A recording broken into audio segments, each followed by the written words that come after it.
Yo, yo, yo. Happy Monday, everybody. Welcome back. What's up? Hope everybody had a great weekend, and I know you did. Thank you so much for joining us today. Today, we are looking at the fact of the possibility that Bryan Kohberger is guilty of the Idaho sport crime. Folks, it's a very big possibility. Yes, it is. And we're going to talk about that right here, right now. Let's get this show on the road.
Yiggity, yiggity, yo. What's going on, all of you guys?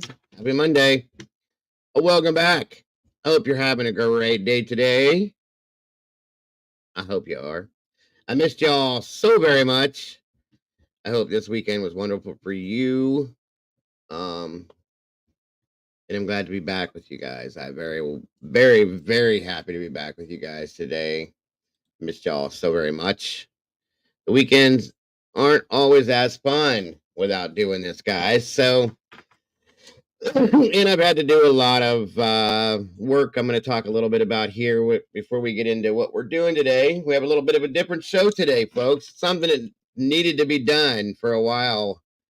And we're going to look at the possibility of Bryan Kohberger's guilt in this case. I went back and was looking at some of my old stuff, and I realized, as much as I say I'm on the fence with this, I've never talked about the possibilities in depth that he's guilty of this. So that's what we're doing today, folks. I hope you're down for it. I appreciate you all joining me today so very much.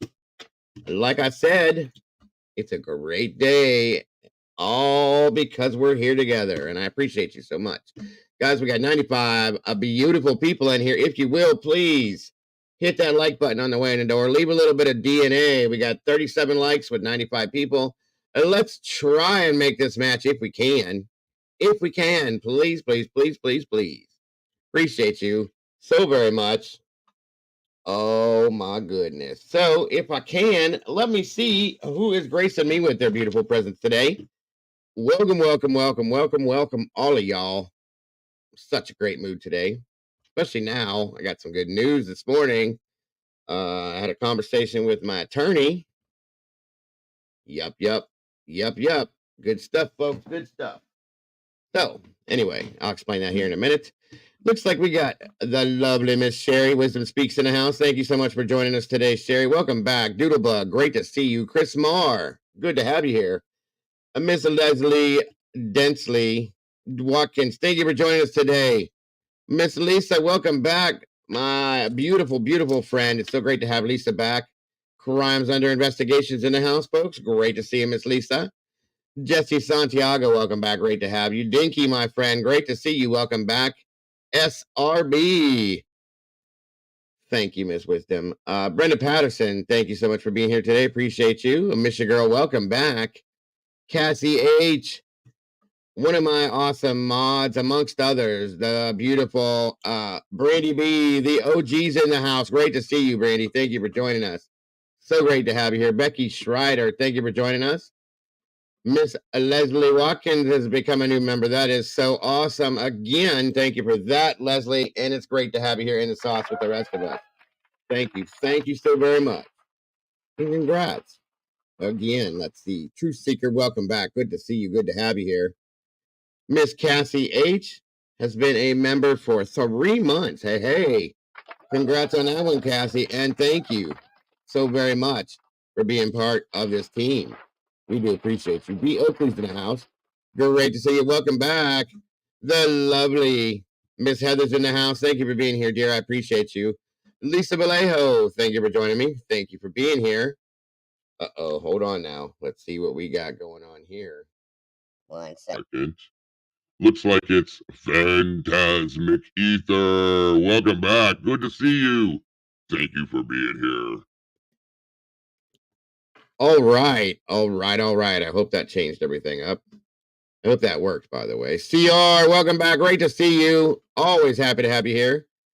Another one, Phantasmic Ether, member for 3 whole months. That is so very awesome. Thank you for being part of this family. Phantasmic, we appreciate you so very much. Let me see. Throw glitter. Welcome back. Great to see you. Great to have you here. Where's it at? Let me see. Mimi's been a member for 2 whole months too. Congrats, Mimi. Great to see you. Great to have you in this family. Great to have you in the sauce. All you meatballs are so very awesome.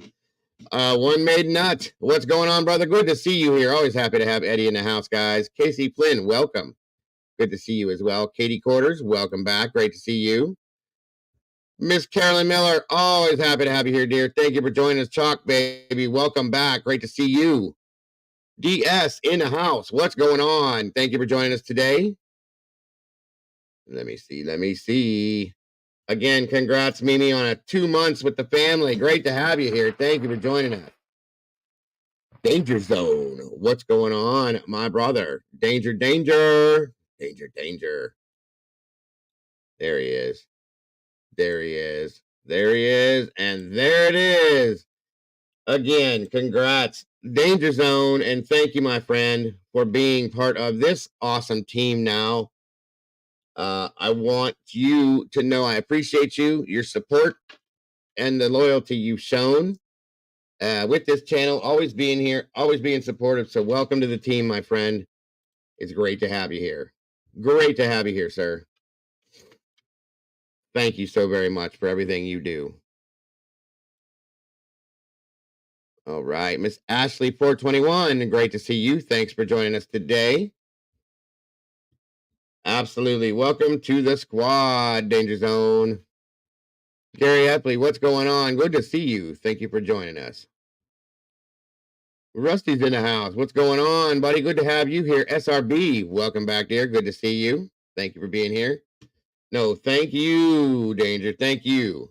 You're a great guy. Great guy. And I appreciate you so very much. And I've lost some moderators recently that I have to fill some positions, so I have to make it happen with some good people, folks. Vix Logic's in the house. Thank you for joining us today, Vix. Good to see you. Bonnie Bailey, welcome back. Good to have you here. Again, Chalk, baby, if I didn't say it, it's great to see you. Thank you for being here. I don't know if I'm doubling up on anybody. I appreciate you, my friend, so very much. So very much. Sarah Sweetness, welcome back, dear. Good to see you. Sorceress, good to have you back. Good to see you. Good golly, Miss Molly's in the house. Good God. Welcome, welcome, Miss Molly. Great to see you, dear. Thank you for being here. Always a pleasure. Candy Girl, what's going on, Candy Girl? Good to see you. Thanks for joining us today. Bernadette Thomas with the first super sticker of the day. Thank you so very much for that, Bernadette. I appreciate you so much. Let me see. Am I missing anybody at all? Let's check. Who Bat Sheet Crazy's in the house. Welcome back. Good to see you. Good to have you here. Miss Valerie. Let me see. Deborah Thompson, welcome back. Great to see you. Dat Gigi Life, welcome. Great to have you here. Again, thank you so much for that, Bernadette. You are appreciated. Excuse me. Juju 2.0, welcome back. Great to see you. Great to have you here. Let me see.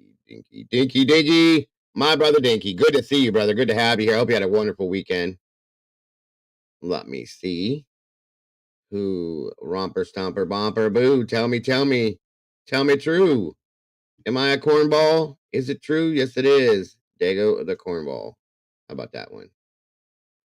I'm a dork. I know it, guys. It's all good. It's all good, but you love me anyway.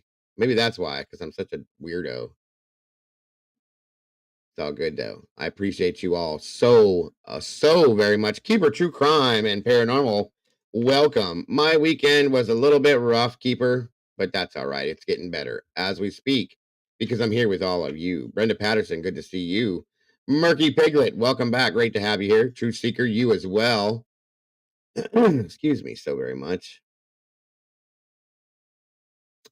Kate Pruitt, welcome. What's up, CJ? Good to see you, brother. Thank you for being here. Estrella, thank you for joining us. All right. Crystal, good to see you. Good to have you here.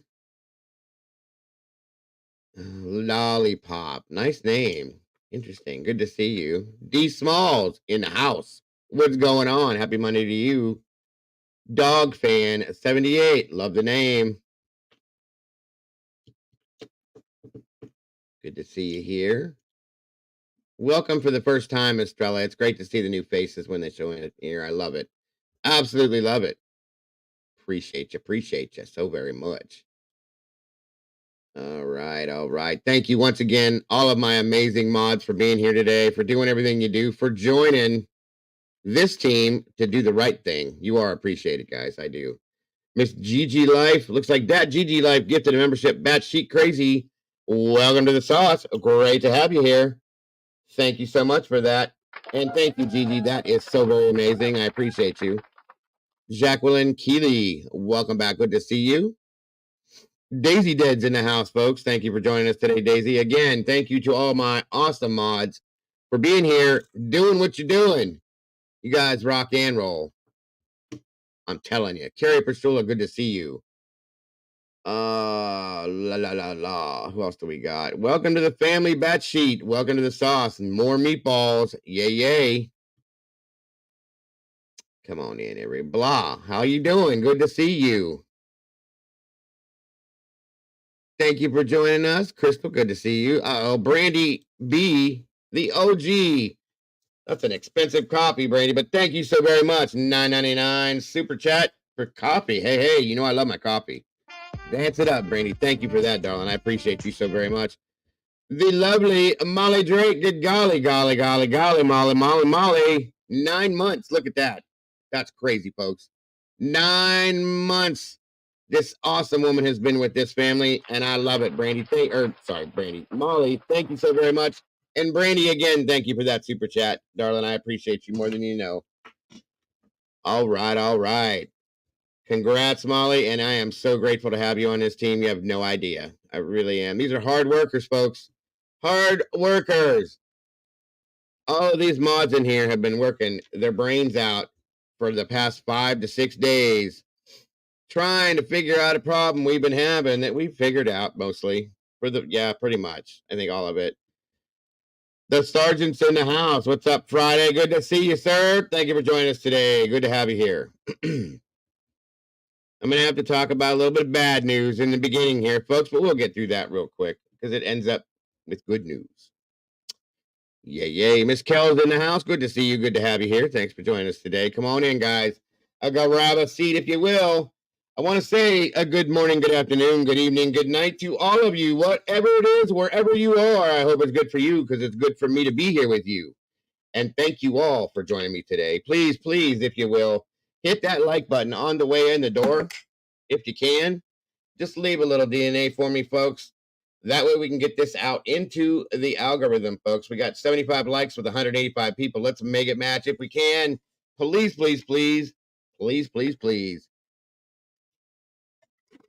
All right. Good stuff. That's about right. Molly says, I think I've slept 4 hours total in 5 days. I'm starting to get loopy. Well, I wish you would sleep more, but I do appreciate you for doing what you've done, Molly. I really do. The Karma Police is in the house, guys. Let's behave if we will. And like I said, the Sarge is here. Tuck them shirts in, shine them shoes, and make it right. Make it right.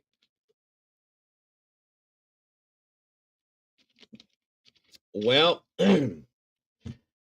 me personally, Estrella, I'm on the fence with this. I do not know. I can't go either way yet because I haven't seen enough proof to prove to me that Bryan's guilty. That's my opinion. But today, we are looking at the possibility and facts as to how and why Bryan is guilty, possibly. Because we ain't done that yet, but we're going to. Let me see. Jesse Lynn, welcome, dear. Good to see you. Good to have you back. Miss Tracy, great to have you here. Great to see you. Yes.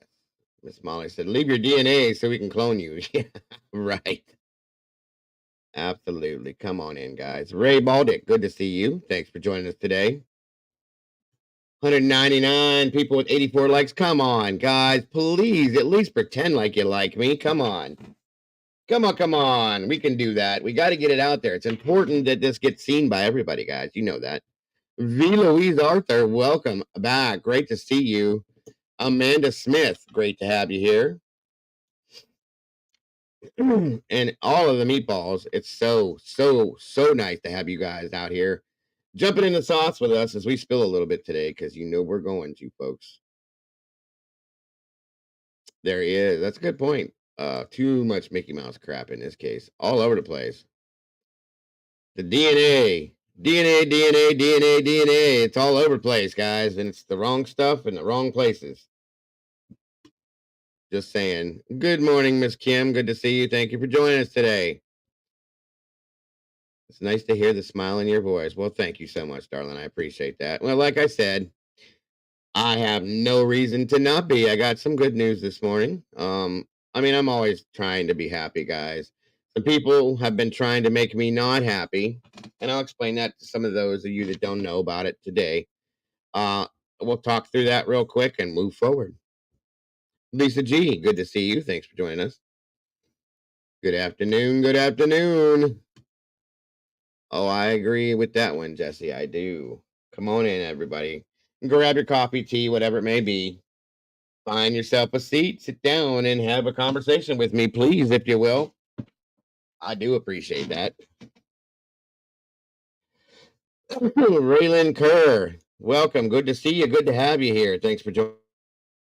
Miss Kelly Land, welcome back. Great to see you. MCause, what's going on, ma'am? Good to see you.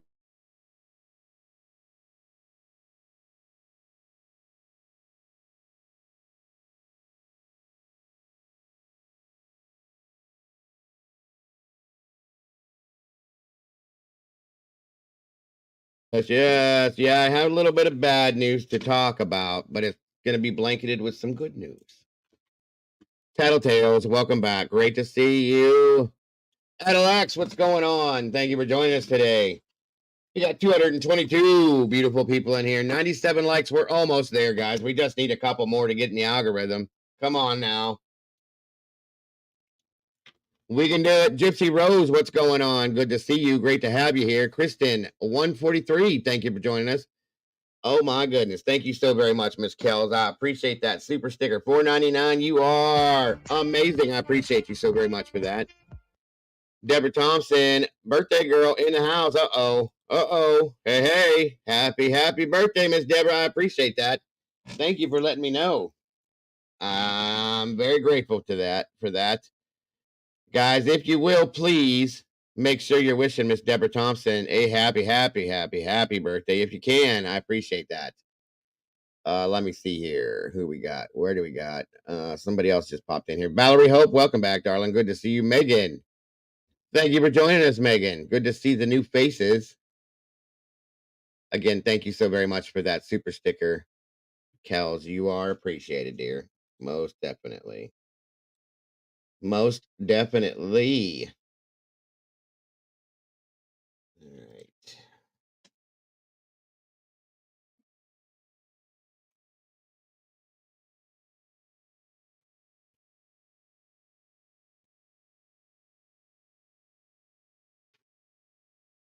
Miss Deborah Thompson, 29 years old today. And you look beautiful, Miss Deborah. So you're doing a great job. Happy birthday, Deborah. I hope you have a wonderful day today. I really do. Really do. And just because of that, you know what I do. So here you go. Just for you. And I hope, like I said, everybody, please, if you will, wish her the happiest of all birthdays. Uh, you definitely deserve it. And I hope today is the best day of the year for you. And thank you so much for joining us today. All right, here we go.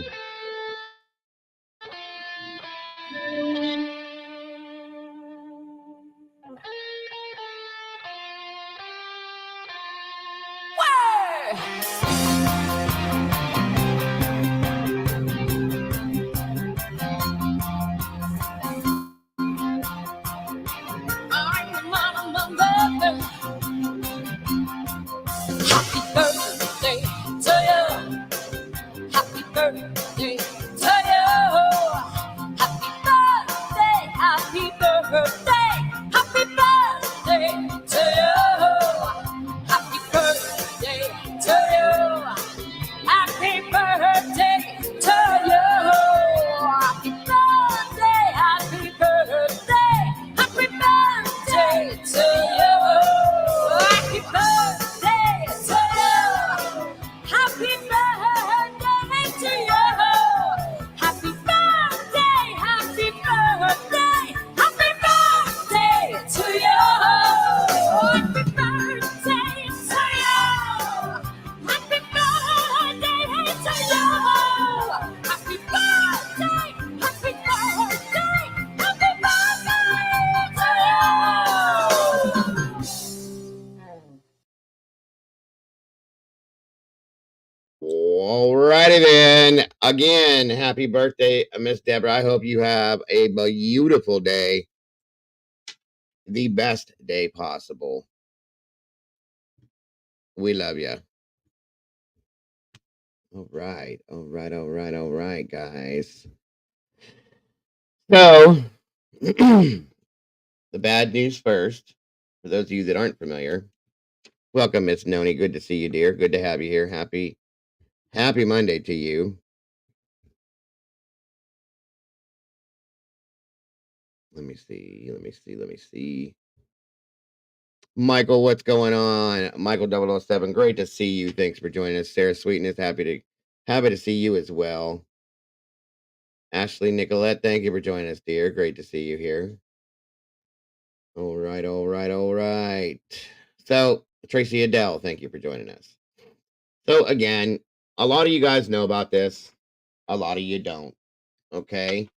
Last week, some drama appeared, okay, that I had to come out and explain about my son being in prison. Chris and Chris, great to see you. And so on and so forth. And some people, some really sad and dark people, decided that they were gonna make some stuff up, some really ignorant stuff up, as you'll see here in a minute, and say that I'm live streaming just to funnel money to my son in prison.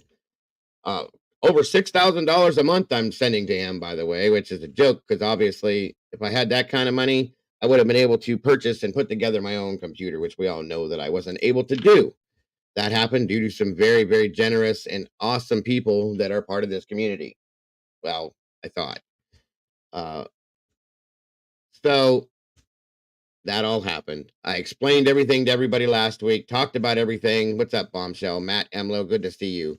And everybody in here was so very supportive, guys, and I appreciate that. Once again, I want to let you know how much that meant to me, how much that means to me, okay?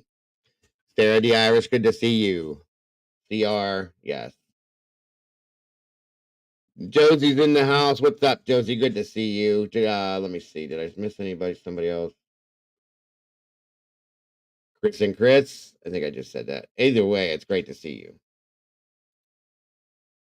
But anyway, so point is I did not even make that much money. Okay, that's a joke. And now it's gotten put out there that I've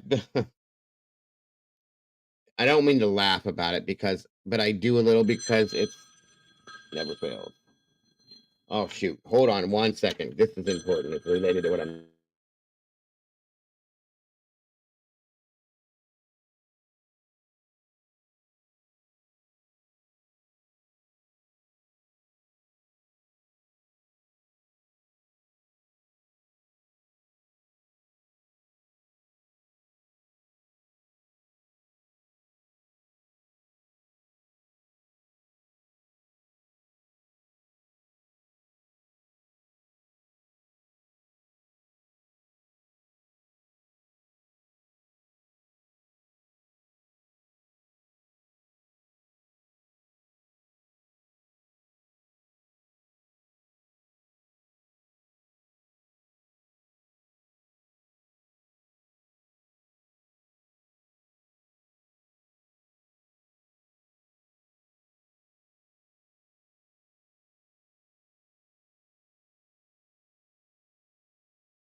all right, all right.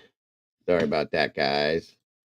It was my attorney's office. That's why it was important. So that's part of the good news that I was going to be explaining. But with this crap that's been going on, these are people that were in this community at some point. And Paladin, what's going on? Good to see ya. So,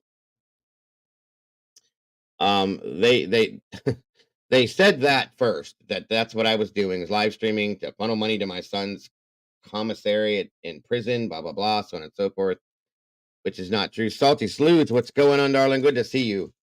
None of that's true. Okay, I was doing this way before that ever happened. Miss Rachel Lynn, what's going on? Good to see you, dear. Thanks for joining us. So that was the scenario with that, which is obviously not true. You have to go fill out paperwork, as I explained, do this, do that, so on and so forth. Then they were saying that my Cash App was attached to his girlfriend's Cash App. He doesn't have a girlfriend. He hasn't at all in quite a while. None of that was true either. So then, Miss Pamela, good to see you. Lauren Laurent, good to see you. Rachel, it's been a while. It's great to have you here, dear. Moonlit Baby, good to see you. So then the new stuff was, this is a good one. Like I said, I didn't mean to really laugh because it's not a laughing matter, but the thought of it is ridiculous. So ridiculous that I was laundering money through Mama Bear's accounts from the Maui Fund in the Hawaii scenario.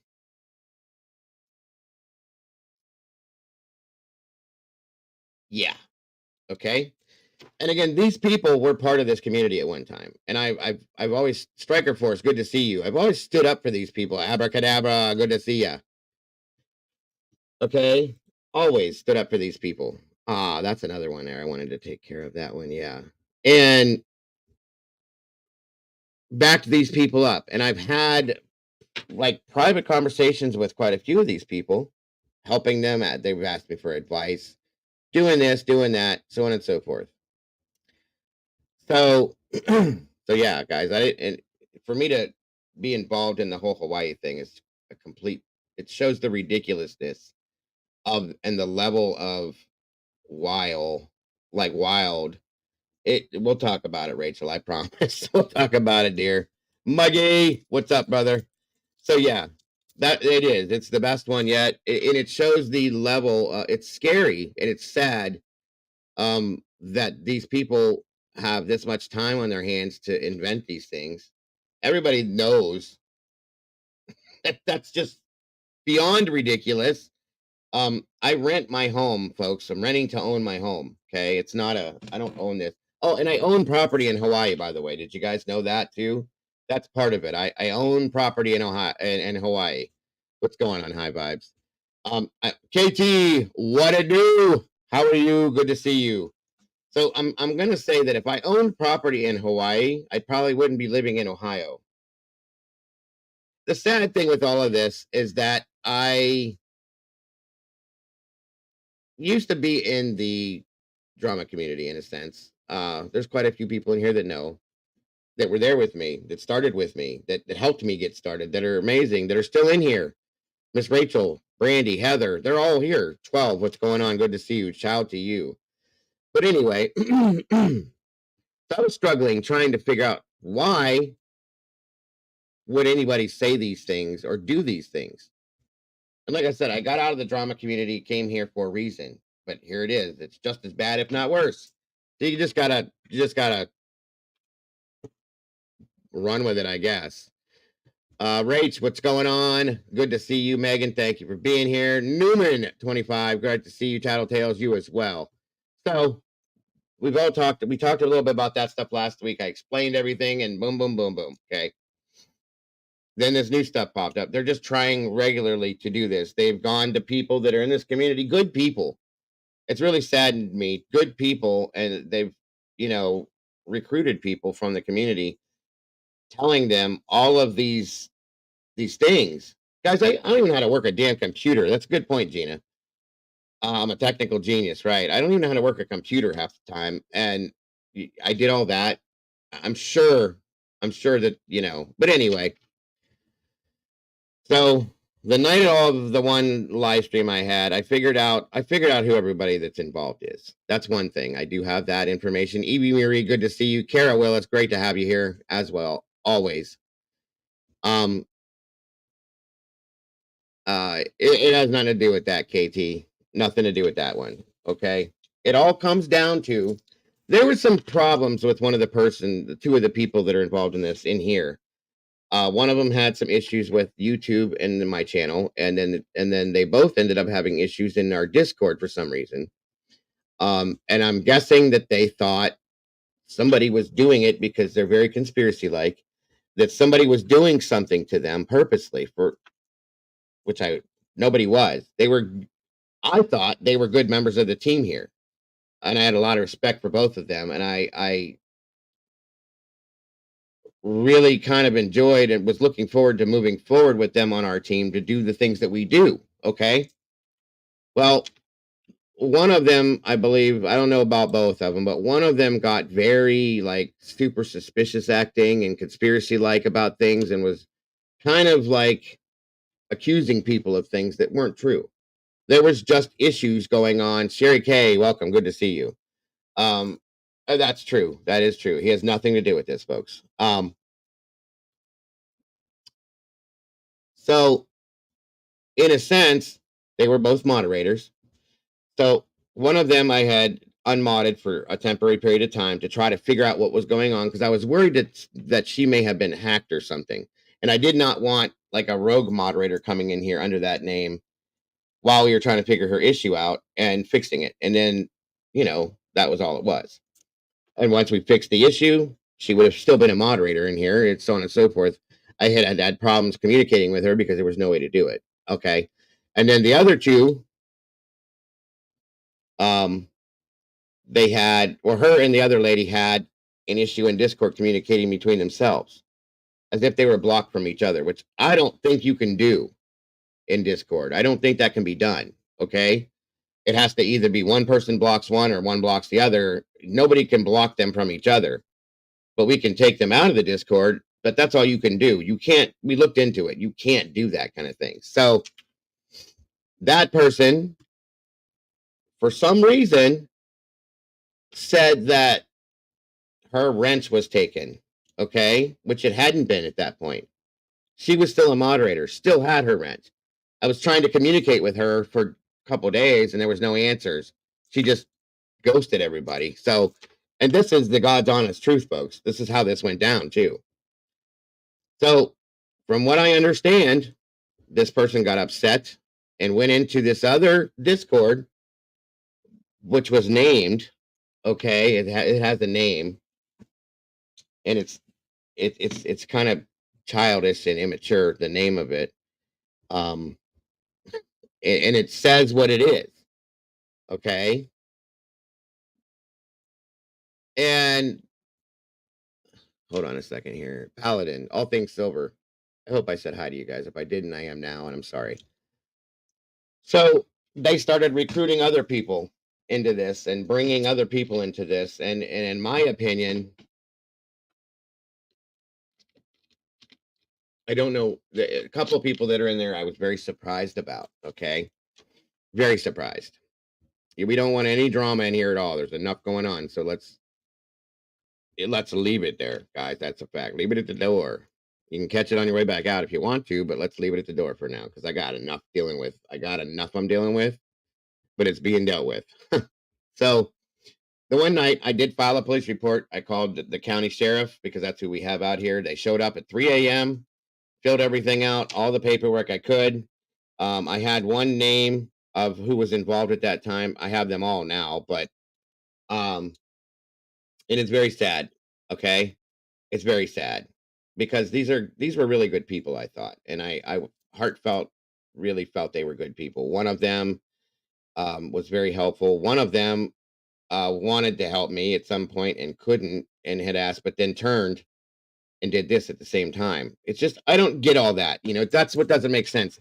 And I've spoken to a couple other creators that you all know, and they're all just like, what? So again, none of it makes sense. So in turn, I spoke with my attorney's office this morning. It's something that I normally would not do, but this is ridiculous. It is slander, it's defamation of character, and it's invasion of privacy in some senses, so on and so forth. So, and they said you have every right to go forth with charges on this if you should choose to. So I have to turn in the rest of the info because we do now have like the real names of the people, their information, and that will be being added to the police reports. I have to make another one. And then my attorney's office has that info as well. And they're just waiting for me to give the go ahead to go forth with charges on this. A couple of people, it's going to be a little harder because a couple of them don't live in the United States. Okay. And I'd really like to say, because of the kind of person I am, and I know people are going to think I'm stupid for this, but I would like to give these people the option to, I don't know, come forward and say, hey, I was wrong. This is not what you should do. This is not the right way to be. And apologize and say, I made a mistake. I'm giving that option. I'm putting that option out there before I do go forward with any kind of charges, legal stuff. Welcome, Mother. Good to see you. Thanks for joining us today. Only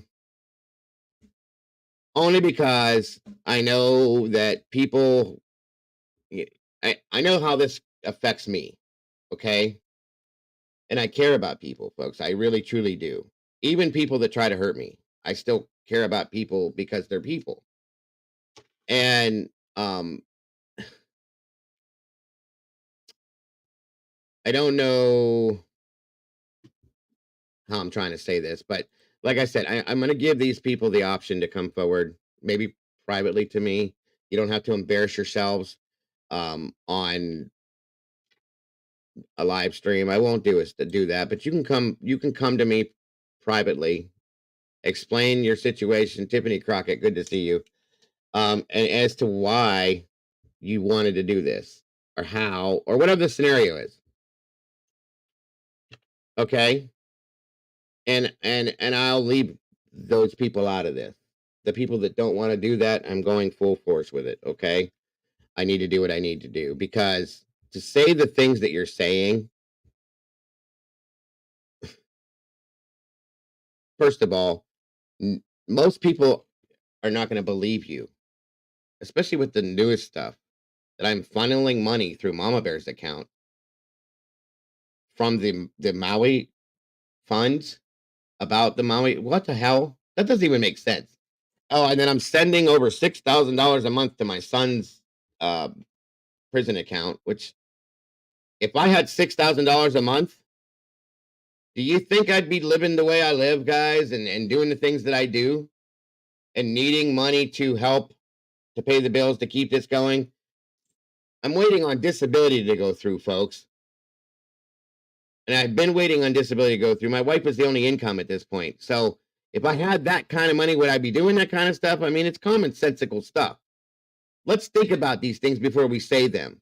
Let's think about these things before we put ourselves in a situation that's going to cause us. There's Doc Terry. Hey. Welcome back, Doc. Great to see you. Let's think about these things before we put ourselves in a situation that's going to get us in some trouble, okay? Because it's going to. And once I should say, once the legal repercussions are dealt with, I'm going to put the names out there to warn other people. Okay? Because you can't do this to people. You can't. People have lives that they're living. My wife was affected by this. My child has been affected by this. My young child. Okay? All of that. So thank you so very much, Rock Chalk. You are appreciated. Yes, I see you so very much. I seen you earlier. I said, hey, you didn't have to do that, but I thank you. Okay. So it is what it is. There's things that prove that none of that stuff is true. You can't send that much money in that sense. You can't do this. You can't do that. There's certain things that you just can't do. Like I said, guys, they were members of this community at some point, and one of these people made a claim that I called them a specific slur word that I don't even ever say, okay? Because she's a different color. That's a joke. Anybody that knows me knows that never happens. But again, that's a way to justify the ignorance. So, whatever you got to do, that's pretty sad. Because everybody that knows me knows I'm not like that, okay? So I hope that whatever this has done has made you happy. And it's worth the legal problems that you're going to end up having now, okay? Because I do have the information. And people don't need to believe that. That's fine. But I do, okay? I have a very good investigative team here. And I know a lot of people. And we've been busy all weekend. And we have what we need to have. So the rogue bitches, as they call themselves, which is so immature to me, I'm given the option there to put it out there to come forth and say, hey, I made a mistake. I read into something that's not what it is, I guess. A lot of these people are conspiracy theorists, as I would call it, and they look at things sometimes and read too far into it, and maybe that's part of it. I think the rest of it is just because the one person thought that she had her wrench taken away from her, and that's what all this is about, when she didn't. She never had. She did now, but she didn't at that point. One of them did, only till we could figure the problem out to make sure that there wasn't a rogue mod, which happens in these channels. It really does. It's sad, but it does. Wildfire, good to see you. So at that point, it is what it is, folks. And that's what I have to do. This is what I have to do. Jesse, sure, how are you? Good to see you, my friend. I have grown to dislike the ugly info. Oh, absolutely. Absolutely. It's horrible. I came here to get away from that kind of stuff. And here it is. No matter what it is. No matter what I do. Okay? It's sad. It's very sad that it just, I don't even know. That's a great point. It's a great point, Jesse. I hang out with gamblers, ex-cons, and hardened criminals, and it seems safer. Anymore, it does. These people are sad. It's very sad. Very sad. Did you have nothing better to do with your life but try to ruin somebody else's life? And the entire goal from these people, guys, is to take my channel down. For what? For what? Because you didn't get your way? Because you thought that I took your moderation away from you?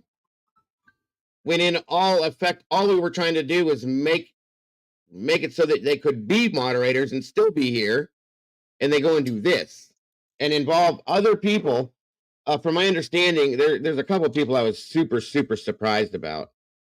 Okay, and if you look around, you'll kind of figure out who they are because they're not here anymore. But they actually made the statement at some point that we really need to get this person in here. They had to try hard to get that person in there, and I knew, because that one specific person is a very sweet lady, very sweet person, and it's very sad that they involved her. It's very sad that they involved anybody in their whatever this is. So there's multiple creators now that know who these people are and are watching for name changes and things like that. Deborah, good to see you. Pearl Outhouse, good to see you as well. Elaine Elizabeth, thank you for joining us. So I'm trying to keep the drama away from this, but it is what it is. Welcome back to the fam, Doc Terry. Great to see you. I'm so sorry for the confusion for whatever happened with you, Doc, but we're so glad to see you back. We missed you. It's great to have you here. So again, thank you. So that's the scenario, guys. But my attorney, they contacted me back and said, yes, this is 100% what you can do. MK, good to see you. And this is 100% what you can do. You absolutely have the right to do this, this, and this. And this is how you go about it. Susan Seidel, good to see you. And they even laughed. I guess they've dealt with these things before. I guess this kind of stuff has happened in other like YouTube vicinities and things like that. They said that YouTube has become a very rough place to hang, I guess you could say, for lack of better terms. Lucille, good to see you. So again,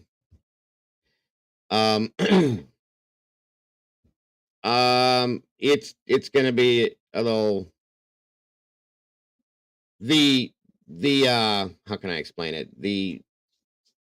What is it called when you first obtain the attorney? I know the word. It just slipped my mouth. The retainer is about $1,500. Okay. And luckily I can make payments on that. Mama 4, good to see you. And then American Princess, thank you for joining us as well.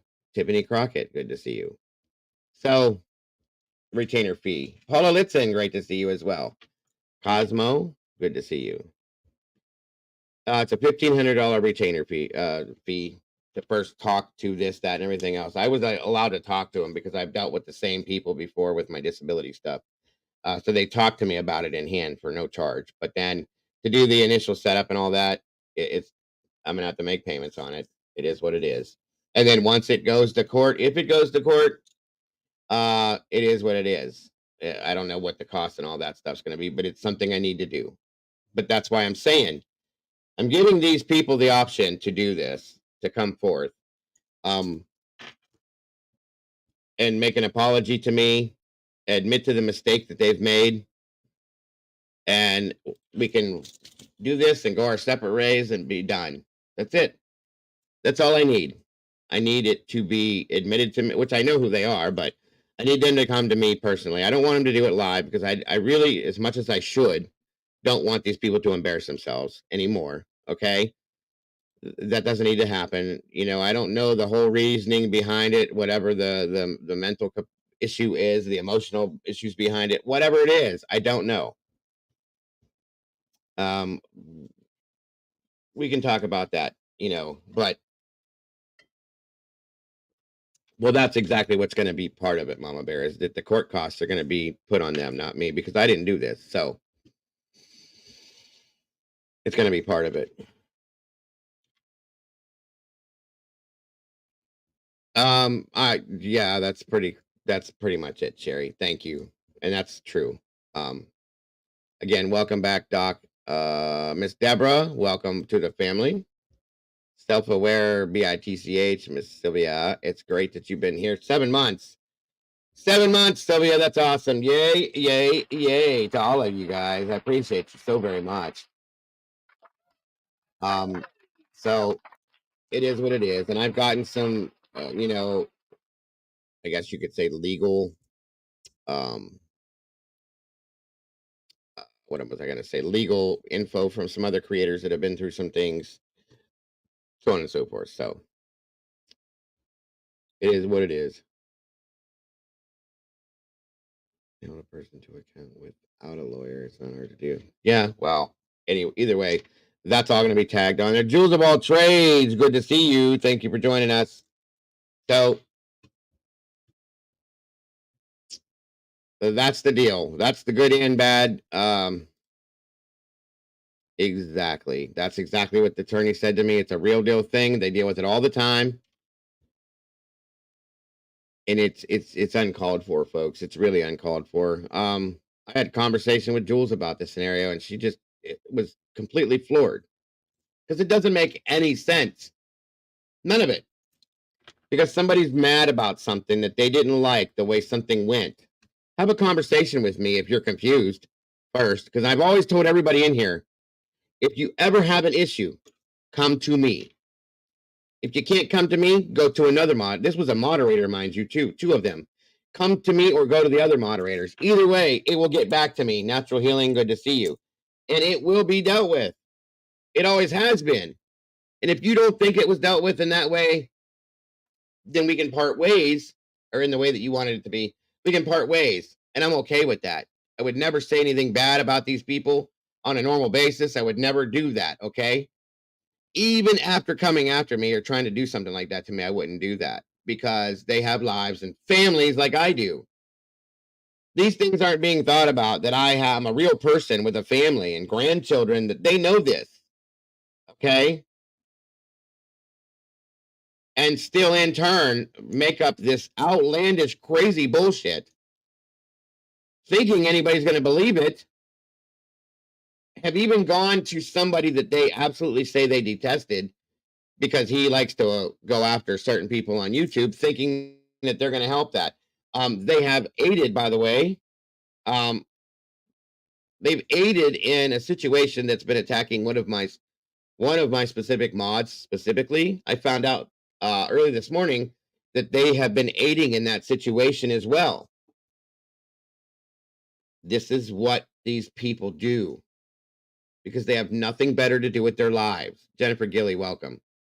It blows my mind. Don't you have a life other than this?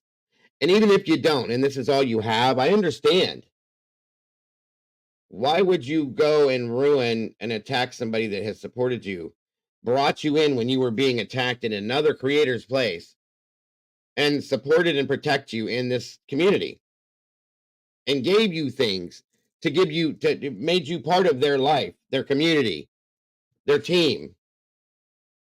This is what you do to them because you assumed something and couldn't get it out of your mind that it wasn't what you thought it was. And now we're at this point with it. So again, I'm giving those people the option to step forward to me personally. Again, I don't expect you to do it here, okay? And have a conversation with me. Welcome, Aunt Clara, and say, hey, I made a mistake. Okay. I'm a very, very, me personally, most of you know this. I'm a very understanding person. And again, step forward and say, hey, I made a mistake. My apologies. We part ways, and that's the end of that. Okay. End of story. But if not, then I got to do what I got to do. I was raised the right way by a very smart, beautiful, amazing mother who's in here right now. I'm not dumb, folks. She taught me the right things to do. Just saying. Welcome, Tamara. Good to see you. Sunshine, welcome. Great to have you here. Great to see you. Matt Emlo, I think I might have mentioned, but good to see you anyway. All of you. We got 392 beautiful peeps in here. Over 168 likes. We're in the algorithm. And today, everybody, thank you for sitting through that bullshit and having to hear that again. Space Junkie, good to see you. And I want to say one thing to all of you. Everybody listening, if you're in chat or not, you're lurking, whatever you want to do, I want to say one thing to you. Don't ever take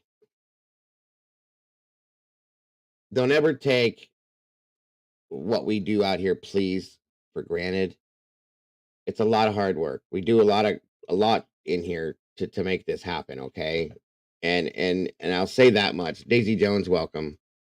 It's great to see you. But I want to say to you all, I see you, Miss Gaya DeGucci. Thank you. Sorry about that, hon. Thank you for being who you are and for seeing through this crazy bullshit, for supporting me the way you have. Welcome, Kelly Coker. And just for being the people you are, folks. You're amazing people, all of you. Okay? Every single one of you that has been here to support me. I appreciate you so very much. More than I can. My whole family does. Okay? My mother in chat said it last week. Thank you for supporting my son the way you do. My wife has said it. My sister, my child, my other children, all of this. Okay? They have all said thank you. Non-judgmental. Good to see you. Beach life, please. You too. So thank you all for being who you are and for being real. Okay? It's all about that, folks. It's being real people. Human beings that treat each other and myself the way that we all should be treated, okay? And all I'm saying is please continue to do that. That's it. That's really all it is, folks. I absolutely adore you all. I think you're all amazing people. And you all have something individually. You're all special in your own way. That's all I'm saying, guys. So thank you again. Keep being you. That's all I'm asking is to keep being you.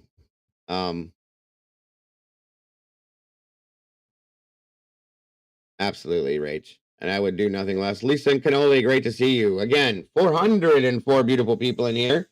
Thank you all for joining us today. Today, folks, back now to the real stuff. And I'm sorry that took so long to get through, but I wanted to put it out there. And I want you guys to be aware. And any other creators that are listening, be aware. A couple creators know who the people are, so they're watching for that. I'm sure the names will be changed or whatever. It is what it is. And there it is. Here we go. Thank you, Miss Heather, for that. Again, guys, this stuff right here, this channel is crowdfunded. Any donations that come through this, it goes directly to this. And to keep this going, and yes, I've used it for groceries here and there, or gas, or whatever, okay? I have done that.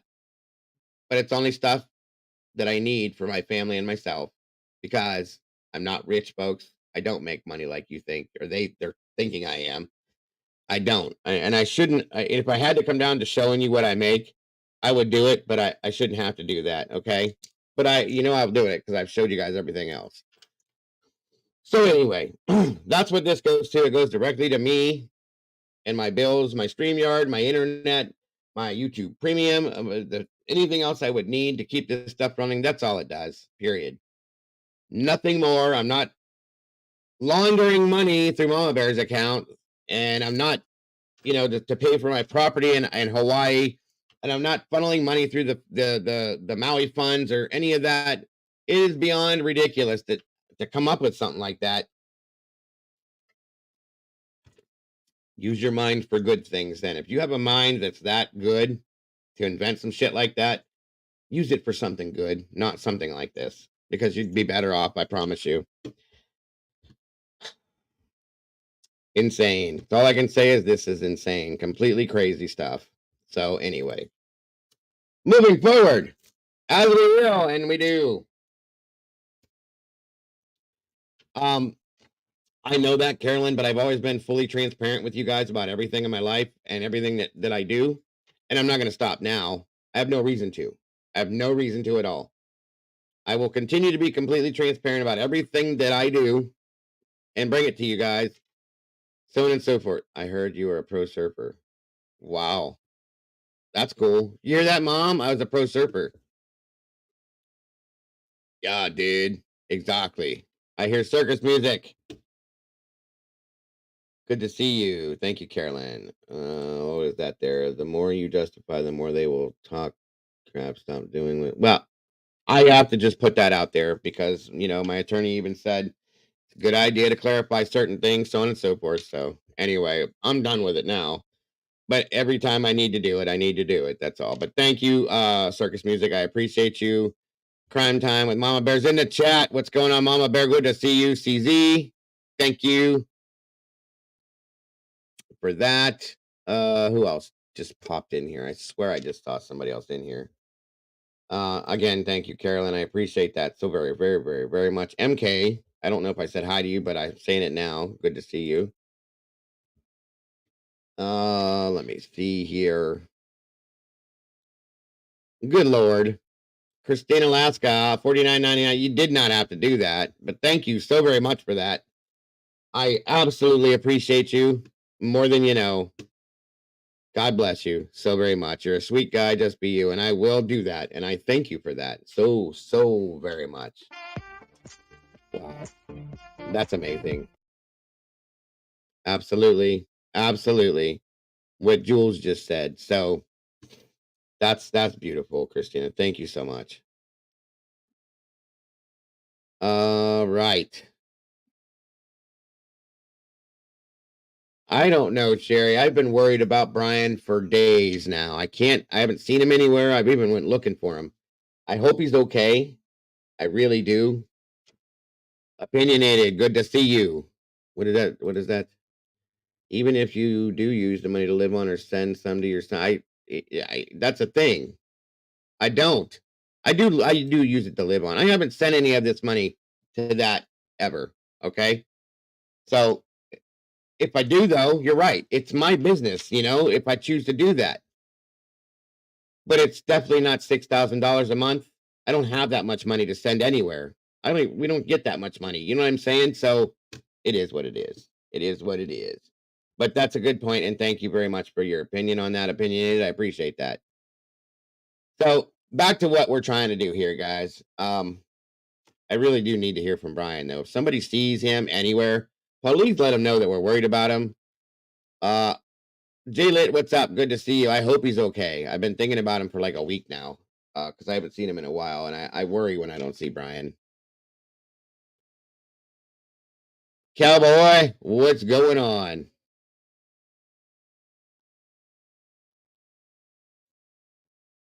Very possible, my friend. Very possible. Low Bar, good to see you, and thank you.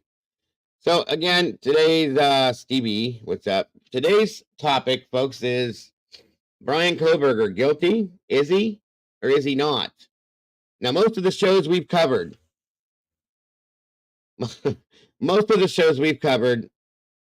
I say out loud that I'm on the fence. That I haven't seen that. I don't believe he's guilty or innocent. I believe he's innocent until proven guilty. Okay. Congrats, Noni McPoppins. 4 months of being a member. That's awesome. It's great to have you here in this community and in this family, Noni. We appreciate you. But again, I've been saying the whole time I'm on the fence. Okay.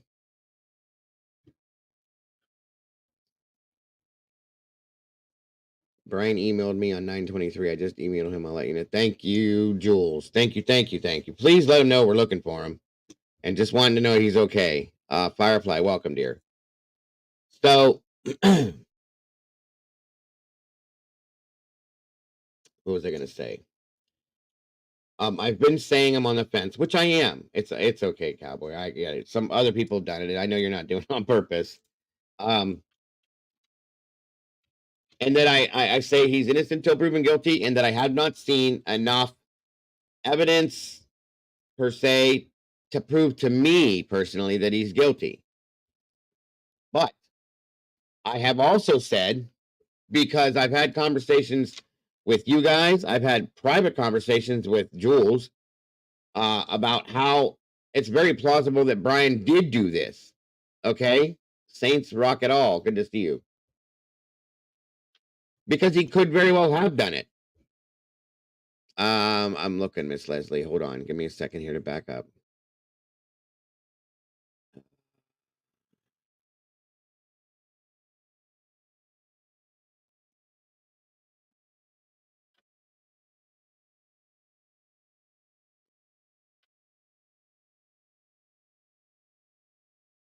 Oh, why? About what's going on with him? Leslie, I'm confused. No idea.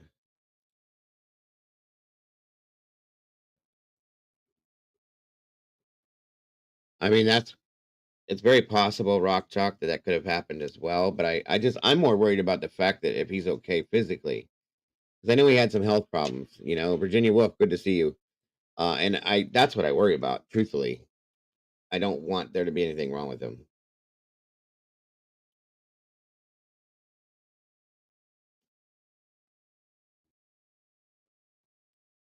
Okay, so again, Elite Studio, welcome. Good to see you, and thank you for subscribing. I appreciate you.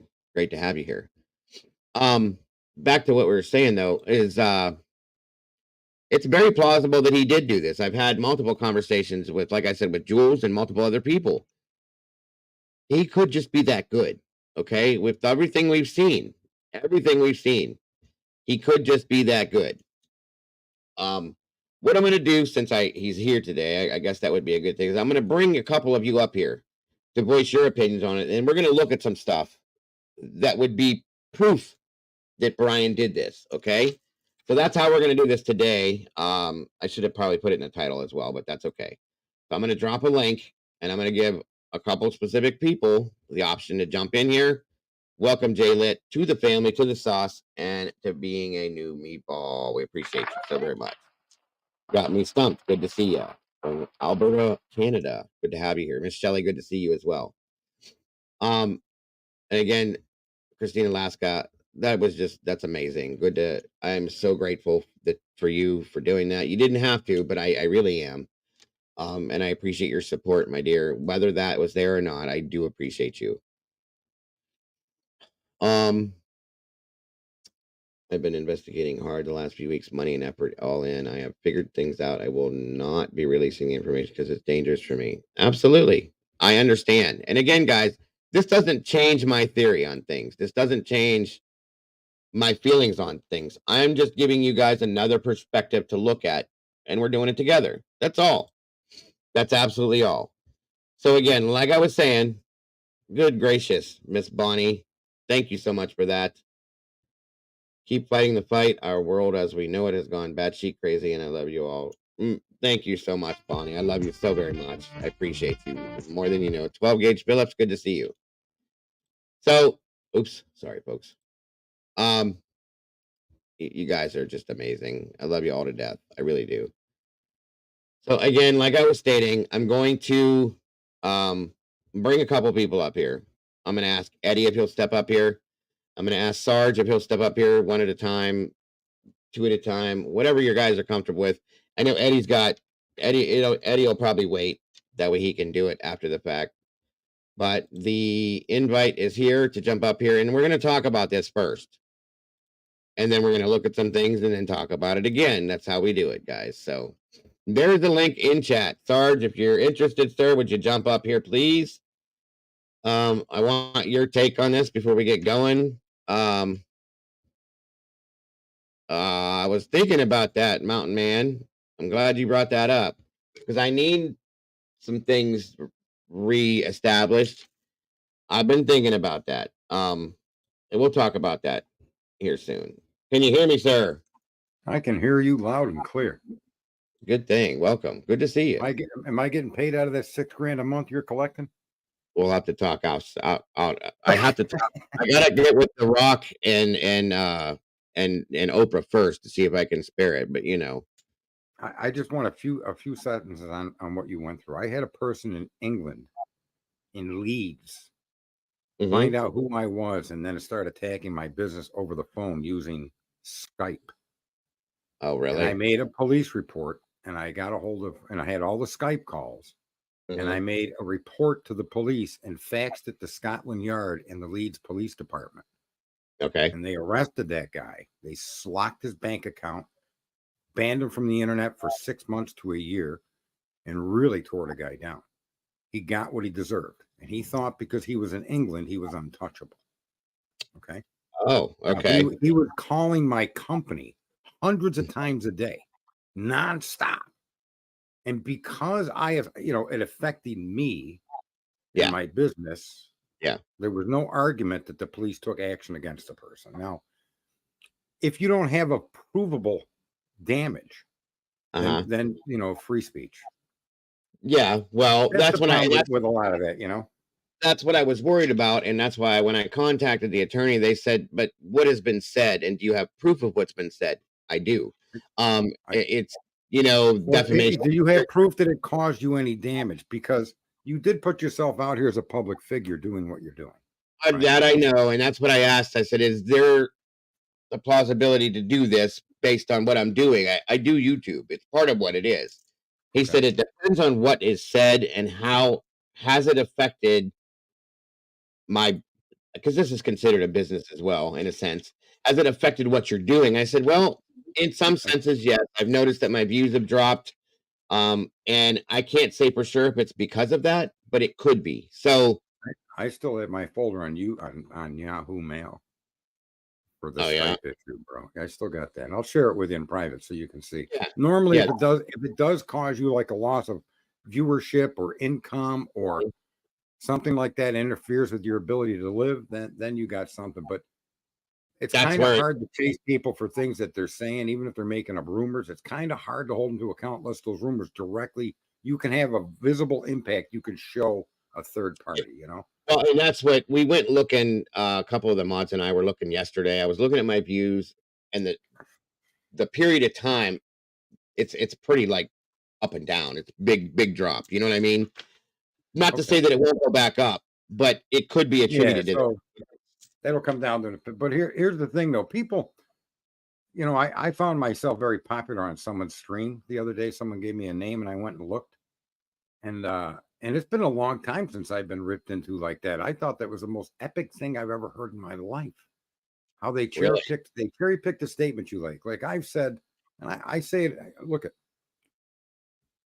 if he did this, okay, and the way it looks like they did their job, it looks like they did a circus show. They put the cart before the horse. They put CSI inspectors in a house with no protective gear on. They did all of these things, right? They also, a lot of people don't. Do you realize that they actually with the Idaho and the other police department there, his state, whatever it is, they actually advertise and interact with the place where Bryan Kohberger went to school. There's direct evidence to show that. So you got all of these crime scene investigators, right, which had to be educated somewhere. Not only that, there's help wanted signs inside WSU's criminology lab, okay, for criminologists to come look for work, right? So my point is, there's so much chaos in this that I say it would be a good thing if this kid did it and these cops screwed it up. Maybe America will wake up to just how unprofessional these people are that we have supposedly supporting the laws of the country. Right? So there's this new guy online that's going after everybody. This person is the epitome of a corrupt policeman. Oh, yeah. People think corruption means he got paid or he lied under oath or he's protecting his friend. That isn't corruption in and of itself. It is. But going 16 to 35 is corrupt, isn't it? You're right. And I just said the other day, you guys were here for this. I said, corruption has been brought up multiple times with law enforcement in this case. And I said, that doesn't mean that it was hands-on, like they were involved in crime. It means that they could be using corruption to cover up their mistakes. That's Well, also how about this? corrupt. Do you know what corruption, Dago, that gets missed? The corruption we all overlook are when people don't do their job by the book. That's corrupt. When the Thank you. sign says 35, brother, you go 35, not 60. That's right. Right? When you That's- supply a warrant to a judge, they're not supposed to sign it. They're supposed to have an evidentiary hearing with you. They're supposed to review it with the officer, right? Yep. These things get shortcutted because they know 99% of the people are going to plea out. So you got That's- cops asking you for ID on the street. That's Yep. corruption because he Yep. doesn't know his job. He can't ask you that at random. That's Right? a fact. That is And a when fact. you listen to this guy that's out there bashing people, that's the exact personality, the exact attitude that I'm better than everybody else. I am the law and you're a citizen. That's corruption. You Yes, see? sir. So Yes, I'm sir. so glad that person is out there attacking all of these streams because that's the exact kind of cop you don't want working for you. That's a fact. And just like, for instance, another corrupt. Let me say this. Another definition, in my opinion. The Drunk Turkey Show covered a case, a horrific case about a police officer responding to a call. Some of you may have seen it, some may not, but I'll explain it real quick. And emergency services, typically, from what I understand, are only allowed to go 15 miles over the speed limit. It's responding to an emergency call, depending on roughly, a mile here or there. But this gentleman ran his speedometer up to 75 miles per hour, responding to a call as an EMT, but he was a police officer, and he hit somebody crossing a crosswalk, launched her 140 feet, something like that, away from the vehicle, jumped out, tried to do CPR to save her life. She passed away, sadly, okay? Yep. It's sad, Again, man. sadly. And another officer responds, talks to him and says, "Are you okay? You good?" Of course he's not good. Of course he's not okay. And he said that. So then they cut to and this is all recorded on body cam. Thank the Lord. They cut to the other officer in his vehicle, leaving the scene on the phone with what I gathered was a union representative. I may be wrong. I'm just saying, Right. yeah, we don't really know if she was actually in the crosswalk, and he only launched her, I don't know, 30 feet or so. And then he made a comment that I almost threw up, folks. No lie, almost threw up. Well, she's only 26. Just write it, or 26. Write a check. How much could her life be worth? $11,000 or so. Yep. Here I just want to say Right. as we get back, That's even when you listen, connect this to the Kohberger case. When you look at a state that's being sued for lying and a probable cause warrant and accusing a man of murder, a doctor, a chiropractor is accused of murder who never committed the murder, and the cops lied to bring this charge against him in the state where Bryan Kohberger has been arrested. Right. We have every right as citizens of this country to question every single thing that they're doing with Kohberger, because these people apparently have a habit of breaking the law themselves. And in order to attempt to enforce the law the way they view the law, and that's what I mean. So many cops are taught that they are the law. You are a citizen. That is corruption, Dago. I agree. They're taught this. They don't even know they're being taught a corrupt set of standards to view the world by. And that one guy that's out there smashing everybody, he makes probably good points. Probably some of the things I said should be attacked. However, it's not personal. I think he's given me more exposure than if I had my own show. Very true. I'm just a guest on shows like yours. I'm nobody. I'm not out here trying to build a channel or make a penny. I'm fine. Reverend. Well, and that's what I said. I said, well, thanks for bringing me the views, because people are going to want to see what I'm saying that he thinks is so wrong. So thank you. I appreciate that. Yeah. It is what it is, but it is. You're absolutely right. I'd say I didn't hear you being attacked over there. I don't watch him because. Oh yeah, the person said they could tell the people who I was. That he knew who I was, but he figured he shouldn't do that. And I'm thinking, how do I rent such space in people's heads? Where's my rent money? There it is. There it is. Thank you. That's a good point. That's it right there. It's sad too. And with Bryan, didn't you and I stepped away for a minute. You and I didn't even have really a disagreement, just a difference of opinion, right? Right. Yeah. There was never any animosity shared. There was never any change Nope. in how we view each other, our friendship, right? Not at all. Not at all. That's how you're supposed to. That's why I won't mention names I just think that the more people talk about people and the less they talk about the issues, the more you've got a person with a problem. Yes. There's something they need to address. It's not me. I do agree. I do agree. Yes, And sir. Look at Bryan has just been handled in a way that fits in with the kind of clumsy Keystone cops that they have in that area. How do you accuse a chiropractor of killing somebody and lie to get the accusation to move forward? I mean, how dare you? Mm-hmm. Right? So is it wrong for us to look at CSI pictures of someone sneezing into her windbreaker who doesn't have PPE on? People walking in and out of the place with booties, not taking their booties off and putting on new ones, not taking the ones they had on and place them in a bag for evidence. What kind of cops are over there that are doing their CSI investigations? Right? That's the thing. That's the thing is there is protocol.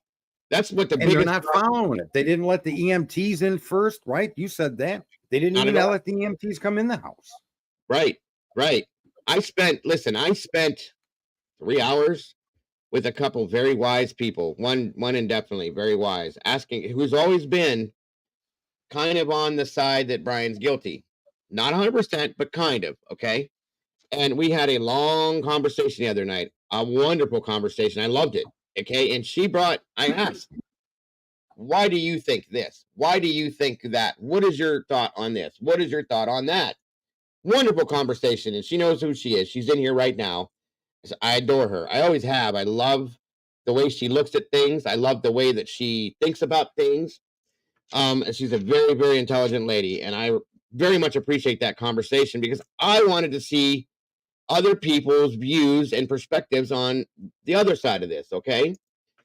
But she even admitted those things too, like this was done wrong, that was done wrong, that was done wrong, but we're talking about now. One of the biggest things with this case, and we talked about this, Sarge, 9 months ago. 9 months we said this.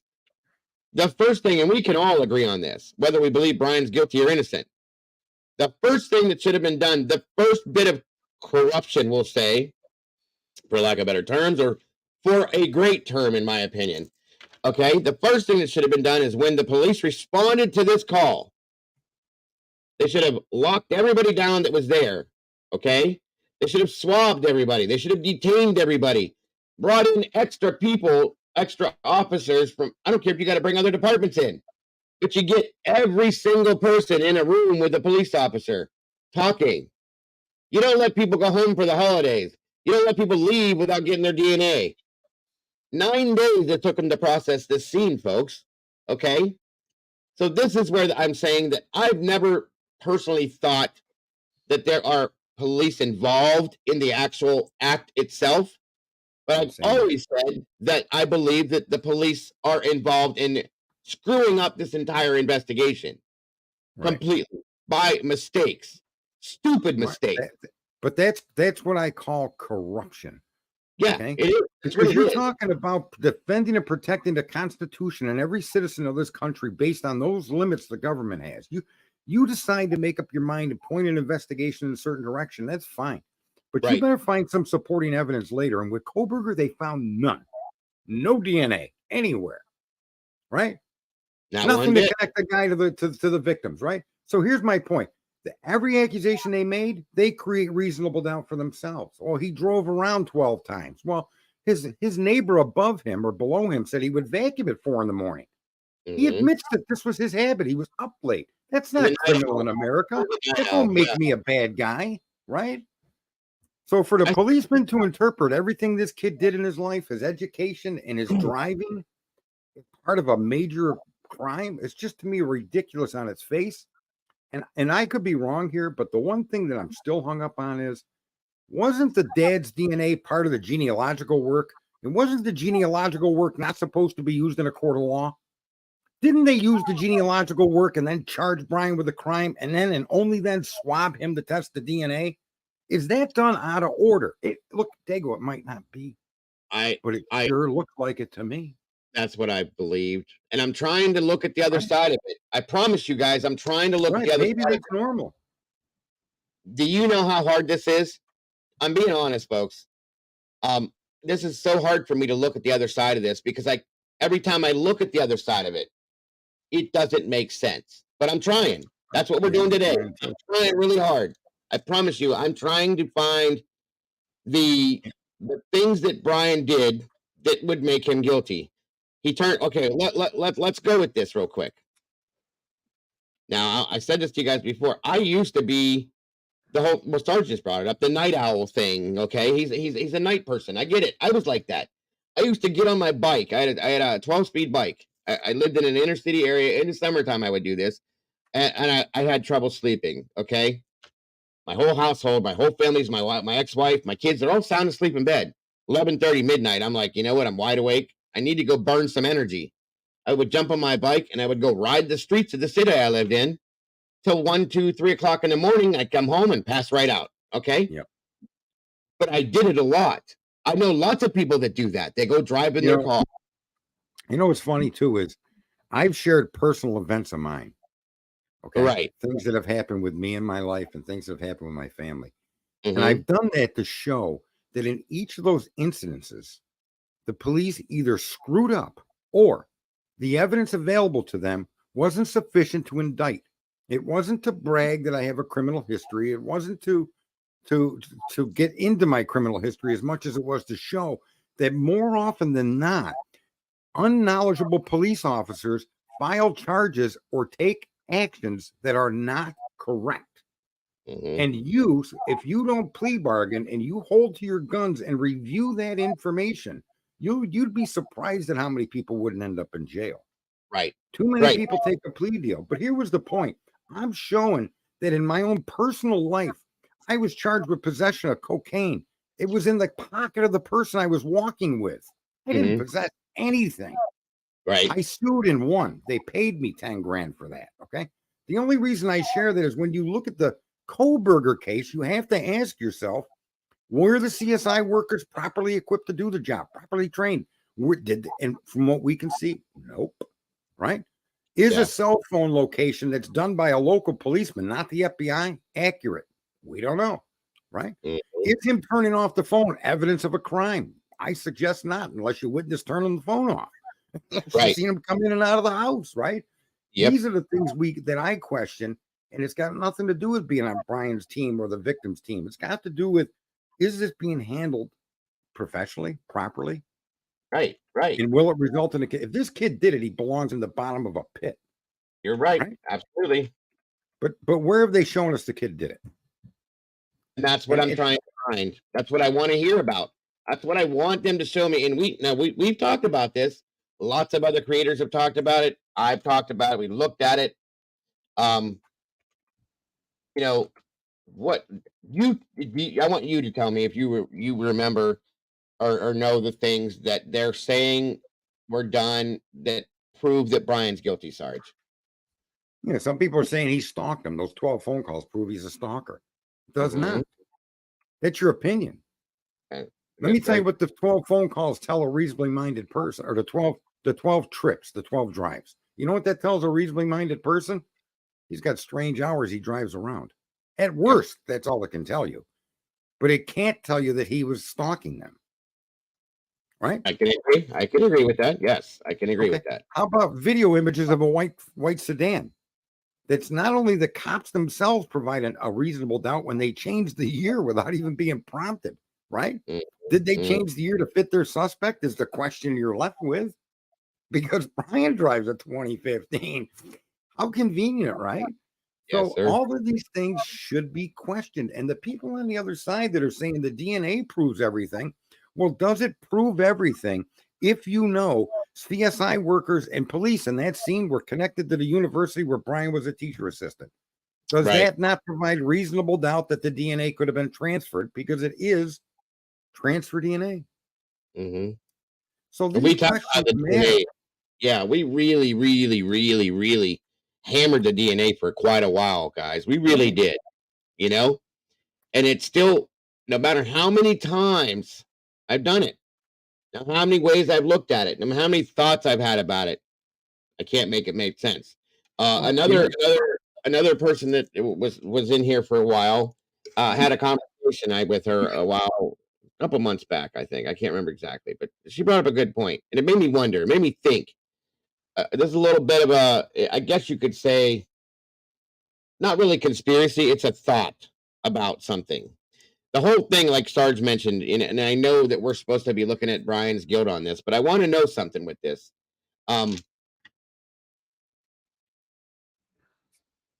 The big deal that was made about the DNA thing, the FBI, we all know the FBI said, hey, don't use this. Don't use this. Don't use this. Don't use this. We know that. They used it. They're trying to use it. Okay. And it made me wonder, why does the FBI not want them to use this? Why does the FBI not have anything to give us on this or show anybody on this? Why does the FBI say no to this? So this person said, I wonder, Dago, if it's this, or this, and said, we came together, and it made me wonder, like, maybe they did it quick too. Now, we all watched the hearings on this, okay, and the experts per se that talked about the DNA stuff and the time allotment that it takes to run this stuff and get it back. And we know how long it took to get the DNA back on this case. And it made me wonder. They had a deadline. We know they had a deadline. We know they were in a hurry. We know all these things. Could they very possibly have used an unsanctioned database and said, there it is. It's quick. We know it's going to be quick. That's the implication we get. Right. And why is it hard to believe that a law enforcement agency would take a shortcut? I'm sure they do it all the time. I'm sure they do it all the time to get quick results on a case. So let's use this place because I know we'll get it back quick. But they're not sanctioned. They're not in our system. Let's not talk about that. Just here's your results. Don't use them. Okay? Boom. It's not hard to think that that's real and it's possible. And in turn, it could be a problem why everything's such a secret and they don't want it known, because how many other times have they used that unsanctioned database, which would mean attorneys and criminals that have been put away because this could say, hey, did they use that on my case? I want that open back up. I want to know, is that real? Is that how that happened? And that would cause a big deal. Okay? Big deal. A lot of mess. And you can think I sound crazy. It is what it is. But it's just a thought. It's not fact, folks. So don't run with it. It's just a thought. But it made me wonder, is that possible? Could that be what the big deal is? Why everything's being thrown out and put away and tossed aside and not looked at and all that other stuff? It's very possible that it could be something like that, It's not only possible. Let me just say to you, the FBI, if you look at crime in general, you'd be stunned at how much crime comes out of the Department of Justice and comes out of the FBI, and how many people they're indicting and firing all the time. It's not, it isn't even silly. It's true, right? So the FBI, now we know, because of Kohberger's case, guilt, and I don't know about his guilt or innocence, but just because of this case, we now know that the FBI has been using databases that they don't want us to know they're using. We know that because they insisted their information be used as a tip only, an investigative tip. Yep. Not to be used in a court of law, right? Then we also know, in one of their applications, they said to the judge, if this warrant can be approved without the use of the DNA, we would prefer so, because we're concerned it may be found inadmissible in a court down the road. Now, that may not be word for word, but that's the gist of what was put in a warrant. So if you remove the DNA, let me ask how many people in this room, in this world, would want to be arrested on what's left? What's left? Oh, well, we got a cop that isn't trained in CAS suggesting he's been in that area 12 separate times at similar times of the day and night. Okay. And then on the night of the murder, he claims his phone was turned off. Therefore, he can't even confirm he was near that house. So that's going to be one of the things that's going to go up against you to be arrested. How do you feel about that? Would you be okay with that? I wouldn't. How about a video that doesn't identify you as the driver? How about a video that doesn't even identify that car's belonging to you? Would you want that to be used to charge you with a quadruple murder? I wouldn't. So on those two pieces of information alone, because they're in the PCA, right? where someone says they don't put it all in there. I don't care if they don't even put 10% of it in there. What they put in there better make me likely to be the criminal. Without a question, the judge should say, yeah, you got 3 witnesses that saw Dago do this. Arrest them.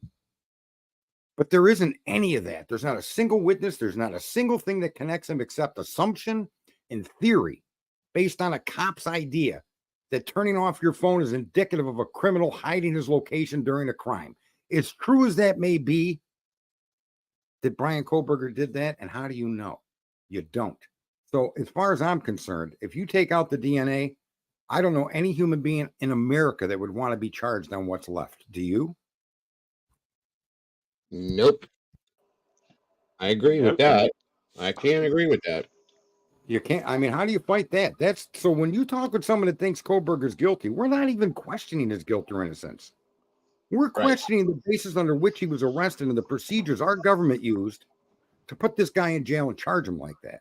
That matters more than people even want to give it credit to. The cops' attitude, like this other guy out there, don't worry about what we did. We got the right guy. No, this isn't Venezuela. Trust us. I don't live in Gandhi. Or whatever the name of these countries are. I live in America. Mm-hmm. Right? And that matters to us. That's why we all come together. Right. And if this was done improperly, then by darn, someone needs to be fired. People need to start to be held to account. People need to be replaced. Training programs need to be stood up. They need to pass these programs. These policemen that are out there protecting our streets. I don't want some guy pulled over because he's black, white, green, and I don't want a hot chick getting out of a ticket because she's hot. No. Fair? It's fair. Okay? That's right. I can agree with all of that. I absolutely can. And that's what's kept me to this case is that if you take the DNA out and a fair-minded person is left with what the other accusations are, I can't even imagine anybody agreeing you should even be arrested for that. Okay. Right. You might want to be, maybe you could question me for that. And I think that's what they should have done here. They should have drove to Pennsylvania. They should have put him in a car, brought him downtown, started questioning him, asked him for his DNA. Well, they should have handled this much differently. Well, I didn't. Here's another question, though. And I've always had this question. They had him once before, exactly, Salty. They had him once before, folks. They had him. Dead to rights, they had him at first. They could have sat him down right then and there and questioned him very simply, which I can see him cooperating. They could have actually swabbed him. I can almost possibly see him cooperating. I can see him going both ways. They could have surreptitiously obtained his DNA, which in fact they did with other suspects. They admit it. Right. Yeah, here's a bottle of water while we're talking to you, Brian. There you go. Boom. Anything. I mean, he is smart. And if he was playing a game, he could have got out of it. But still, they didn't do any of that. They let him go. Okay. For whatever reason, I still want to know why. I don't understand that. And I never have. Maybe I'm just, I know because of this comment, I'm going to be called stupid by a specific person. Whatever. I don't care. It is what it is. The point is, they had him. They had him, and they could have had him the right way, but they let him go. That's what I want to know is why. Why did you let him go? Well, am I wrong in remembering that there was a policeman taking pictures of tire marks in front of the crime scene? You're right. Is that correct? Right. Yeah, why would you let the guy drive 2,200 miles on those tires after you took those pictures? That's a good point. That is a good point. I mean, why would that? See, those are there may be a good answer for all of this stuff. And Bryan could, in fact, absolutely be guilty here. But I still would like the people that we pay to protect us and defend us to explain their actions. Because they just look ridiculous to me. Right. Right? Right. I don't know. They caught my fingerprints on door hinges where an apartment was robbed. The fact of the matter is, I robbed the apartment. That's true. Right. But I was the painter and the maintenance man that had just painted that hallway, including that door and hinge plates. So there was a reasonable doubt as to why my print showed up on that. Yeah. They never charged me with a crime, Dago. This is going back 30 years. Mm-hmm. Because that was the correct thing to do. The reasonable doubt was strong enough that you don't charge. Right. Right. I can agree. Right? So with Mr. Kohberger, is your phone your ID the guy's driven 12 times? Now, if they'd have said he was in the area 12 times and he parked in this place and remained there for 40 minutes, if they showed you that he was parking to stalk these people, because I've never can imagine stalking somebody by driving by. Right. You do that at 40 miles an hour. Right. No, they don't have that in the PCA. They don't have anything that places that kid at that house before, during, or after the crime. As a matter of fact, they even admit that when they stated he was there after, that they were in error, that they believed to be out of town. Yeah.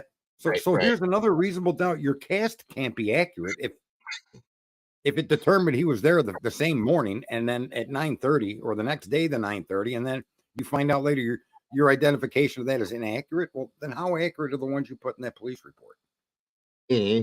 Right. So absolutely. It's crazy. And don't let people calling you names and talking stuff. Believe me, I go into different streams all over the place, and I think I'm more known now than I was before. Yeah. We see you, Sarge. All right. I still love you, Sarge. No worries, brother. All right, I'm gonna be quiet for a while. And who's Boom? I don't think I've ever met Dinky Imo. Stinky. Dinky.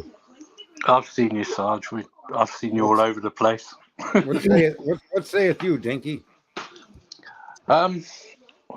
Well, on the Bryan guilty thing, I'm not quite there yet, so I'm going to struggle with that one.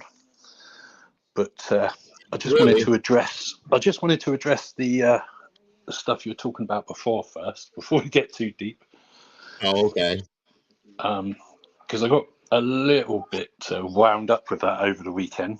I don't do Discord or any of that stuff, so I stay out of all of that. Right. But somebody dropped a live, I think it was Friday, having a go at harsh reality. Yeah. I think we know who we're talking about. Absolutely. I think he's here in chat at the moment, actually. That's awesome. Okay. But yeah, anyway, I took that kind of personal, and I think what you have to remember is that this creator is not only disrespecting channel creators, he's disrespecting every single person in their chat, their substitutes, their members. So it's quite personal, And no, but it's personal to that person, though. You know what I mean? Well, they're taking Sarge, they take screenshots of chat, and if people use their real names, they're doxing them. Well, T-Rev doxed me, but it didn't cause me any nothing came of it, right? And so it's done, it's gone, I ignore it. I mean, T-Rev's version of doxing is just Googling your name, but some people do. Some people do go a bit further. No, he went far enough where people could definitely have identified me 100% with what he said. Yeah. I invited people to call his show, and I called him. My caller ID makes a specific identity to me, and he made sure to put that out on his screen. Yeah. Well, he's very childish, but I never went in there again. But it's never hurt me or caused me any grief. No one's ever done anything with it. So no, it's over. But some people, it can be a little bit more dangerous. I mean, I just don't think people realise how dangerous all this stuff can be. A good example of that is like all of the stuff that Lana over Truth and Transparency went through, and still goes through. She doesn't talk about all of it, but there's some nasty, nasty people out there that will, and they will take you down, and they don't care how they do it. Right. And the stuff that they're talking about with Dago, it's pointless. It's unnecessary. Dago's addressed it. I don't think he's keeping any dirty secrets from anyone. I've got kids. I've got a 22-year-old son, and he's not exactly a choir boy. I've had to bail him out more than twice, and give him a slap round the side of the head for his behaviour. More than twice. Yeah, more than twice. That's what I'm going to say on that one. But come here, I even gave him a slap inside the police station one day. But You know, you know, the 99% kids of and us, like you, we're all awesome people, and we have legitimate questions, and we feel passionate about it. And that's whether you live across the pond, like Harsh. I don't know anybody could have a bad thing to say about Harsh. Of all people, it's I like agree. I agree. your Reed exactly. can say something about that poor guy. I think exactly. I mean, he's got what, nearly 70,000 Yeah, subs he's compared got to a that. guy that's not even got 1,000, who talks to the same 50 people. Well, talks. I was going to say screams and shouts and swears and looks like a complete idiot in a wig for 3 hours. When Harsh is one of the nicest people you'll ever want to speak to. I mean, what he does also behind the Well, scenes, a see, lot of people don't see. You know, he I believe recently. that person is or was a policeman, and that's what I mean when I say the corruption is so. I'm not a supporter of any of these Black Lives Matters or any of that stuff. I think all lives matter, but I also think that they make a good point when they say the corruption is systemic, and that's why when I talk about corruption, I don't talk about a guy stealing drugs out of your car. I talk about a guy going 60 in a 35-mile-an-hour zone. That's Yeah, putting yourself above the law. You are not exactly. above the law. You are a servant of the law, right? Yeah. And that's where all of our problems come from in America. Is these people make decisions and do things that aren't correct, but they don't see them as incorrect because that's how they were trained. How do you fix that, I agree. We right? get the same problems over here. So same Yeah. thing over here. I had a cop with a speed trap gun. He was on a motorcycle, but he was actually hiding in the hedge, and he jumped out and zapped me. I was doing 36 in a 30. But I mean, at that time, I was young and a bit of an idiot, so I ripped up my driving license and threw it at him. That's epic, man. Ooh. But Was it was just untoward. But if it was in the month of October, you got to forgive him, right? Because you got Halloween and things this month. So I maybe he told was him just trying to scare you. I told him he was lucky I didn't run him over. But yeah, we have issues. I mean, Christ, our police force is in the news permanently over here for corruption. You know, our cops, yeah, we've got rogue cops that go around raping women, and we've got cops that go around killing people. I mean, yeah, we have our own issues over here. But the States it's bigger and it's more complicated. So yeah, I don't know, but I think Dago, you've done the right thing by reporting that stuff, and I don't think you should be ashamed to use their names here either, because they're not ashamed to use your name. So just call them Well, out for who they are. You know. I know. I'm trying to do it respectfully and the right way, but they're going to be put out. The names are going to be put out only because I want to make sure that other creators are warned. Actually, yeah, I probably should do it that way in a sense. Warned of these people who will probably change their names. I think one of them already did that I know of for a fact, but I Yeah. have that name as well. So it is what it is. I got some Just screenshots anyway to show you, because I was amazed at some of the people I saw in that chat. That oh were yeah, quite happily going along. Absolutely mind blown by who I yep, saw in there. yes, To the point where I was screenshotting it. People right. that I've considered to be friends that I've seen in here before. Oh yeah, yeah. Uh, Well, there a couple of them are involved in this thing, just so you know. yeah, I know. But So yeah, it is mind blowing to see that, and it is what it is. If that's the choice that they're making to do that, that's why I'm giving certain specific people the option to say, "Hey, I made a mistake. I was told yeah, something, forced into believing something in a sense." Because some people, I don't want to say that people are naive, but some people are naive to some of these things. You know what I mean? And want to believe. Here's one thing: people love drama. We all know that. Okay, yeah, 100%. drama. They love it. Okay, so the more exciting and the more crazy sounding something is, they're all over that. It can't just be that it's nothing, because that's boring. So you know how that goes. But yeah, Yeah, I know what you're talking Well, about. I was very surprised. like I do not believe at all that the police planted evidence to ensnare Bryan Kohberger. I don't believe me that at either. all. No. What I think happened here is they had a suspect, coincidentally or not, and they built the case to fit him.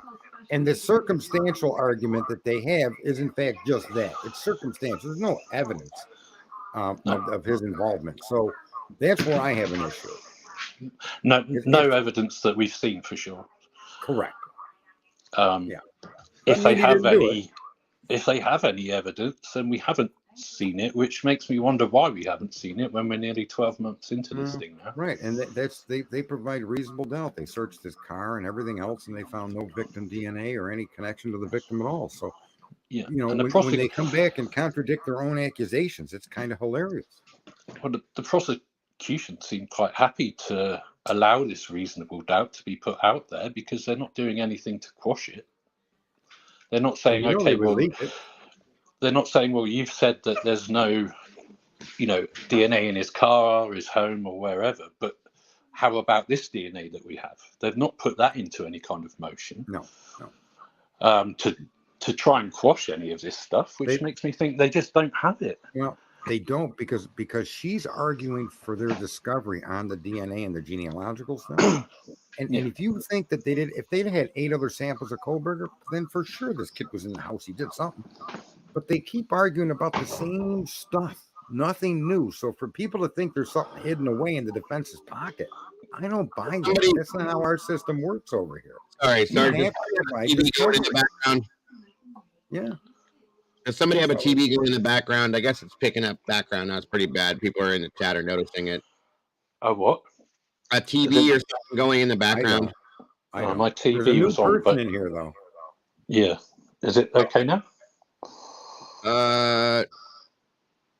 Yeah, I think so. I think we're good. Okay. Sorry to interrupt. I didn't mean to. Go ahead. So yeah, I agree with pretty much everything you say, Sarge. Like I say, I've seen you in Lana's and I've seen you all over the place for months, but I got banned from Rory's for some reason, so I'm not able to talk to you over there. Oh, I'm sorry to hear that. I don't know what. I mean, I don't want to know. I don't run the channels. I don't even have any idea why, but it's weird because everyone I know sort of, goes there and listens, and I think it had something to do with crime sleuthing, to be honest. But anyway, that's a different story. Correct, Deborah. Yeah, I don't know anything about. Like I said, I could probably. I have so many people that know me. Yeah, I came early on. Someone thought I was fishing to set up my own stream here. I was like, no, I already did that for years politically. I ain't doing it again. If I do, it wouldn't be true crime. It would be. I'm not even going to say. But anyway, this market's cornered. There's good people in there. Yeah, there are good people. A lot of knowledgeable, thinking people. That's what turns me on about it. Yeah, me too. There's a lot, especially in the chats. People are. Right. You think there's thousands and thousands of people that go into these chats. All of these critical thinkers, with great opinions. It's not just the creators. Yeah, the creators are fantastic for putting the platform there. And welcoming the critical thinkers. Like here's fantastic place. Lana's is fantastic.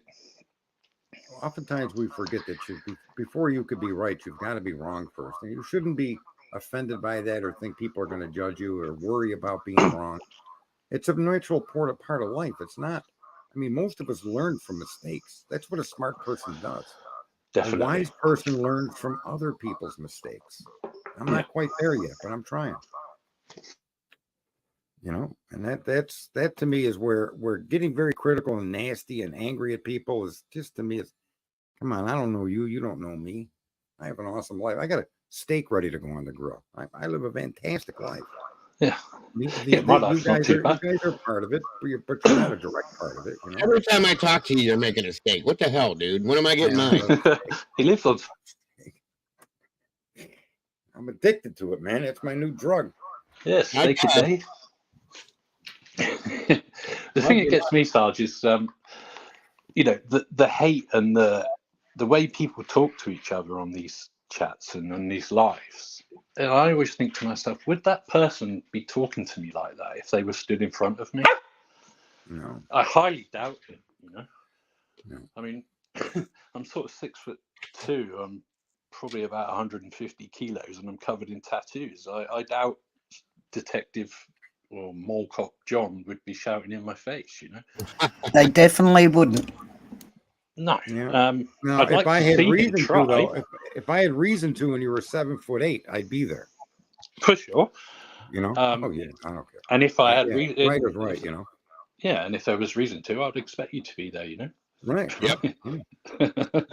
Good reason. Good reason, right?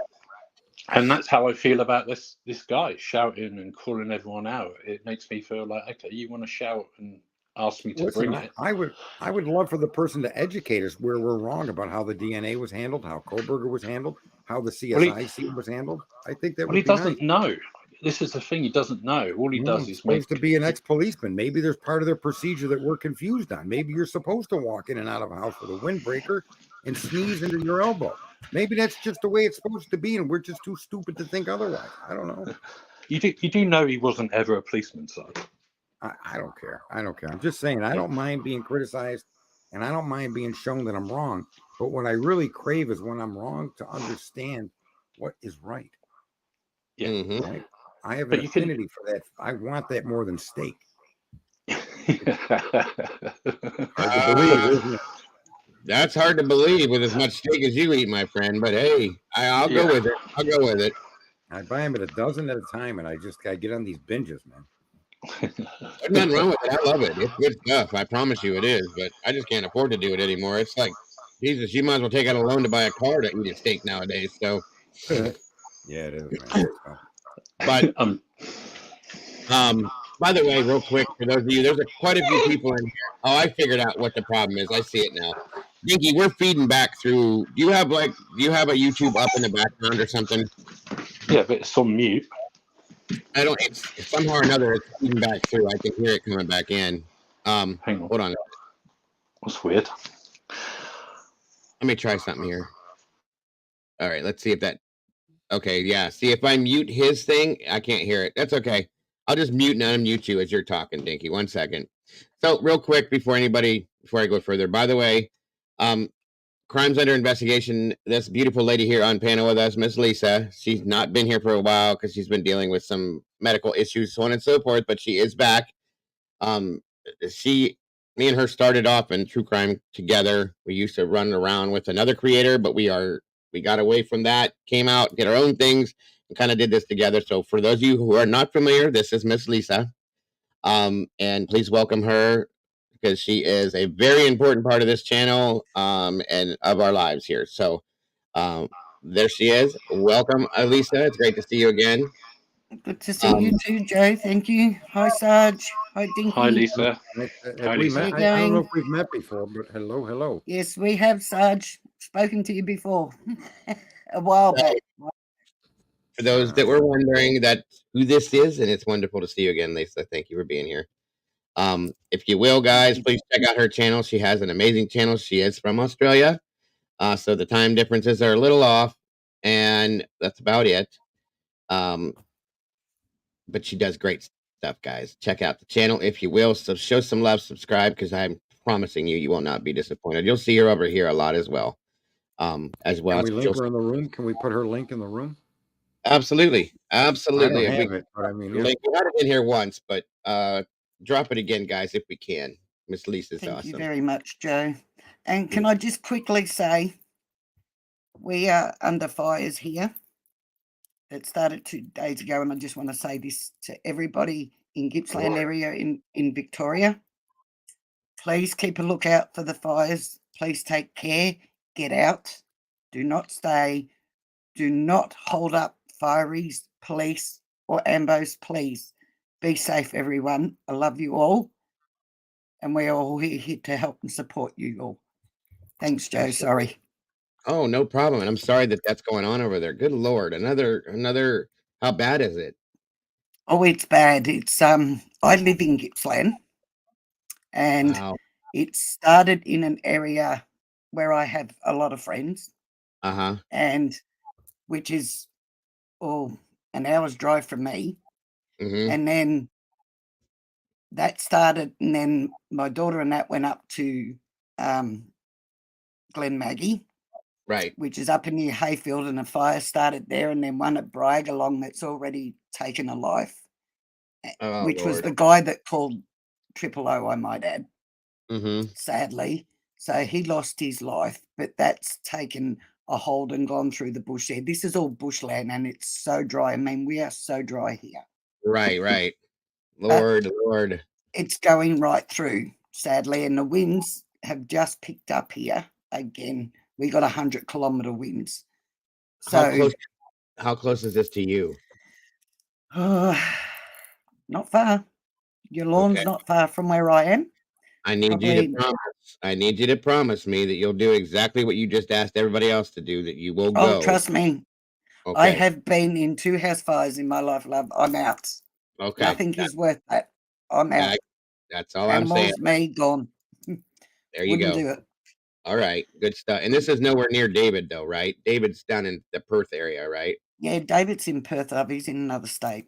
Okay. Gotcha. Just making sure that everybody I know is good. You know what I mean? So, okay. Good to know. Yeah, no, And this is only anybody Victoria. else, right. We have quite a few Aussies in here, actually. So, anybody else that is in that realm of area, please be safe, as she said, Yep. and just get out. And If you please gotta- avoid the area if you do not need to go there, or you have people you know up there. Please don't drive up there to look for them people, Stay because safe. you're just hindering stuff. Please stay away from all the areas. Call Right. the emergency numbers to find out about your loved ones, because they do have shelter for them, and there Yeah. are people that will look for them for you. So please stay out of the area, everybody.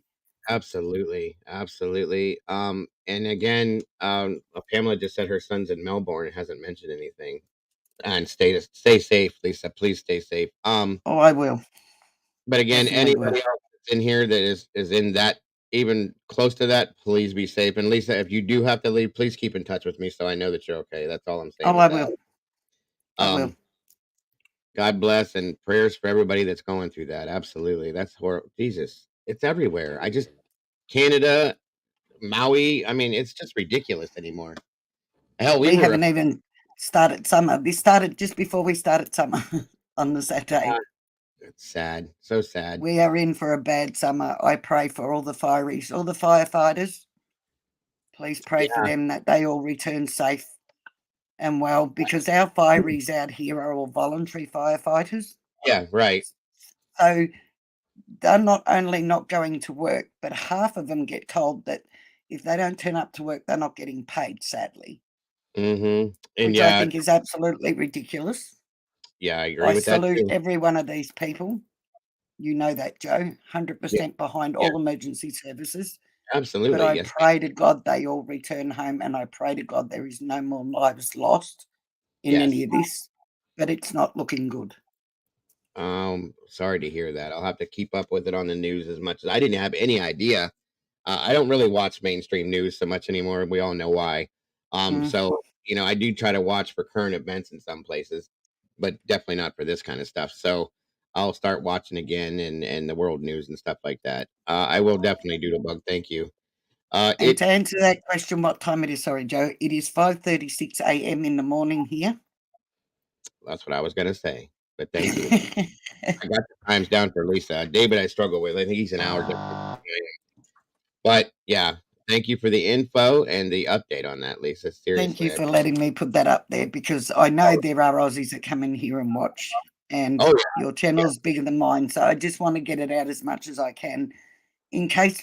Absolutely. And if you are in this area, please download the app, the Vic Emergency app, and keep up to date so you know where you can and can't go and what's happening, please.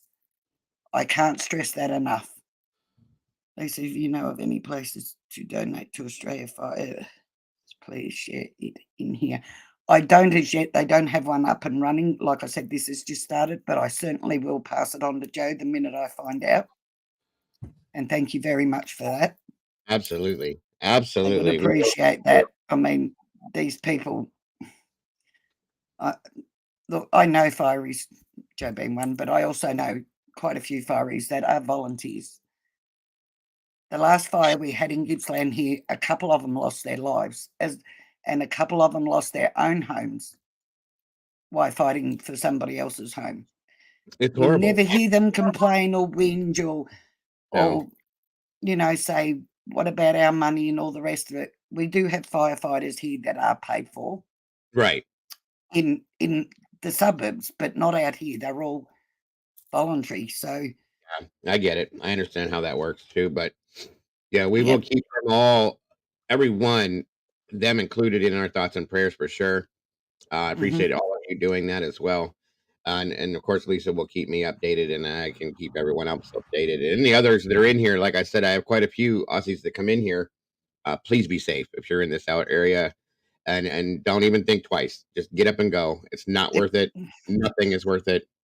And it's none of it is.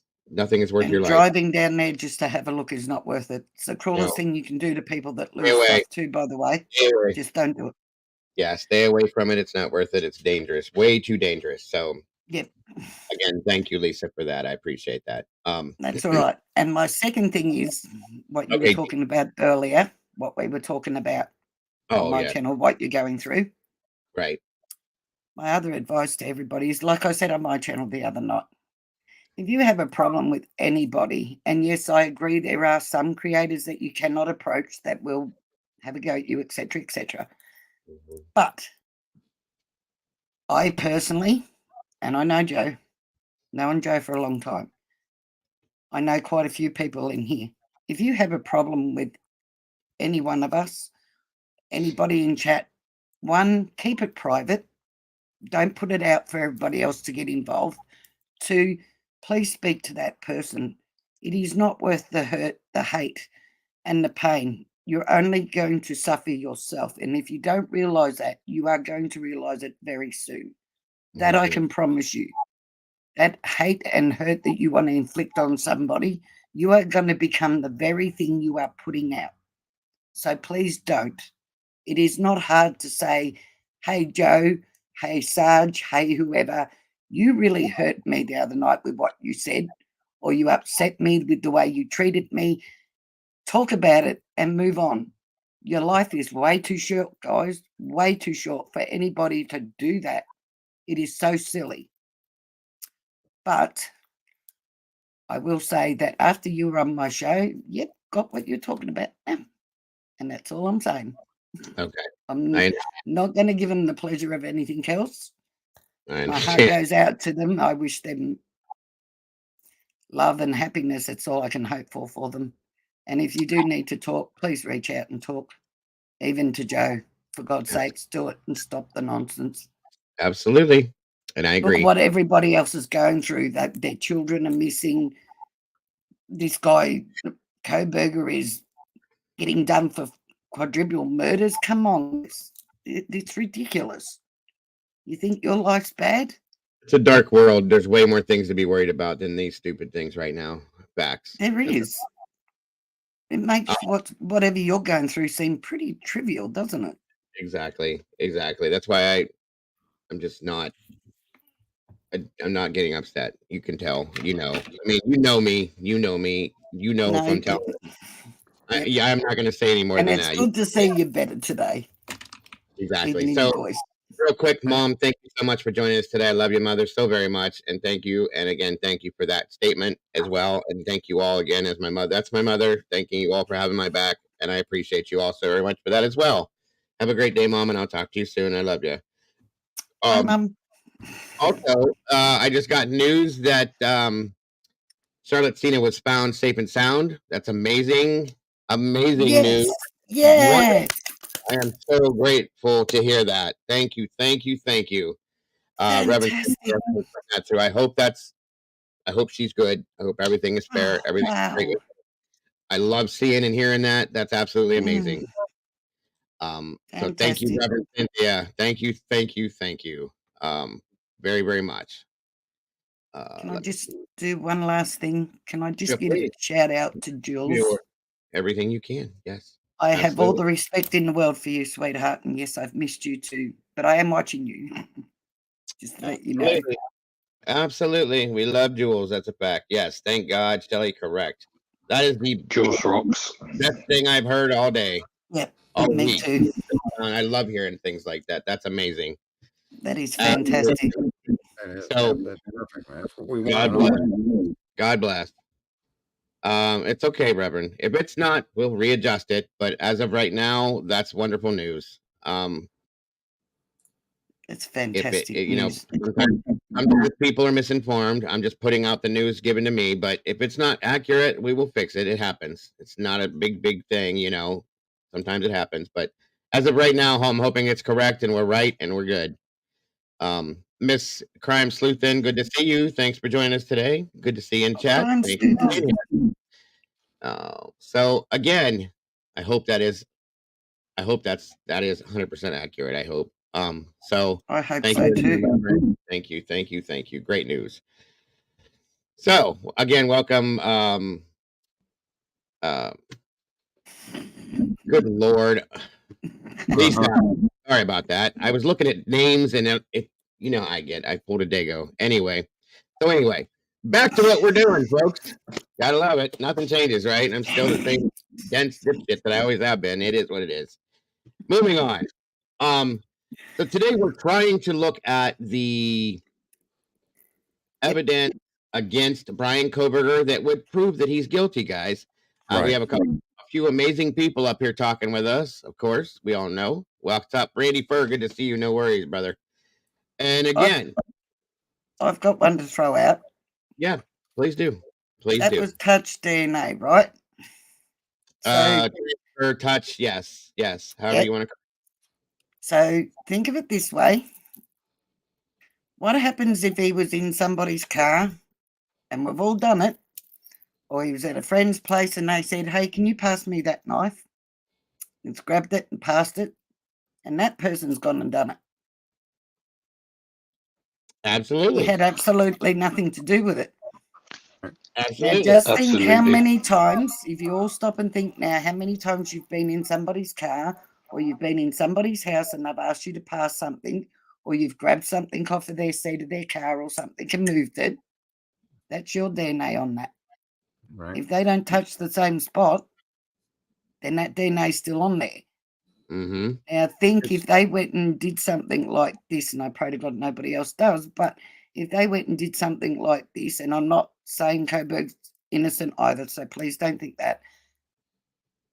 And then the next minute somebody was arresting you or your child for the same thing with that evidence, you really have to stop and think, is this the best that we want the police to be?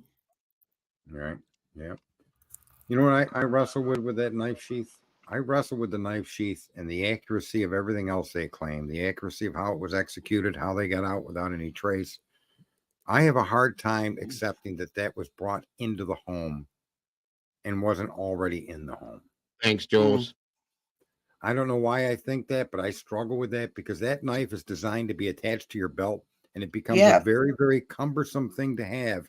It'd be like carrying the holster of your weapon in your hand. I've got the same problem. You're going to pull your weapon out of the holster that you're holding on to.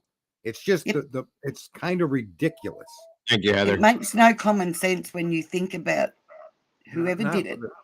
Yeah. Even if it was Bryan, if he walked into that house and was covered that he got no DNA on anything else, didn't leave anything anywhere, no hair, no sweat, no nothing, but yet walks in carrying the knife sheath.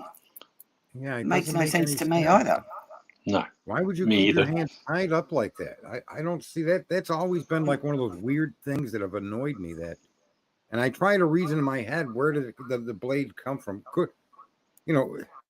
I honestly think my only conclusion is I don't think someone that executed the crime with this kind of precision would have carried the knife that imprecisely. I just can't agree. I agree on that too.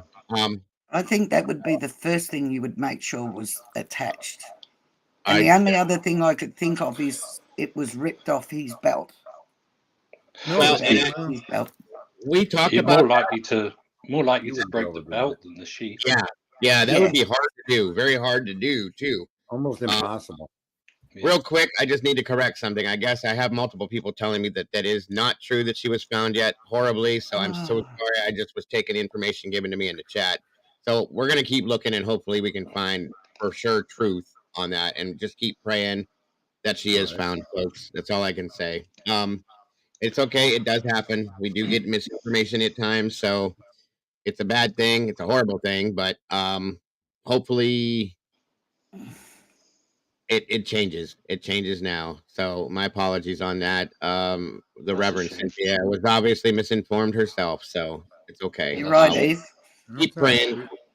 We will keep praying. That's all I can say. For sure. So, so can I just say, let's say my biggest problems with the sheath is, firstly, the sheath wouldn't be a weapon, Right. which is my first problem. You know, the sheath wasn't used to do these things, so it's basically an inanimate object unless they can match the wounds to the exact knife that fit in that sheath. And Reverend. Now, my second problem then is that if they do match the exact knife to that sheath, you're looking at a blade which is 7 inches long. Now, the MSM make this knife out to be huge. It's massive, huge weapon. It's 7 inches. Now, that means you have to be within 7 inches of the person that you're about to use it on. So that's pretty close, you know. So that leads me then onto the problem: would you even take a knife into that house to commit this crime in the first place? There's so many problems that come from that. I agree. I'm just trying to make something make sense, and like I say, you know, even when you break down the fact that, okay, there's this sheath, well, the sheath didn't actually kill anyone, so the knife inside of it they haven't found. They obviously haven't found it in any Google stuff because they're still looking. So we don't even know if it was a K-bar that was used. You know, and then if it was a K-bar that was used, that takes me to the problem of, well, that's quite a small weapon to be the only weapon you carry into that house, you know, aware that there's going to be at least probably 4 to 6 people in that house. Right. It just doesn't seem feasible. I don't know, how do you corral a guy with one weapon, one guy and one weapon? Exactly. How do you corral 4 other people? I don't see how you take control of a scene like that. I've been through some incidences with violence against, like when I was selling drugs and I'd get attacked. It's a horrific event. Yeah. And there's a lot of activity that goes on, and it's not that easy to do. One person to stab a person out like that. It's just, and if they're fighting back, the fact that you walk away completely clean and unscathed is just 4 times. That's just the odds are just astronomical to accept that. Well, people also say that, you know, obviously he knew what he was doing because, you know, you could use a knife and silence someone very quickly. So you'd have to be pretty precise. Now, in order to silence someone pretty quickly and be precise, I can guarantee you that's going to make a lot of mess. Right. Because you know, that initial cut is going to have to matter. Do you see what I mean? It's going to have to silence you. So you're looking at the neck, the throat, anywhere else you're going to make noise. Brainstem, where the brainstem connects to the spine. And if the minute you pull that knife back out, so you hit an artery and then crush the you're going to be covered. The whole thing is just unreal, man. Yeah, I did find there's a guy, I think he's quite new on YouTube. He's called A.R. Hayes, I think. I don't know if anyone's come across him. Yeah, I've seen that. Yeah. He's an ex-con. You know, he talks about the fact that he used to break in and entering, and he's been a member of the Aryan guys, you know, in prison, and or he's quite open about what he talks about, but obviously he's, you know, on a different path in his life now. But he did some quite good sort of reenactments of how it would be even impossible to keep DNA out of your car, even if you went in there completely wrapped up, because taking that stuff off before you get into your car, you're going to transfer it onto your body. So it's quite interesting, you know, he went through the whole thing and he explains about how he would go about entering a house and if he went in on that level and what he would be looking for. And so, and that's coming from the criminal, and he can't even believe really that one person did this, I don't think. I'm gonna play this video here. It's from 8 months ago, guys, just to kind of remind us of a couple things, and then we're gonna talk about these things as we move forward with this. Thank you, Dinky, for that. I appreciate that, by the way. No worries, Digger. Always. So let's see. Again, let me know how the audio is, folks, as we go into this again. Sorry, guys, 1 second. And then, like I said, we're going to talk about these subjects here as we move forward through this. Again, these are the things that links Bryan Kohberger to this as the suspect, folks. Again, we're trying to look at this today as if he's guilty because he is the suspect in custody. Is he that good?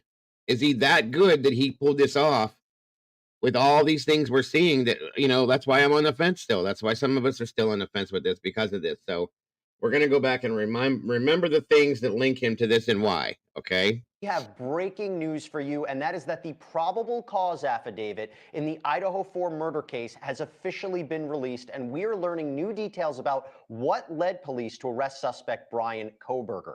Talking about him for a minute, he's expected to appear in court today after being extradited back to Idaho.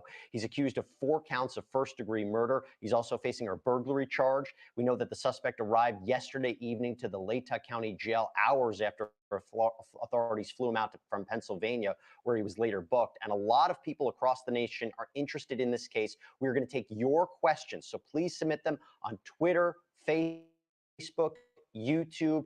But right now, we have to break down this probable cause affidavit. As I said, we are learning things that we did not know before. As you can see, I'm casually dressed. We had to jump on the air immediately to get this to you. I want to bring in my 2 special guests to talk more about this. I'm joined right now by law enforcement instructor Sonny Slaughter. I'm also joined by forensic death investigator from Jacksonville State University, Joseph Scott Morgan. It is great to have you both here. I'm going to start with you, Sonny, and I'm going to start with one of the most shocking revelations in this probable cause affidavit, which I will tell you is more detailed than I would have imagined. It's about 19 pages. First up, we had a lot of questions about the 2 surviving roommates that were on the ground floor in that house. According to the probable cause affidavit, I'm going to read it for everybody. DM, who is one of the surviving victims, she said, DM stated she opened her door for the 3rd time after she heard the crying and saw a figure clad in black clothing and a mask that covered the person's mouth and nose walking towards her. DM described the figure as 5'10" or taller, male, not very muscular, but athletically built with bushy eyebrows. The male walked past DM as she stood in a frozen shock phase. The male walked towards the backsliding glass door. DM locked herself in her room after seeing the male. DM did not state that she recognized the male. This leads investigators to believe that the murderer left the scene. Now, later on in this probable cause affidavit, when they were able to determine that it might have been Kohberger, they looked at his license plate and noted the bushy eyebrows. The idea that someone in this house saw him is unbelievable. What's your reaction, Sonny? It's absolutely unbelievable. I'm just printing out the affidavit right now and trying to go through it, you know, right before we went on the air. This is one of the most detailed affidavits that I have ever seen. And this is the reason why they got the guy. There's nothing to suggest that he was not present. They have the DNA, they have everything that they need, but more importantly, it's the eyewitness, the details and the level of detail that law enforcement has provided in this affidavit. There's no reason and there's no way that a judge would not have weighed in and said this is absolutely necessary. So a few things to note. Again, throughout this discussion, he is innocent until proven guilty. But what this lays out is the probable cause by which they felt necessary to arrest him. What is so eerie is to hear this account of the roommates. They heard people saying in the upstairs room to the effect of "there's someone here." They heard one of the victims say that. They heard a voice say, "It's okay, I'm going to help you," possibly from the killer. Now, Joseph, I'm going to go to you because this is something that we had suspected about the murder weapon. Now, I will tell you the murder weapon has not been recovered, but this is what we have. I also later noticed what appeared to be a tan leather knife sheath laying on the bed next to Mogan's right side, Madison Mogan, one of the victims, when viewed from the door. The sheath was later processed and had KBAR, USMC, and the United States Marine Corps Eagle Globe and Anchor insignia stamped on the outside of it. The Idaho State Lab later located a single source of male DNA, the suspect profile, left on the bottom snap of the knife sheath. Now, of course, that's important, Joseph, because we had suspected for a while that, and we actually had Phil Waters on our Sidebar podcast who said this could be a KBAR military-style knife. Now, just to reiterate this, later on in the affidavit, they did a DNA test. And what they did is on December 27, 2022, Pennsylvania agents recovered the trash from the Kohberger family residence located in Albrightsville, Pennsylvania. That evidence was sent to the Idaho State Lab for testing. The next day, the Idaho State Lab reported that a DNA profile obtained from the trash and the DNA profile obtained from the sheath identified a male as not being excluded as the biological father of suspect profile. At least 99.9998% of the male population would be expected to be excluded from the possibility of being the suspect's biological father. Joseph, what do we make of that? You're going head to head with numbers. Numbers always win in the end. All speculation, supposition, all of that stuff is out the window. When you have these specific scientific tiebacks, and as you'd mentioned, we had suspected a sheath for a while. We heard about military style knife. We heard somebody throw out a term or where it was coming from. And we did, in fact, hear the term KBAR. We've talked about this for a while, and it is a specific knife. The thing about these types of knives, hunting or military style knives, most of the time they come, you purchase these things with a sheath so that you can put it on your belt, all those sorts of things. The fact that it's adjacent, this DNA is recovered adjacent to the snap on it, which holds it in place, is significant. This goes back to a manufacturer, and it also, this DNA ties back to him. It is incredible evidence. I didn't think we were going to have this much. So I'm going to read portions of this affidavit because it literally came down 5-10 minutes ago. People have not heard it, so I'm going to read portions of it. This is very interesting. This is something that online sleuths were thinking once he was arrested. Did he make a Reddit post? Well, this is what we know based on the probable cause affidavit. Based on information provided on the WSU website, Washington State University, Kohberger is currently a PhD student in criminology at Washington State University. Pursuant to records provided by a member of the interview panel for Pullman Police Department, we learned that Kohberger's past education included graduate degrees in psychology and cloud-based forensics. These records also showed Kohberger wrote an essay when he applied for an internship with the Pullman Police Department in the fall of 2022. He actually applied for an internship with. Hold up. Did he just say that? Adjacent to the snap? No. He didn't say that? No, his original reading of that was it was the snap for the under the button. Right, but did he say just now, did he say adjacent to the snap? He may have, but it may have been just a misspeak on that. Okay, because I was gonna say I didn't hear it, but that I didn't hear it either, but it didn't catch my attention. Right. Gotcha. Okay. Thanks, Jules. With the police department. Kohberger wrote in his essay that he had interest in assisting rural law enforcement agencies with how to better collect and analyze technology. Hold on. Let me check something here. Just to be sure, because a couple people said they caught that. Back up. Where were we at?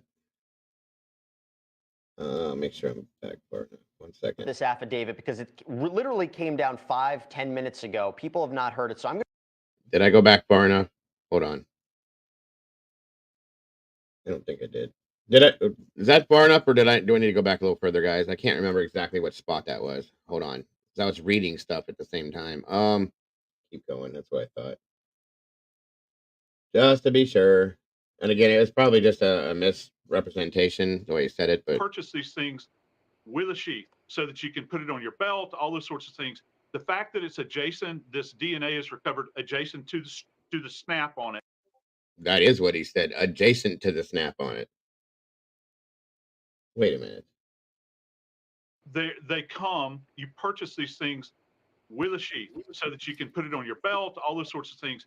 The fact that it's adjacent, this DNA is recovered adjacent to the snap on it, which holds. Right, but he's just some guy that's summing up what he just heard. So I don't see any relevance to his opinion or his statement. Yeah, but they go He's just now like, with yeah. that's a little, I don't know, I guess. That's a little crazy to me. I'm going to look into that a little bit more, but thanks for the catch. And I can agree that what you're saying is probably just a miss. This was early on when it first came out. First He did 5 minutes. Yeah, he did say it, but that's something to listen to, because that ain't right. But we'll move forward for now and go back. Yeah, I heard it clearly twice. So anyway, moving forward. Holds it in place is significant. This goes back to a manufacturer, and it also, this DNA ties back to him. It is incredible evidence. I didn't think we were going to have this much. So I'm going to read portions of this affidavit because it literally came down 5-10 minutes ago. People have not heard it, so I'm going to read portions of it. This is very interesting. This is something that online sleuths were thinking once he was arrested. Did he make a Reddit post? Well, this is what we know based on the probable cause affidavit. Based on information provided on the WSU website, Washington State University, Kohberger is currently a PhD student in criminology at Washington State University. Pursuant to records provided by a member of the interview panel for Pullman Police Department, we learned that Kohberger's past education included graduate degrees in psychology and cloud-based forensics. These records also showed Kohberger wrote an essay when he applied for an internship with the Pullman Police Department in the fall of 2022. He actually applied for an internship with the police department.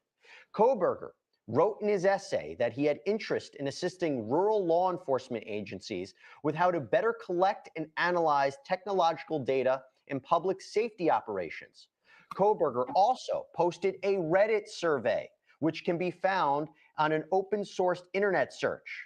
The survey asked for participants to provide information to, quote, understand how emotions and psychological traits influence decision-making when committing a crime.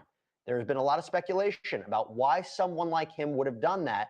This is something that came early on. I want to go back to the discussion of the initial impressions from the surviving roommates, because I think that's really key.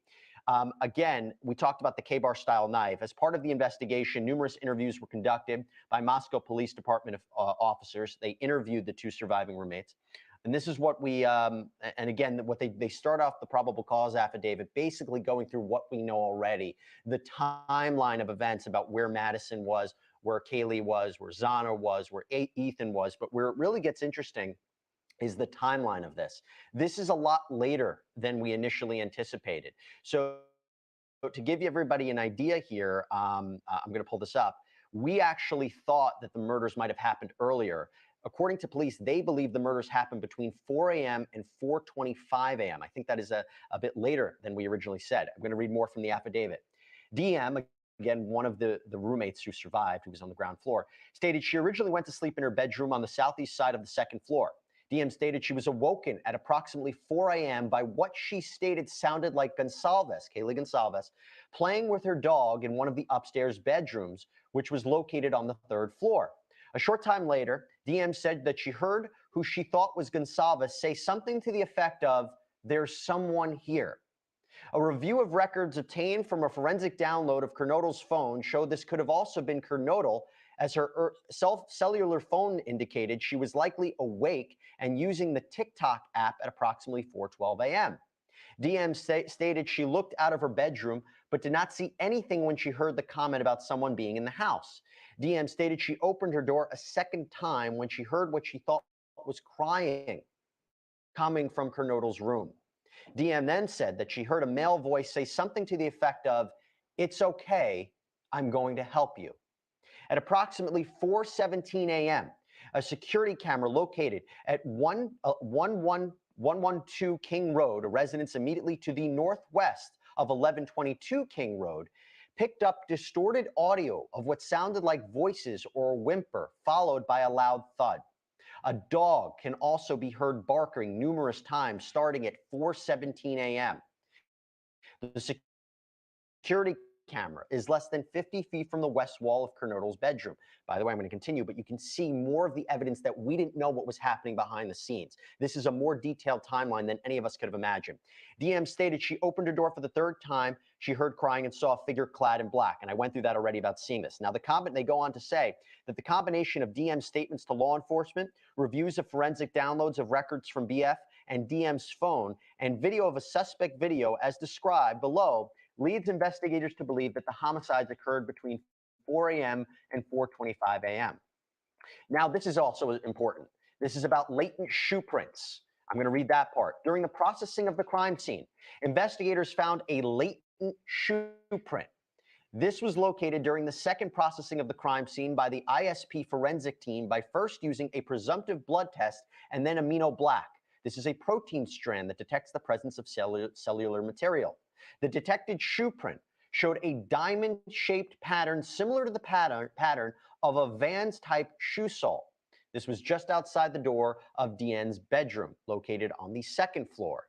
This is consistent with DM's statement regarding the suspect's path of travel.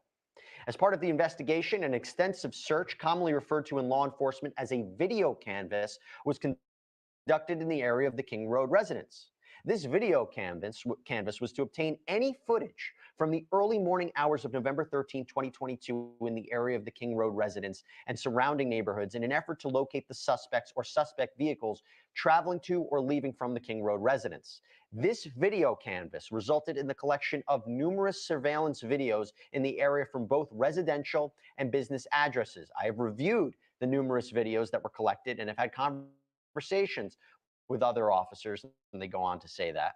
A review of camera footage indicated, and this is where that white Hyundai Elantra comes into play.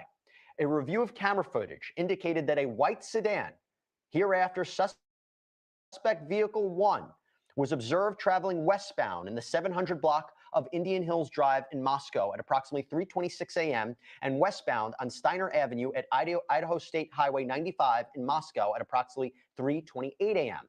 On this video, it appeared suspect vehicle 1 was not displaying a front license plate. At this point, they didn't know it was the vehicle that we now know, the white Hyundai Elantra. This is how they first were able to identify it. A review of footage from multiple videos obtained from the King Road neighborhood showed multiple sightings of suspect vehicle 1 starting at 3:29 a.m. and ending at 4:20 a.m. Remember the timeline of when they think these murders occurred. These sightings show suspect vehicle 1 makes an initial 3 passes by the 1122 King Road residence and then leave via Walenta Drive.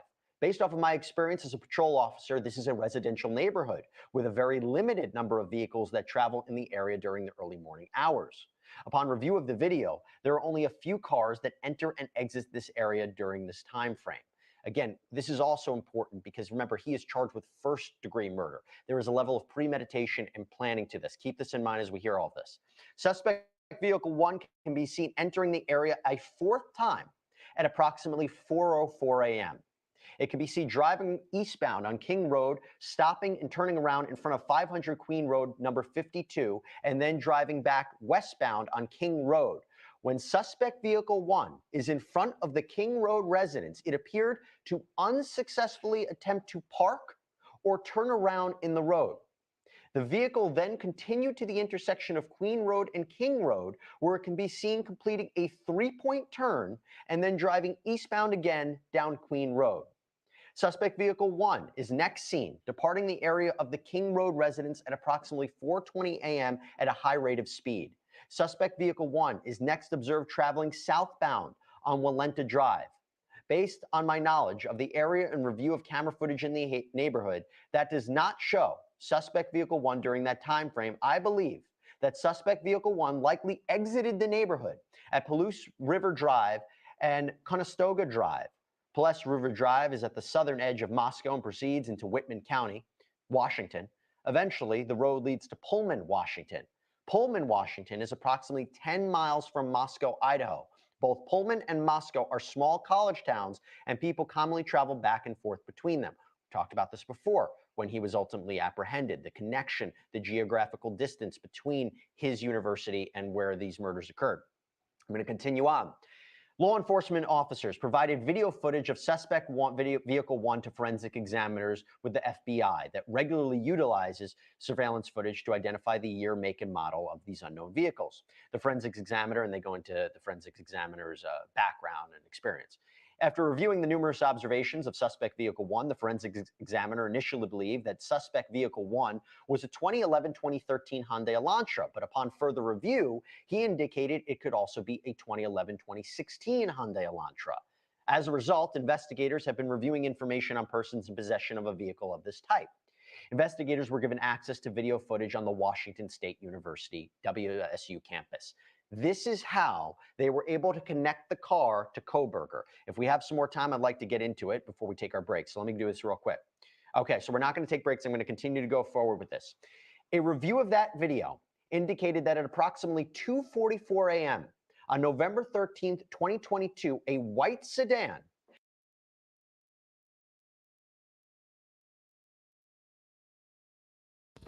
Yeah, that cut out.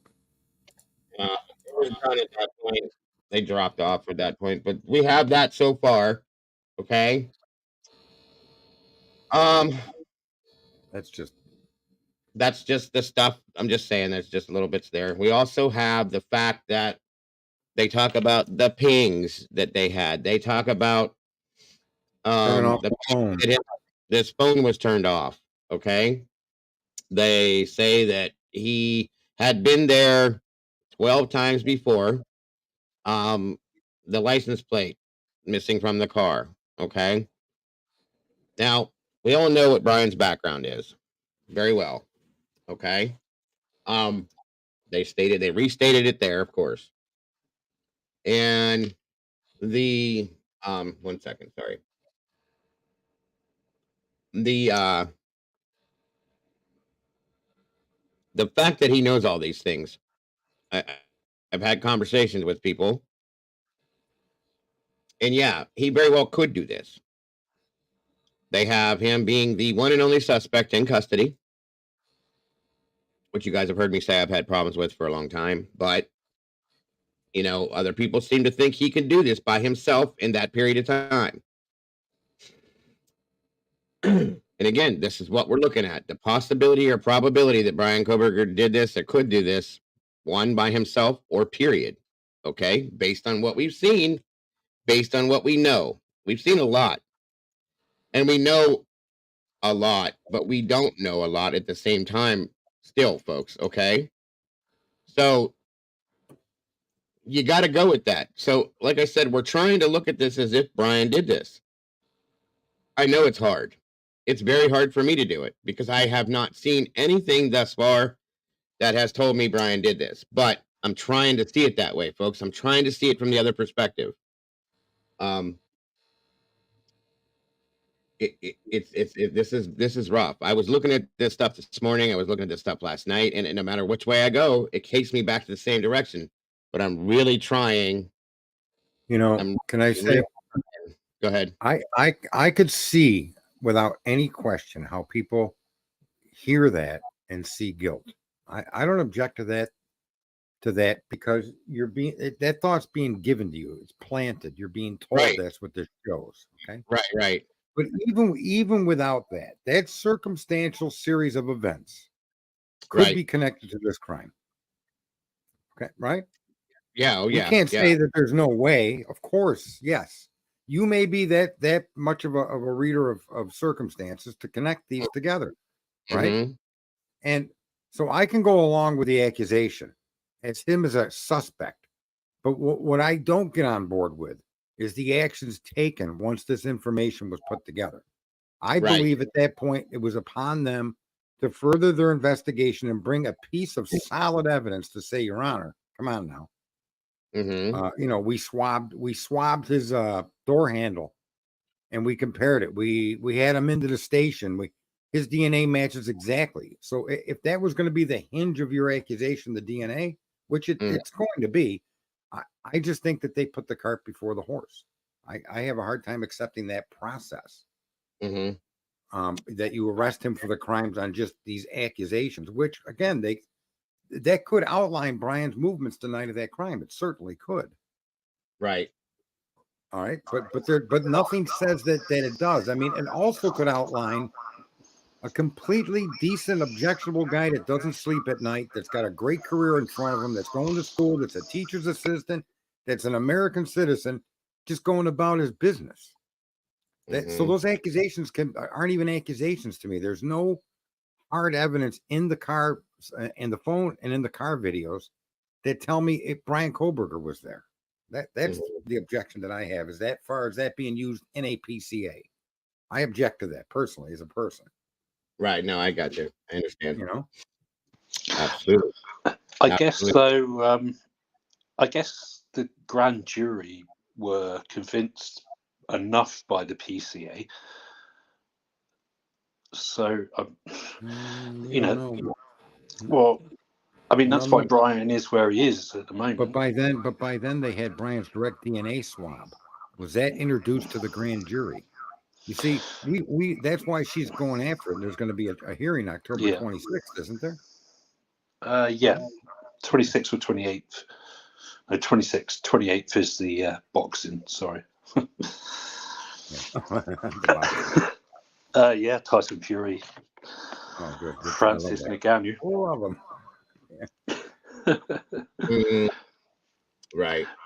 But yeah, the grand jury would have seen the PCA. So I'm wondering, do people agree then that the PCA has enough information to warrant putting Bryan where he is right now? Because that's all the layman has seen. That's all maybe the grand jury has seen. So we have to take what's in that. I'm glad that you brought that up, Dinky. Actually, that was going to be one of my next questions, guys. We all know there was the indictment, okay? The grand jury, the secret indictment, all of that. We know that. Again, as we're looking at this, Bryan was the one responsible for this. What do you guys think that was brought before the grand jury? We know the PCA had to be brought there, okay? What could have been brought to the grand jury to make them say he's guilty? The DNA swab. I mean, they had to have more than that, though. But all they have to say, all the prosecution lawyers have to say to the grand jury is, we have his DNA at the crime scene on the knife sheet from a weapon that contained the potential weapon that did the murder. That should be enough. But they don't even have to go that far, Sarge. All they have to say is, we have his DNA at the crime scene to convince the grand jury. That would be enough, surely. Do you think that was all? That's what my question is. Do you think that was all it was and all it took, or do you think there was more? That's what I mean. But most people will say to you that DNA doesn't lie. So I would gather that to 99% of people that would be enough. If somebody told you, your DNA was at the scene, you must have done it. Don't forget it's a hard argument. Right. Don't forget that she ID'd him, their whole bushy eyebrows. Well, that's not an ID, though. That's not an ID of a specific individual. That's pretty generalized. To me, it's an alibi. Yeah. Thank you, Sarge. But according to them, no, because as they say in that, as soon as they saw the bushy eyebrows, they knew it was him. Give me a break. So many men had bushy eyebrows. Just want to point that out. The guy on the battlefield had the bushiest eyebrows I've ever seen in my life. You know, another problem that we suffer from this far in the game is that we know that hallway is one stride. We also know, unlike we thought in the beginning, that we were under the impression she peeked out her door. No, she opened the door and observed this person. So now you have to wrap your head around the idea that the same person that just did this to 4 others can be observed without being by her standing in the doorway. He has to walk by. How could you miss a 5'9" tall blonde woman looking at you and just continue out like nothing happened? It just doesn't. We see, that's what I mean. We know too much about specifics to get our minds to change on the accusations already in public. The evidence that's already out there, I don't think any of us can look at it and say it proves he's guilty. I just don't think we can. No, it's very hard. The as you description, for a start with, is wrong, in my opinion. I mean, if they use that description again to convince the grand jury, they're saying that this guy is 5'10", athletic build with bushy eyebrows. Well, if they ask for a description of Bryan and a photograph, they're going to see that that guy's tall. For a start, he's well over Right. 5'10", and he was stood on a 4 inch high step when he would have been walking towards Dylan. Right. All this rubbish as well about the lighting was only Why coming didn't they off do the a good lineup? vibes Couldn't they have done a sign. lineup? Couldn't they have put Bryan in a lineup Yep. with other suspects, with other people that are in jail? I was part of Yeah. a lineup when I was in lockup a few times.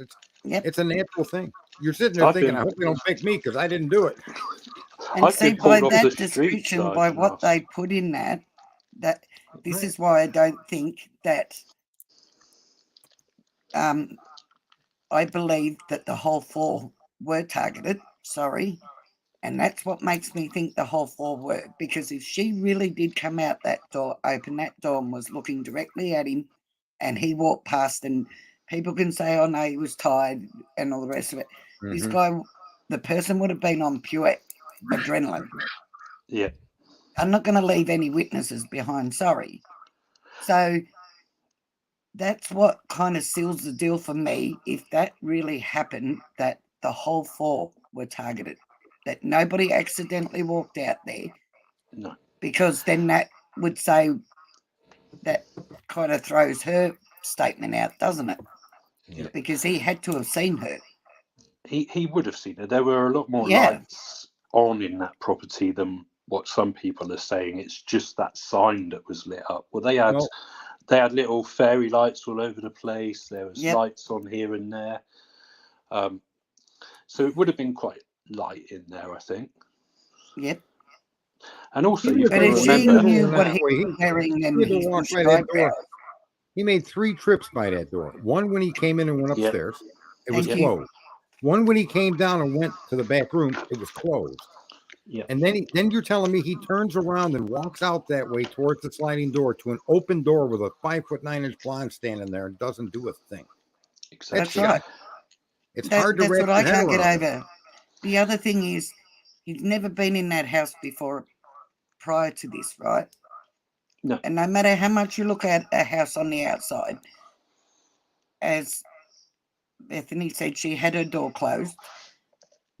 Ethan and Xana had their door closed. The girls, one of their doors were closed that we know of. We don't know if where they were sleeping was closed. And I tend to believe they both weren't in that bed originally. But anyway, you go into a house you don't know in the dark with just low lights in it. You're going to go into every closed door. Yeah. To see what's behind there. So as for walking past her door 3 times, like I said, that would tell me they were targeted. Had to be targeted. Dylan's door is the first door that you would have come to.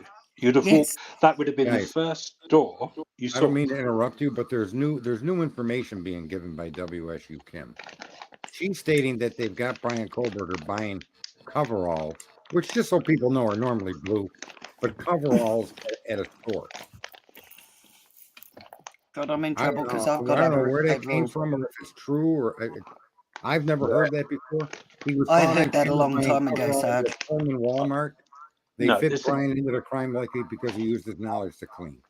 No, Sarge, this is a rumor because they found a receipt for Dickies. Yeah. And then people speculated from a receipt that said Dickies. Okay. I'm just repeating what was in the chat room. That's all. Yeah, I mean, I've heard this so many times, and it's a bit frustrating. There's no actual fact. It's just they found a receipt that said Dickies. We don't know what that is.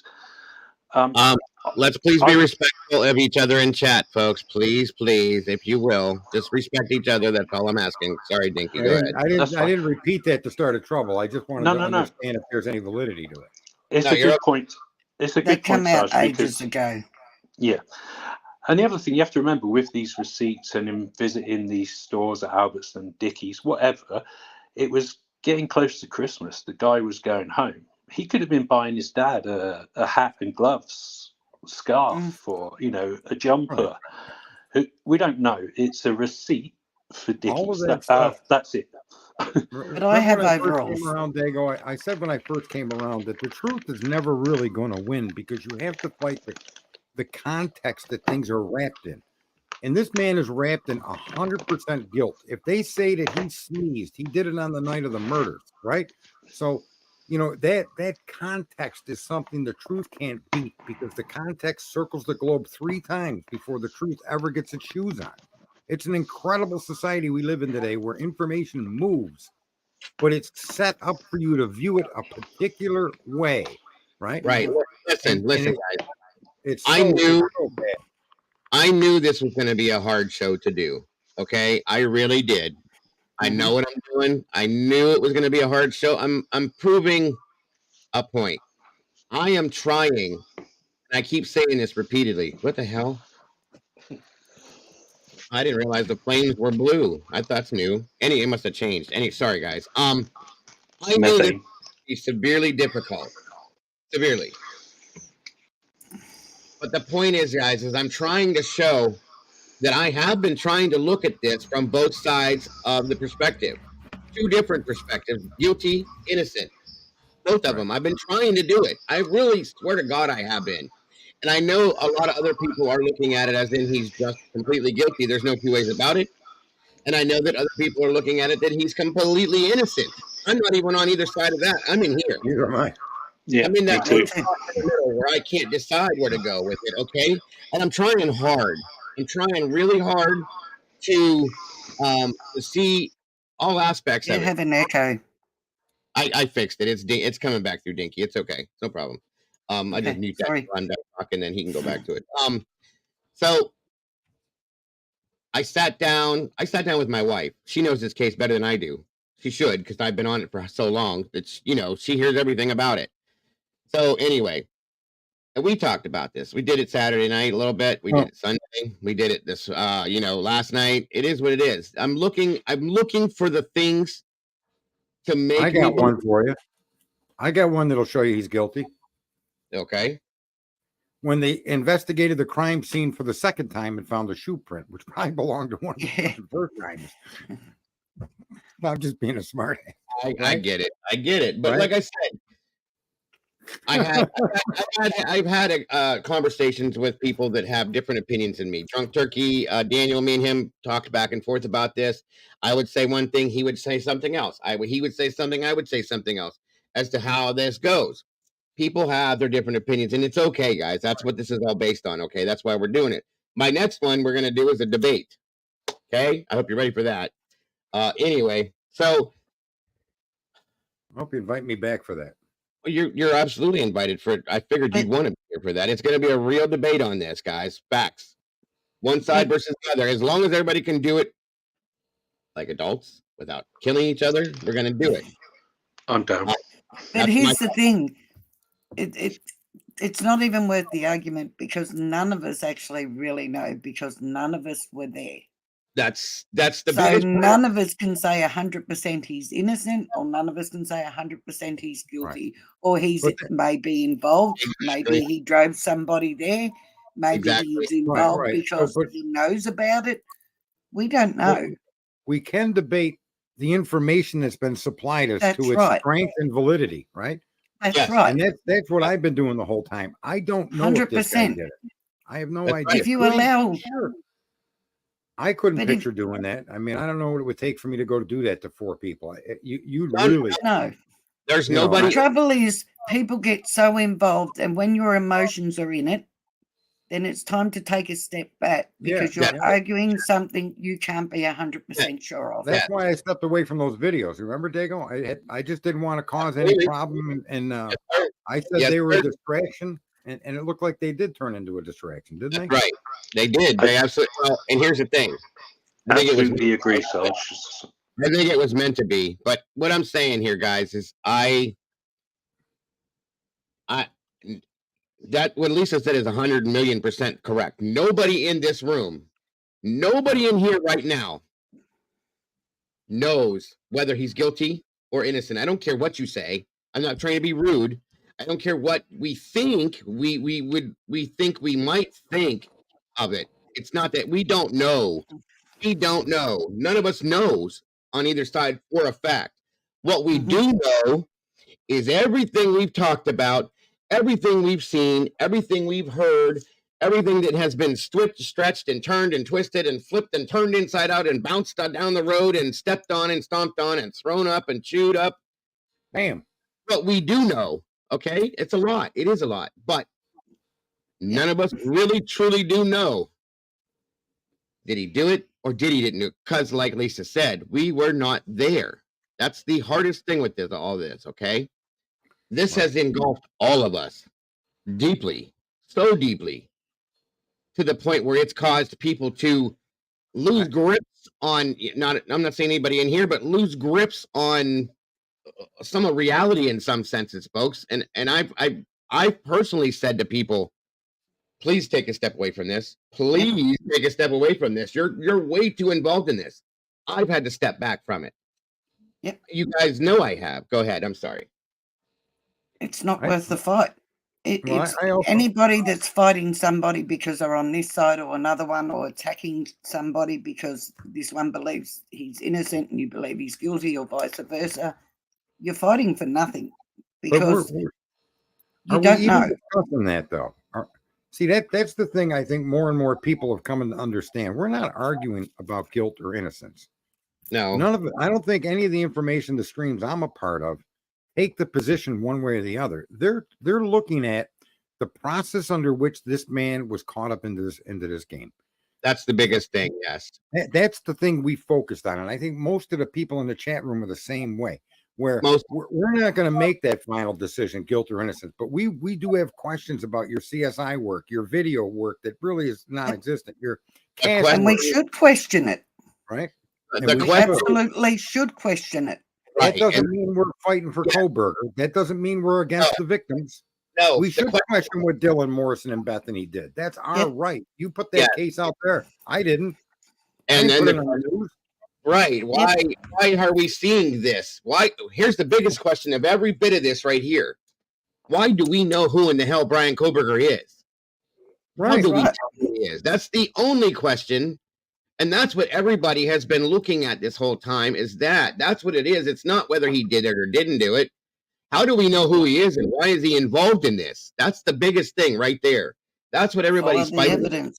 Now, if you would have found DNA in his car, if you would have found the murder weapon with his prints on it, all of these other issues that we've been discussing in the PCA would have a basis of fact. Okay, you could connect them now. You could say, you know what? Maybe they never seen Kohberger directly, but they got the weapon with his fingerprints on it. So, well, the fact that his car was in the area supports the fingerprints on the knife. Where is that? And that's a fact. The gigolo guy you don't question, right? You didn't question Ted Bundy. You didn't see there was hard evidence. Because evidence proved it. And that's all you need to look at in every case. The evidence should be clear and concise. And you should be able to not even think about it. Just read it and go, oh, yeah. But you can't with this one. We all love a story. So if they found that blade, let's say when he came back online in Blaze, Idaho, 28 minutes after the crime, okay? An 8.5-minute drive, took him 28 minutes to get there. If they followed that route and found a bag with weapons in it with that ties to him, right? All these other stories about your video, these stories about your cell phone pings, these stories about him stalking, these stories about him being an incel may have a validity. In other words, you're painting an entire picture now, but you're connecting it to evidence. But to paint the picture with no solid form of evidence, as a matter of fact, everything you've done's contradicted your argument. Your story doesn't hold water because you found no victim DNA connected to this guy at all. Nor did you find cleaning fluids to suggest he cleaned everything he ever touched. Right? What do we got? And that doesn't mean he's innocent. It just means, what are you people doing over there? Are you smoking dope in your off hours? What is going on? Oh, and there were 2 points. 2 really good points that were just made. Doc Terry said, one, what if they did it this way on purpose? Okay, not realizing how strong the true crime community had become after Summer Wells and Kylie Rodney.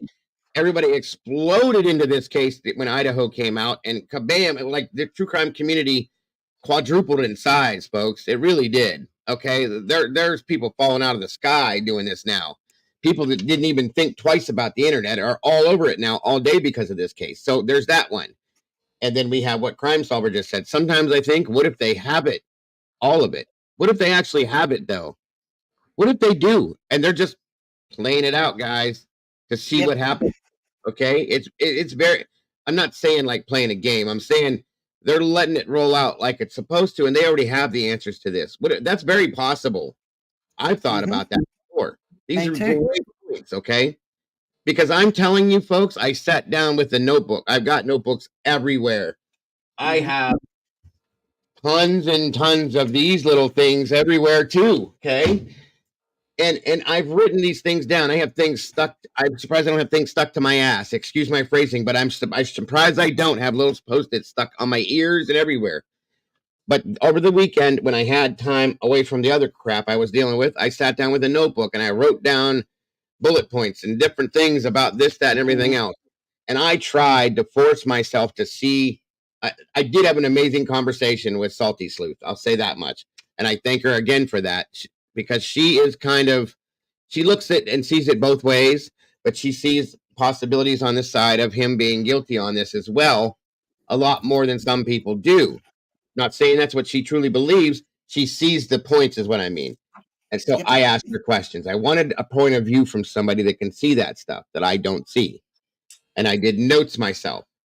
And I went back and referred to that. And then my wife sat down with me. We did this and did this and did this and did this. I don't know if it's because of the way I think. Maybe that's what is going on with this. Maybe it's because of the way some of us think about things, okay?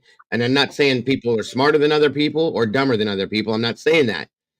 It's our thinking processes, the way we see things, the things that are given to us are making us think certain things at certain times.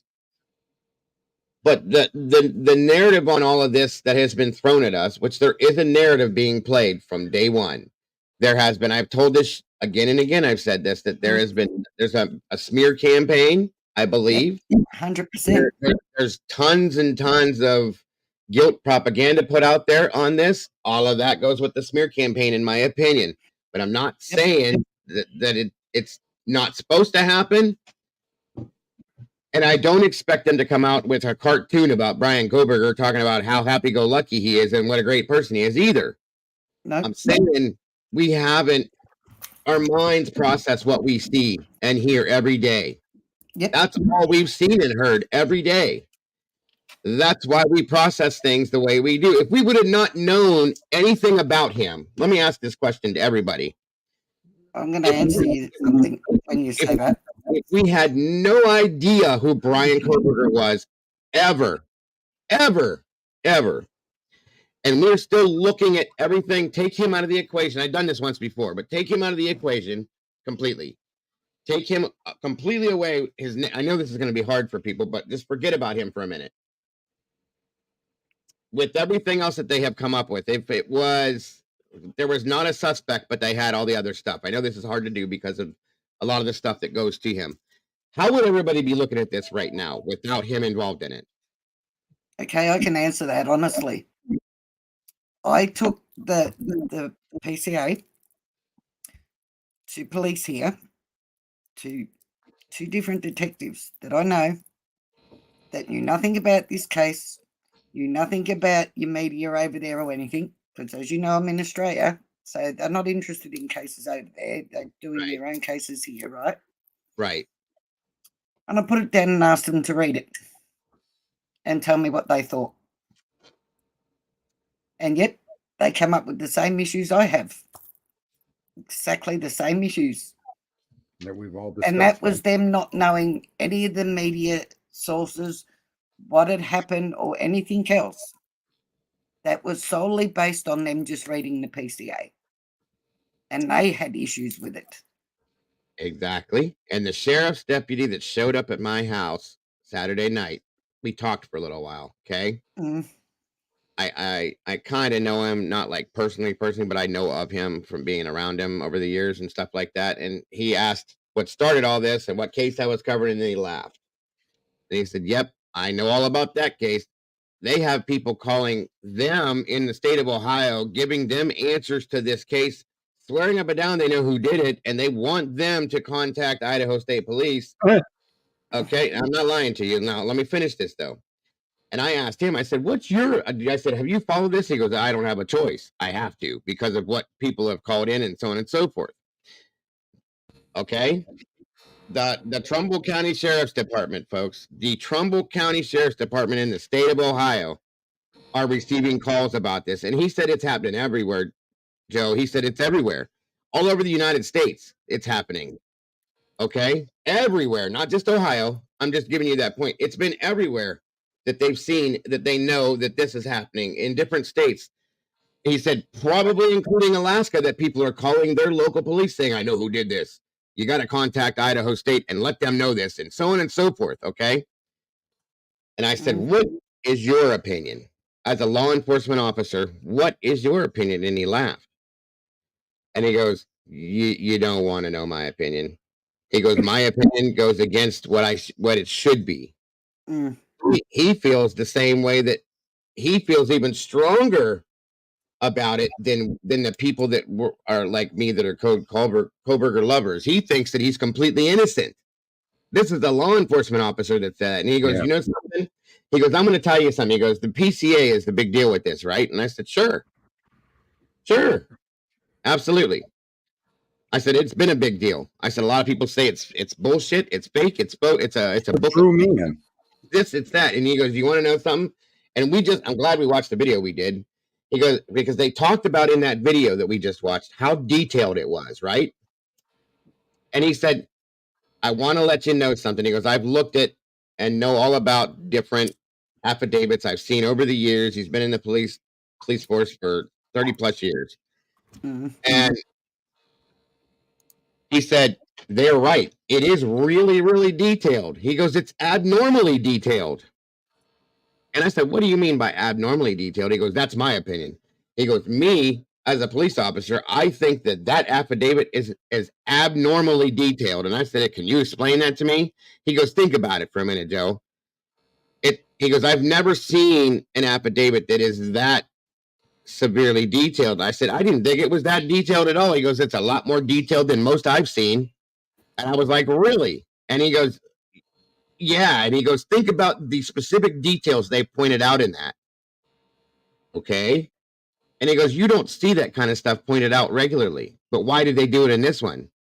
I said, I don't know, because it's such a bad case. And he goes, okay, sure, you can go with that. He goes, or think about it. He goes, go back and read the PCA and look at every single thing they pointed out in that, how detailed it's been pointed out.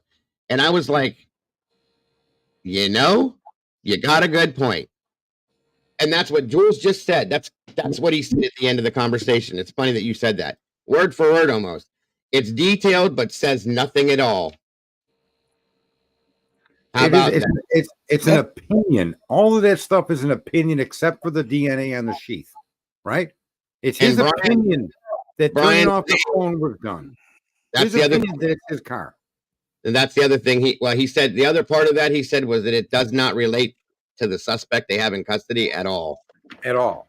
And that's what drew me in. There you go.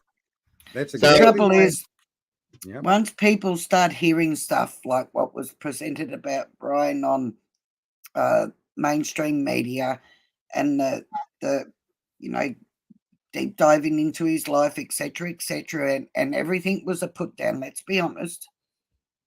People can't unhear things, and they can't detach from what they've heard. Most people, and that's what pulls one way or another. But if you can disregard everything you heard, even from any of us, disregard whatever you've heard, just look basically at the PCA and with common sense, look at it, read it, go over it yourself. If you can detach from everything else, just focus on that PCA, you will find that you have questions yourself. And then turn around and think if that was your child Well, or them victims were loved ones He of also, yours, would he you also, want that mistake I to be gotta made? I he gotta also fly here in said, a minute. I want to say this okay, before I go. Listen, yeah, absolutely. if what's in the PCA, okay, is strong enough to charge a guy with these horrific crimes, okay, and they have other evidence that's stronger, why isn't it in the PCA to begin with? I don't Mhm. want to hear a cop with 2 years experience tell me that it's his knowledge based on even 16 years, whatever it was, his knowledge based on his experience that criminals turn their phones off before the commission of a crime. That Mhm. shouldn't be part of an accusatory instrument unless you can Yeah, then say that I yeah, witnessed Mr. Kohberger turn off his phone and put it in his pocket. If that statement isn't connected to it, that you saw this guy do it, that's conspiracy theory. One. Two, if your videos, if random neighborhood videos, not official documented times, business, just random doorknob videos, right, are going to be used that do not identify the occupant, the driver, or the plate to identify the potential owner. If you don't have that, you have a conspiracy theory in your description of whatever we say about that car, be it the police or somebody on YouTube like Sergeant Friday. Okay. Mhm. You can't Yep. identify who the car belongs to. You can't even tell me if it was there during the crime. You're supposing that it was. You're supposing that the killer came in a car. How do we know he didn't walk, ride a bike, or take a bus? We don't know. And that's the problem with the PCA. So if it Yep. is overly detailed, but it's overly detailed, as Jules said, and as your Of friend nothing. said, and utter bullshit. Yep. Right. And if they had something stronger, believe me, I've been involved with the law on the wrong side numerous times. They don't hold back. Mhm. They don't hold back. They Mm. bring the hammer and rap you in the head with it. Now, this is a quadruple homicide. If they had something that camera and image or something that showed Bryan in or around that property, it would have definitely been on that PCA. If they had more DNA connecting him to the interior of that home, it positively would have been on that PCA. I agree. And for a cop or for anyone else to tell you otherwise, they don't know what they're talking about at all. Mhm. And he If they said don't, same thing, and then he said in the end, he said, "I'll tell you," he goes, "everybody's worried about this dude's alibi, right? If that's the big deal." And I said, "It is." He goes, "The damn PCA is his alibi. Think about it I like that." know. Boom. I've been saying that for Boom. months. That's what Sarge and myself have been saying for I've a been saying while. that for months, man. Everything in the PCA is contradicted by the policeman's Yep. own reasonable doubt. They screwed up the cast. That throws reasonable doubt on all the other cast identifications, right? Yeah. The reasonable doubt about the car is obvious. You can't identify anybody in it. And the reasonable doubt about everything is you make these arguments. The guy did this 12 times before. It's the similar times of early morning and late night hours. I gotta go because it does. But It's that's it. maddening. Thank You you, can't Sarge. even identify that car. Oh my There is God. nothing about that car that is different from every other white Elantra that they can Listen, honestly say that's it there, you know, that's it there, you that's know what it I would there. have done? You know what I'd have done to me if I was a district attorney and a cop came to me and said that man's fingerprints are on those hinges, I'd have charged me with robbery. I would have rolled the dice as a prosecutor. They didn't indict me for it. Okay, because I was the maintenance man in the hallway doing the painting. I would have indicted me because all you'd had to do is go to NCIS and Google my name. He would have said, "Yep, this guy did it." He should have looked. I don't know how they never charged me. I'm shocked, but the reality of it is in America, that's how it's supposed to work for good and bad. Not Mhm. everybody's guilty, not everyone's innocent. But sometimes the guilty get punished, and sometimes go free, and sometimes the innocent are convicted. And we don't want that shit happening here. We want the perps Right. that did this to these kids in a hole. Yeah. Right? Yeah. I understand. I agree. And I Love thank you all. you. As Totally always, agree, I thank Sarge. you for your time, Sarge. Let Have me a know good day. when you do your debate. Email me if you should still have it. Yeah, I have it. I will. Definitely. All right. Definitely. Enjoy your Grill steak time. Grill again. time. Baked potato time. Every time. Every time I talk to you. Cheers, Sarge. Later, Sarge. Take care, brother. Thank you once again, Sarge. I always appreciate you and your input. Always. So I was quite surprised when I had that conversation. And honestly, coming from him, he knows a lot of police officers. that feel that this is something's not right. These are law enforcement officials, folks, that say something's not right with this. It's not a cut and dry case. We all know that. They're saying this though. He says that, it's not just cut and dry. There's more things to this. And he said there's a lot of things that shouldn't have been done that have been done. There's a lot of things that have been done or that weren't done that should have been done. All of it. And this is coming from a police officer's perspective, folks. So, and that's what I got. I got the same comeback from them too. Right. Take it for what it is all I can say. I mean, it makes sense. So that's why, as hard as I try to look at the guilty side of this, I can see some of the points. I can. The conversation I had with the amazing lady that I did the other night, I seen some of the points. I really did. But there's the weight. This outweighs this. This outweighs that. It's hard for me to see it that way, And you can't turn around. I mean, they say he's smart, right? That is the one thing they have consistently said. He is smart. Mm-hmm. Absolutely smart. If he's smart, right? Well, you can't have it both ways because they keep pushing that he's so smart, and did criminal psychology and all the rest of it, which is what they're pushing, right?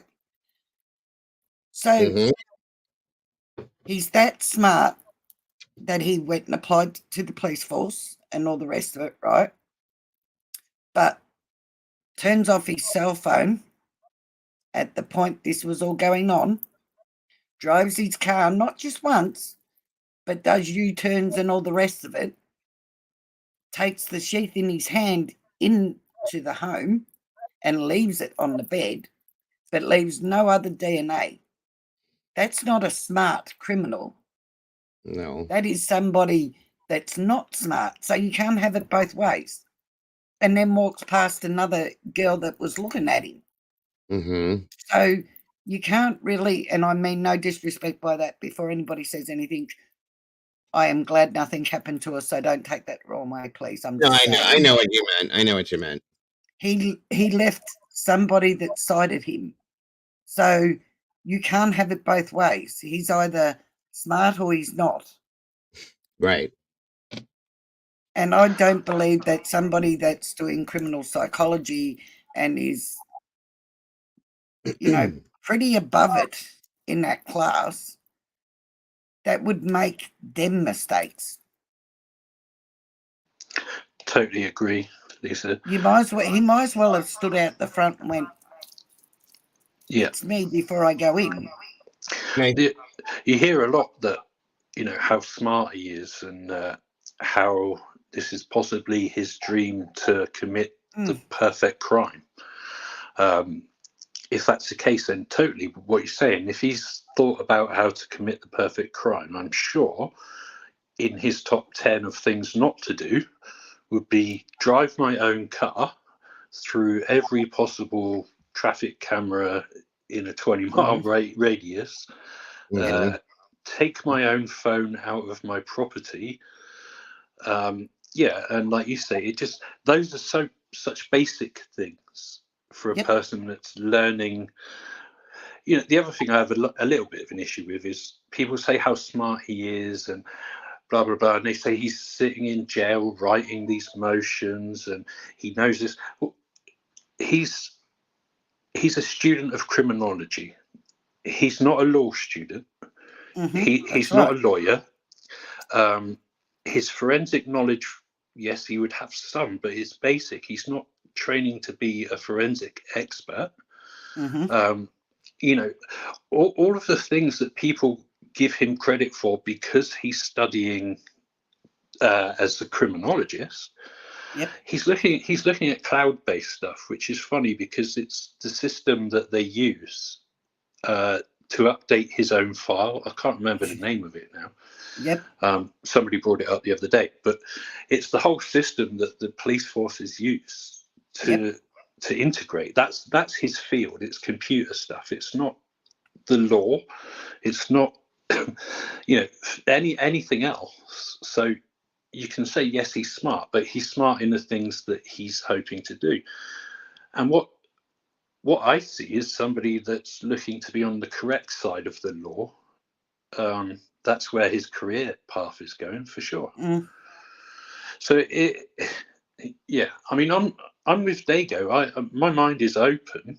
I'm waiting for somebody to shove that massive piece of evidence in front of my face and say, "Ha, there you go, told you so." But to this point, I've not seen it. If you read the PCA, like you just said, if you actually sit and read it, it will give you far more questions than the ones that we ask here. Yeah. A big part of it is Blaker's testimony. Now, if you read that, he describes how horrific the crime scene was. He talks about the blood splatter. He talks about the actual state of the walls, the floor. People skim that part, but in order to make that fit, then we have to assume the person that did this got covered. We have to assume that. So then we have to assume that that person took no DNA out of the house with them. No. And if this person got in a car and drove, as they say Bryan did, then he kept DNA out of his car. Now, I don't even imagine that the most capable forensic expert would ever dream that that's possible, because everyone you hear from will tell you that this just doesn't make sense. It's impossible. If you commit a crime like that, a close quarter crime like that, in and around 8 minutes, leave, get in your car and drive away, it's just so unlikely. So I'm still, Which gives him no time for him to do some of the things that mainstream media have come up with. Yeah. Certain people saying that, oh, that's because he wore this suit and then took it off at the door and bagged it and all the rest of it. In 8 minutes, he's doing all this? No. And preparing. I mean, I've heard that he put the shower curtain down outside the door before he went in the door. And all that. So he's having to prepare all of this. When he's leaving, now, if only Maddie and Kaylee were his targets, if that's what we're led to believe, and then Xana and Ethan were unfortunate, then again, this guy's not going in prepared to do that many people. So the preparation is going to be far less. And I've said this to Dago before, if you talk about the jealousy thing, or it's he's stalking because he's attracted to one of the girls. Well, if that's the case, is the intention of that person going to be to commit this crime? Is it going to be to commit an SA crime? And if that's the case, the person isn't going in there dressed up in a human-sized condom with, duct tape around the ankles. That doesn't fit. So, just in saying that, I just want to point out that in some cases, doing the actual passing over is their sexual gratification. I get that, and I know that's the case with a lot of these serial killers, but then I would say a majority in that case would take the time to commit that act to gain that pleasure. If you're having to do that to 4 people in 8 minutes, there's no gratification in that. There's there is. We look at BTK. Wait a minute. Can I just say that's what I mean. There are some that will pass people over in a certain way, and that's their sexual gratification. They don't need to touch the victim or themselves or anything else. That is wholly their sexual gratification. Okay. I've not, that's what I meant by that. Sorry. Okay. I've not really I've not really read that too much. I always assumed, if it was an SA-based thing, that the perpetrator would want to take their time with the victim, whether that involved, them touching them or just the weapon touching them. So I get what you're saying. There are all possibilities. So yeah, Yep. we could say maybe that's what his gratification was to go in there and just do that and leave. So yeah, maybe that's why he did it. Maybe that's the motive. Maybe that's all. Maybe that's all. Maybe that's all it takes was for him to suddenly decide one night that, yeah, I've seen these girls around. I'm gonna go in there and do this and get away with it. Happy days. Yep. That's it. Do you think, in your opinion, Right. that the person that did this did it before? Had experience? If it was done in the 8 minutes they say it was done, one, I would find it hard to believe they hadn't, or two, that they had no prior I mean, that's stealth movement. That's pretty quick. That's for somebody that made mistakes like the sheath and that, to go in there and do that in 8 minutes being their first crime. 9. I think it's 9 minutes. 8. Where was the actual time on it? Was 9 or 15 minutes or something? 9. I thought it's closer to 8 minutes. Dago. Yeah. The time. Okay. If you look at if you're going by the PCA, yeah, and okay, the times that they hear the car, car movement, it's somewhere around 6 to 8 minutes actually of committing. Okay, no So, problem. yeah, because he's supposed to be out by 20 past 4. So, yeah, driving away. And that's if that's the right time anyway. See, I don't trust. It's even worse for me. And somebody brought that up before, and I mean absolutely no disrespect to the survivors, and I'm not going to shame them or anything else. But in saying that, if you're realistic and honest about it, one, my 10-year-old daughter knew enough to ring emergency services when she was 10, what to do. So if we take that out and she just thought this person was just visiting and all the rest of it, there's the issues with, okay, I can understand somebody going in there and passing one over and the other one's asleep. At that point, as soon as you hit the first one, they're going to wake up. And yeah, I understand they won't fight back because they're still in shock trying to work out what's happening. But the one next to them will, and apparently did. What person would fight back silently? Yeah. So, especially see, there's major issues in this. Do I trust what they said that they saw? No. Do I have an issue with the length of time that it was taken for the police to be called or emergency services to be called? Absolutely. But I can't say 100% they're kind of lying or whatever. I just find it hard that she was awake and, opened the door enough to say, shut up and yelled at them and that, and closed the door and then went back up and that, got back up and yelled again. But yet they could hear somebody saying, I'm here to help you, in a low voice. Yeah. It kind of conflicts with each other to me. And you have to remember, DM is opening her door, hearing these things, saying things, also in the space of 6 to 8 minutes. So she's gotten out of bed, opened the door, gotten back into bed 3 times in the time that this was happening. And in she that even 3 yelled times, at him to shut up. Yeah, I mean, somebody said that that probably wouldn't happen because of the sorority thing, and I don't know.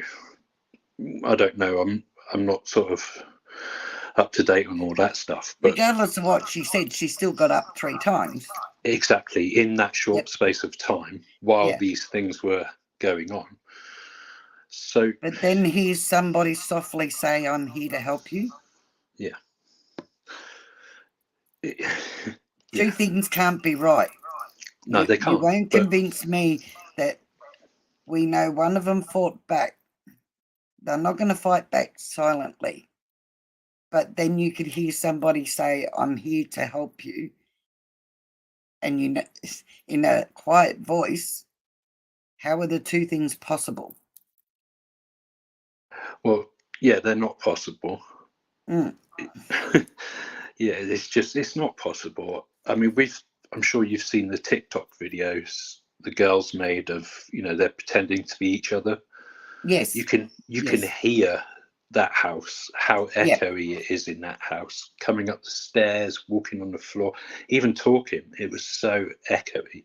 You would definitely be able to hear if somebody was. If you get a paper cut, it makes you shout, doesn't it?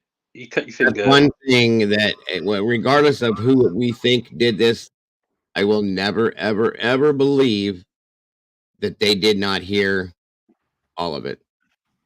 I'm sorry. When they had to have. Apparently there was screams heard though. I think that there was a lot. Next door, right?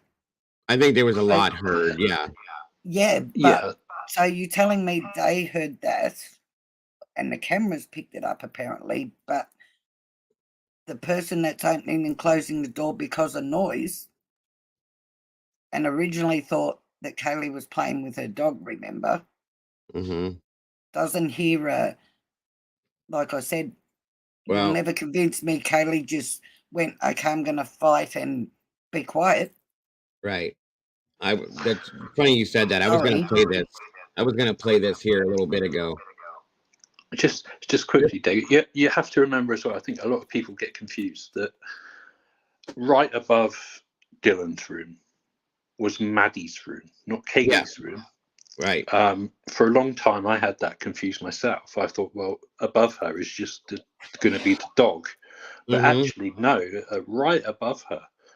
So literally, she's directly underneath her room, which is where that went down. So it's not even as if it was somewhere else. It's happening right above her head while she's lying in bed. Right. Enough to disturb her to get up, open the door, shout. Which, again, I'm not trying to bash her for anything because I don't know her story. I'm only going by what I've read in that PCA.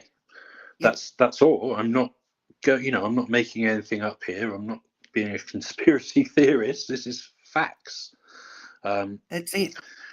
And the other problem is that if the problem that she's also got is she's heard something. She shouted. She could have made the perpetrator aware that there was somebody downstairs.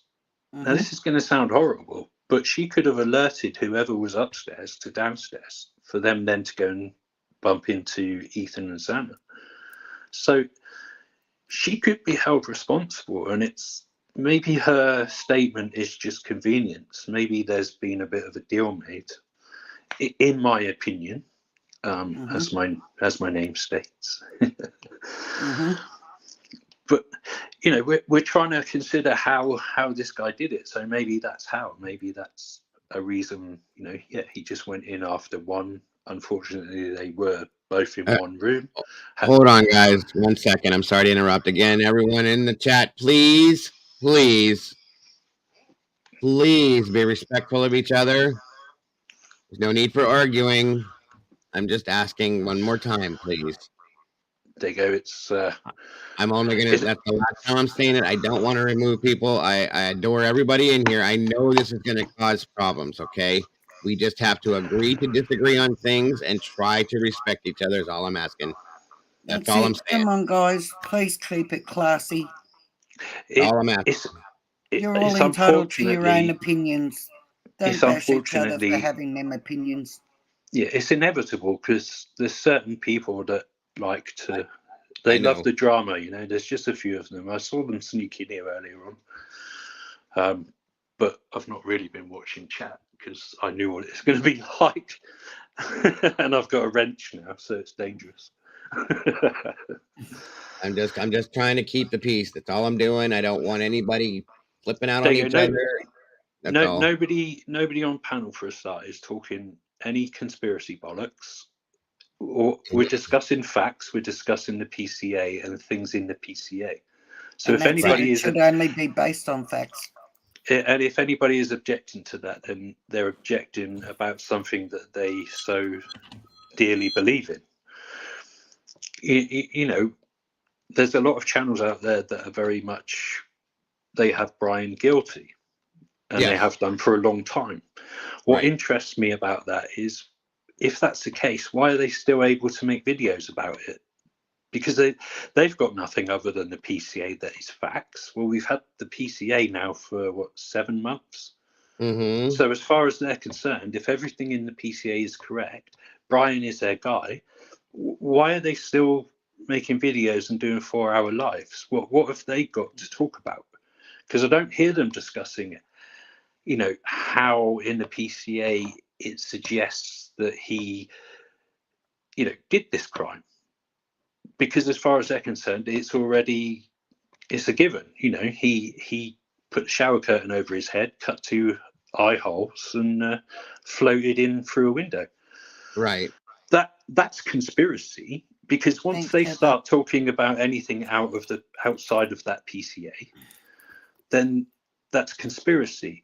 To say that to say for a definite that Bryan Kohberger's car is on camera driving away from that house is a conspiracy, because we don't know that. It's not in the PCA. It's not Bryan's car. They didn't have Bryan's car until the day after he was arrested. Up until that point, they had a different car. Mm-hmm. So, you're allowed to talk about the facts, because like Sarge said earlier on, this PCA is more of an alibi.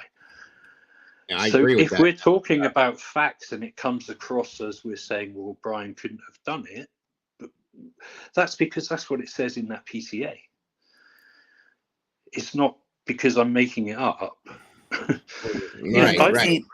Do you understand what I'm saying? It's people just want to argue sometimes for the sake of having an argument, and we're not doing that here. We've tried for a long time to look at other avenues, because if it does turn out that this guy didn't do it, I think that the families of the victims would be very pleased to know that there are people out there that are one step ahead of the game. And I think Steve G basically said as much himself when he was asked, could he buy into the fact that someone else did this crime? And he said, yes, 100%, I could buy into that. Now, if that's the case, I'm sure he would like to be ahead of the game, the same as he was early on in this investigation. So, it's been nearly a year. We've not seen anything new. We've still got creators talking rubbish, and we've got other creators that are looking at the facts, digging deep, finding connections, trying to understand how and why this happened. Now, for me, if he did it, great. The twisted bit inside of me would be fascinated to know then how. I'm one of those people that I need to know how. And I think Steve is probably the same, gathering what he was saying. He needs to know how this dude did it, because I don't think he's buying it. And he's waiting himself to find out the facts. If it goes to court, then it'll be fantastic. And I'm sure the chat will be equally as placid as it is today. Right. And I'm sorry if I'm echoey, but as you know, Digger, it connects to my hearing. No, you're okay. You're okay. I've been dealing with it throughout. Don't worry. Yeah, I've been trying to mute myself, but I've Equipment, got a new phone and it. For right? some Equipment reason, issues. Yeah, equipment issues are a thing with this, guys. It happens. It's normal. It is what it is. Well, I lost all my sign out stuff. Like when I clicked the link, I had to create all sorts of new accounts, which was weird. Oh, okay. Got you. Jules just said, "Oh, if he did do this alone, and like we're being told, then I need to know how, because he's not John Wick. So I need answers for science. Seriously, I agree. I can agree. Exactly, it's always been Jules. the problem. That's always been. See, this is what I have struggles with, folks. That's why I was trying to do this show today. You see how easy it was not to do it like this. Okay. I tried to look at it, to bring it. It's hard to do. It's too hard to do, because every time I bring something forward, a fact, a point, the facts are very small and few, but when I bring one forth, there's an argument that goes against it without even making that argument. It's just there automatically already, because it's something that's been put out that we know already. That's a fact on another fact. Okay. So we put something out that says that Bryan did this. Well, there's 5 other facts that say he didn't, again, that go against that. So we drop another fact. There's 5 more facts that go against the fact that he didn't do it. It's very hard, guys. I'm trying. I swear to God, I'm trying. I'm trying to find to make the things that they've put out that state that Bryan is guilty, to make them make sense. I've tried to talk about them, and every time I bring one up, somebody has something that says that doesn't make sense. They go, "This is why." So, yeah, it is what it is, folks. I'm trying. I'm telling you, and it's just not going to happen. It's not going to make it happen, because there's too many things that state that it's not. So that's all I can say. You know what I mean? But go ahead, Lisa. I'm sorry. No, you're right, love. Your channel, you're right. I would just like one person to explain to me, commonsensically, how they picked up the trash on the 27th at his dad's place and took it back up to Idaho to have it tested. It was tested, and they got the results on the 28th, which said that is his father's DNA, right? Would somebody please commonsensically explain to me how they did that in less than 24 hours? Can I just add to that? Go for it. They took DNA from the neighbor's trash, okay, which is fine. I don't have a problem with that. If Bryan put his trash in there and they took it from there, fine. But they took it from the neighbor's trash, and they didn't find any of Bryan's DNA. None. They took his dad's. So they're saying that Bryan's DNA wasn't in the trash at all. So thank you, if Jules. that's the case, did this guy never? What did he do with his trash? Because there was none in his apartment. There was obviously none in his car. There was none anywhere. Not even in the trash. So what was he doing with it? They found his father's DNA, which then causes the problem. Like you said, how did they match that to Bryan? They didn't. They matched it and said it's his father. Well, in order to do that, they would have had to have done genealogy on that DNA. That's where the naughty bit comes in. it was taken back to Idaho. I do know it was taken back to Idaho.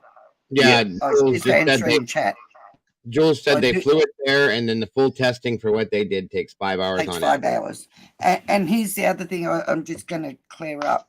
People can't work out how they managed to just get the father's DNA. They probably didn't.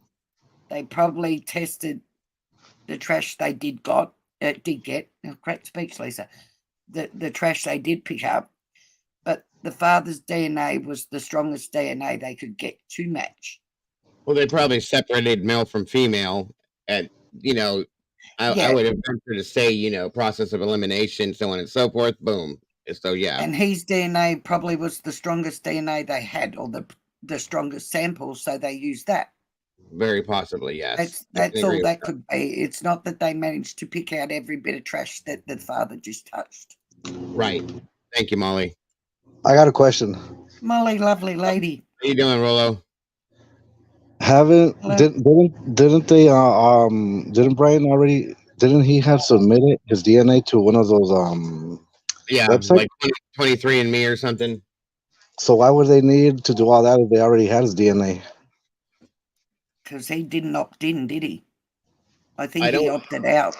This is the thing. If he'd done the genealogy test, Rolo, and not opted in, and obviously if his DNA isn't in CODIS, it wouldn't have come up on CODIS, and then at that point they wouldn't have been able to search. When they compared it to his dad's, well, I mean, when his dad came out, his dad was also in the system, though. Then that's maybe where they got it. If they'd already created their match using GenMatch or something, they've already got his name anyway. Okay, now we got that out of the way, all right. So I have another question. Have you guys heard that they supposedly pulled it from the lab in Washington or wherever? Because they don't. Well, I have a message too from. I had to put in a comment about it in the past when the chief first was brought up, and there was a guy that replied to me, and like if he said he was an FBI, he says the reason we pulled the chief from the lab was because we didn't want the cross contamination excuse later on coming up in court. But how is it that they knew his name or who it was before they even got the DNA results? Well, that's the other thing. Say that again, Rollo. Okay. They supposedly pulled the chief from the lab in Washington because they know that he had been in the lab, right? Okay. Okay, so how did they know his name? How did they know who it was before they even have the results back? If they didn't get nothing in that lab supposedly, and then they sent it to Outram. That's supposedly where they got the touch DNA. But how did they know? But why are they saying that they pulled it? Because the cross contamination thing is they didn't even have a profile yet. I didn't know that was the case that they pulled it from there. I did hear that they. And if you open your email, there's a screenshot from one of the messages I have, and go ahead and you can read it. And it's basically like the way he's explaining it to me is like he says we pulled it and we brought it to the FBI lab, as in we, because we didn't want the cross contamination thing. But they didn't even have a profile yet. No, check it out. Can I just clarify? Sorry, Wisdom, are you talking about his dad or both of them? No, about Bryan's Kohbergers, because he was a student criminology and he had access to the DNA or the testing labs in Washington, and that's where they supposedly sent it. The knife sheet. All right. Yep. Where they supposedly didn't find the DNA at first, but then they sent it to Outram, and over there they did. But then there's another thing where people are saying that they pulled it because he had access to those labs or he was there, and but how did they know it was him if they didn't have the DNA profile yet? You get it? Yeah, I wouldn't pay much attention to FBI people talking to you in chat. Right. I wouldn't think that it would be a real person coming back. Yeah, but either way, they supposedly they didn't find. I know the thing right there until they hit Outram. No, I know, Roland, that they kept hold of the sheaf in the evidence locker for, I think it was like a month or something before they sent it anywhere. Yeah, I think that's the time. I think that's true about the timeline there for sure. So why sure there was chain of command? Yeah, I'm sure it's about a month. Right, and then Sherry just said, by the way, that she had sent me the interview on that didn't happen, that he didn't do the DNA testing. So I guess it was a rumor. which there's a lot That of was, that those. was just another on my confidential source, supposedly, for the news. I didn't hear you say again. Was that another confidential source from the news, mainstream media? I don't know. I don't know. It was just there was an interview that they had done that it did not happen. I do remember that, and then, like I said, it was probably one of those rumors that had started up. It Okay, came I was watching. from it came from the press. It was an interview Yeah. with his neighbor. Yeah. That Alright. was yeah. I thought you were asking a different question. I'm sorry. No, All right. it was his neighbor that said that Bryan had submitted. Yeah, to the Right. press, DNA. right? Okay, yeah. All right. Okay. Well, here's another thing. I was watching Drip Drop's video earlier, and he shows this. He has a clip where the agents are inside the home, right? Yeah. And I kind of I was looking at it, and then I spotted a handprint on the window, which looks kind of reddish, and it looks like they got a print off of it. Which window? The second floor window, the exterior one from the front. Is that when they were doing that at night? Yeah, but I mean, it shows right there that they had already gotten that print like from before. But you could still see Yeah, like the no, powder, the like the pottery. handprint that you can see was. Yeah, but you know were the you pottery watching stuff the that they video use. when they were in there at night? Yeah, that was that's the Yeah, video he was I showing have that seen part. that. But that's where I caught it because it shows like the little powder that they put to for the print to reveal, and then they tape it and all that. Mhm. Well, it looks reddish, and then you could see like on the inside of the wall, you could see like a blood stain on the wall. And I And sent Daniel the screenshot and I circled it. you So sent how that. is it that the crimes, whatever, that all that happened in the rooms and he just walked out straight to the back? How is that? How do you explain that handprint right there, the bloody one in the window? Let me see. I'm looking right now. There is. I do remember seeing that, but in my opinion, when I was watching it, it just looked like a handprint to me. I got to be honest, I didn't see it as being red. That was when they were doing it at night, I and they were remember it. looking through the top window, right? Yeah. See. Yeah. No, well, yeah, with that print was already that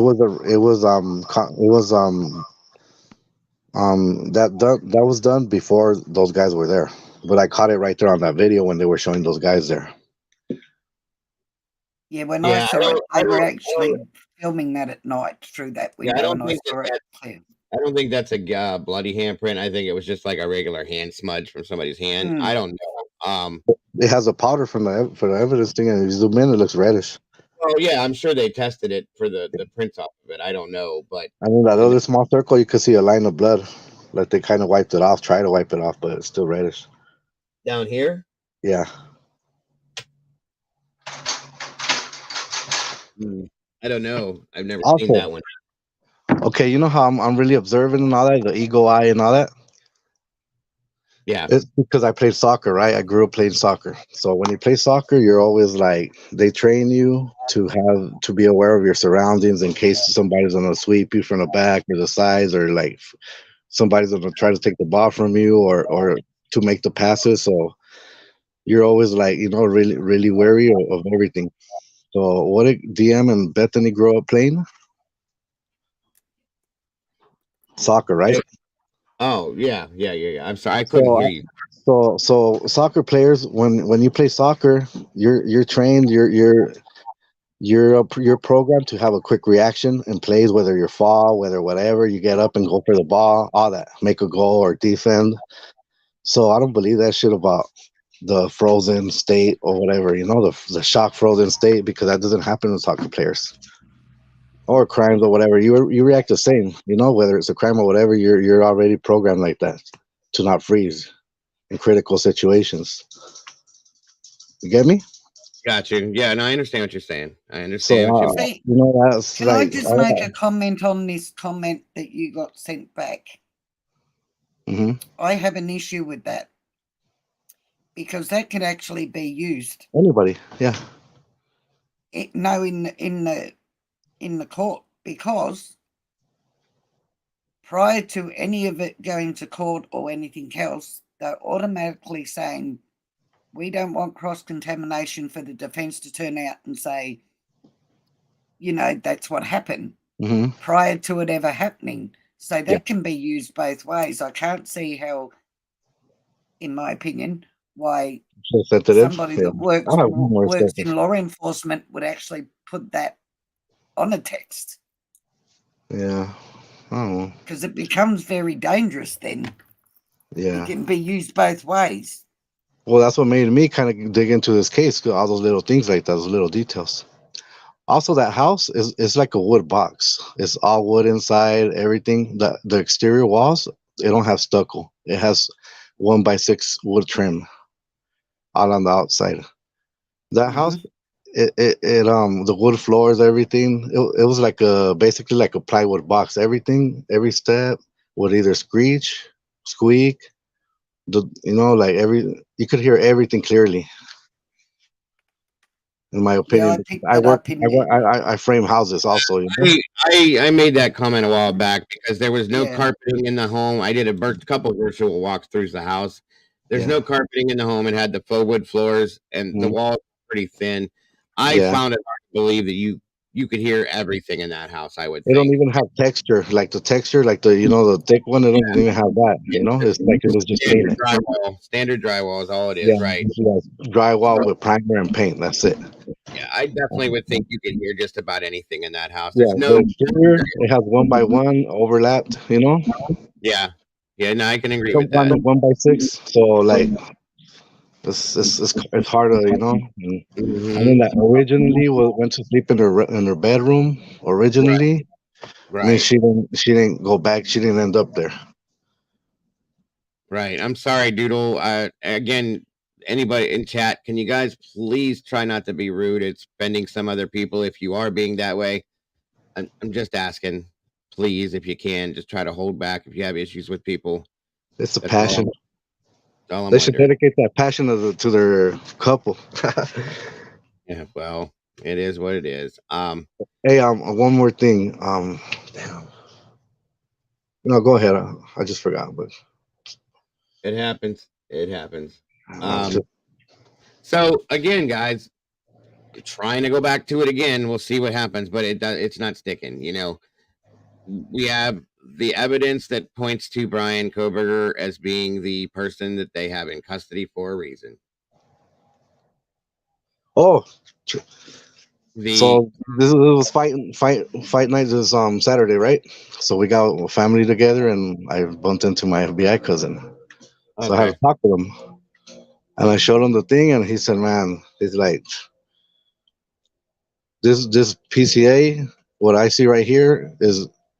This guy is like the phone evidence, the phone data. He says it clearly states that he wasn't in the area. And then look at how he writes it. Based on my opinion and my experience, and from asking whatever that he could have turned off his phone or put it on airplane mode, he said, this PCA is based on personal opinion and personal speculation. It's not based on, he's not writing it as evidence. He said he writes it up like that to throw people off but he clearly states that the evidence shows him not there from 3 to whatever, or the other day when it showed him that he was there but they knew that he wasn't. He said suspect vehicle number 1. Well, it's obvious there's someone else. And then I showed him the warrant for the Amazon. He said they're doing this because they already know that it's not going to stick in court. And that's the way to cover themselves, that they were also investigating somewhere else, that he wasn't the only suspect. He said this warrant is not for him, it's for someone else.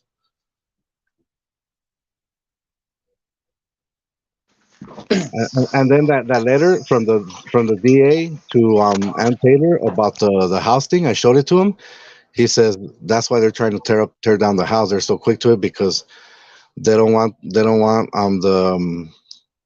the jury, if they do go, that they're gonna see what happened, and then they're gonna see damage to the home that wasn't like that the evidence team doesn't do. And then he said it says right here that the home suffered damage, whatever, during the incident or the homicides. He says it was done by whoever committed the crime. He said it wasn't done during the investigation. If it was the investigators, he said during the investigation of the homicides, not during the homicides, at the time of the homicides. You get it? I'm sure it says that they removed it as evidence, didn't they, really?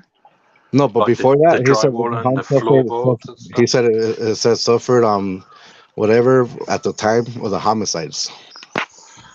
But it doesn't say by investigators or after, or it was removed whatever by the investigation team. None of that. He said if it was for an investigation team, it would state from the investigators. I'm sure it's stated. I'm sure I've read it somewhere that they Yeah, had to that's what he take it said. into He evidence. said this is the most important thing out of everything you showed me. This right here was being overlooked. He says this is the most important thing about this whole case that people have. I told him I showed it to people and they say, "Oh, it was done by the investigators." He said, "No, it wasn't done by the investigators." He's like, it was state by the investigation team or during the investigation." But no, he said during the homicides, at the time of the homicides, while the crime was being committed. He said, or by the offenders. Oh, wow. He said that's the thing about people; they're not catching it. You know, he's like, "Well, my cousin's FBI, so he knows all that." He's like, the way they're writing it, they're just like, it's like a double take, double. You know, like people take it to their way. You know, because of what they put after.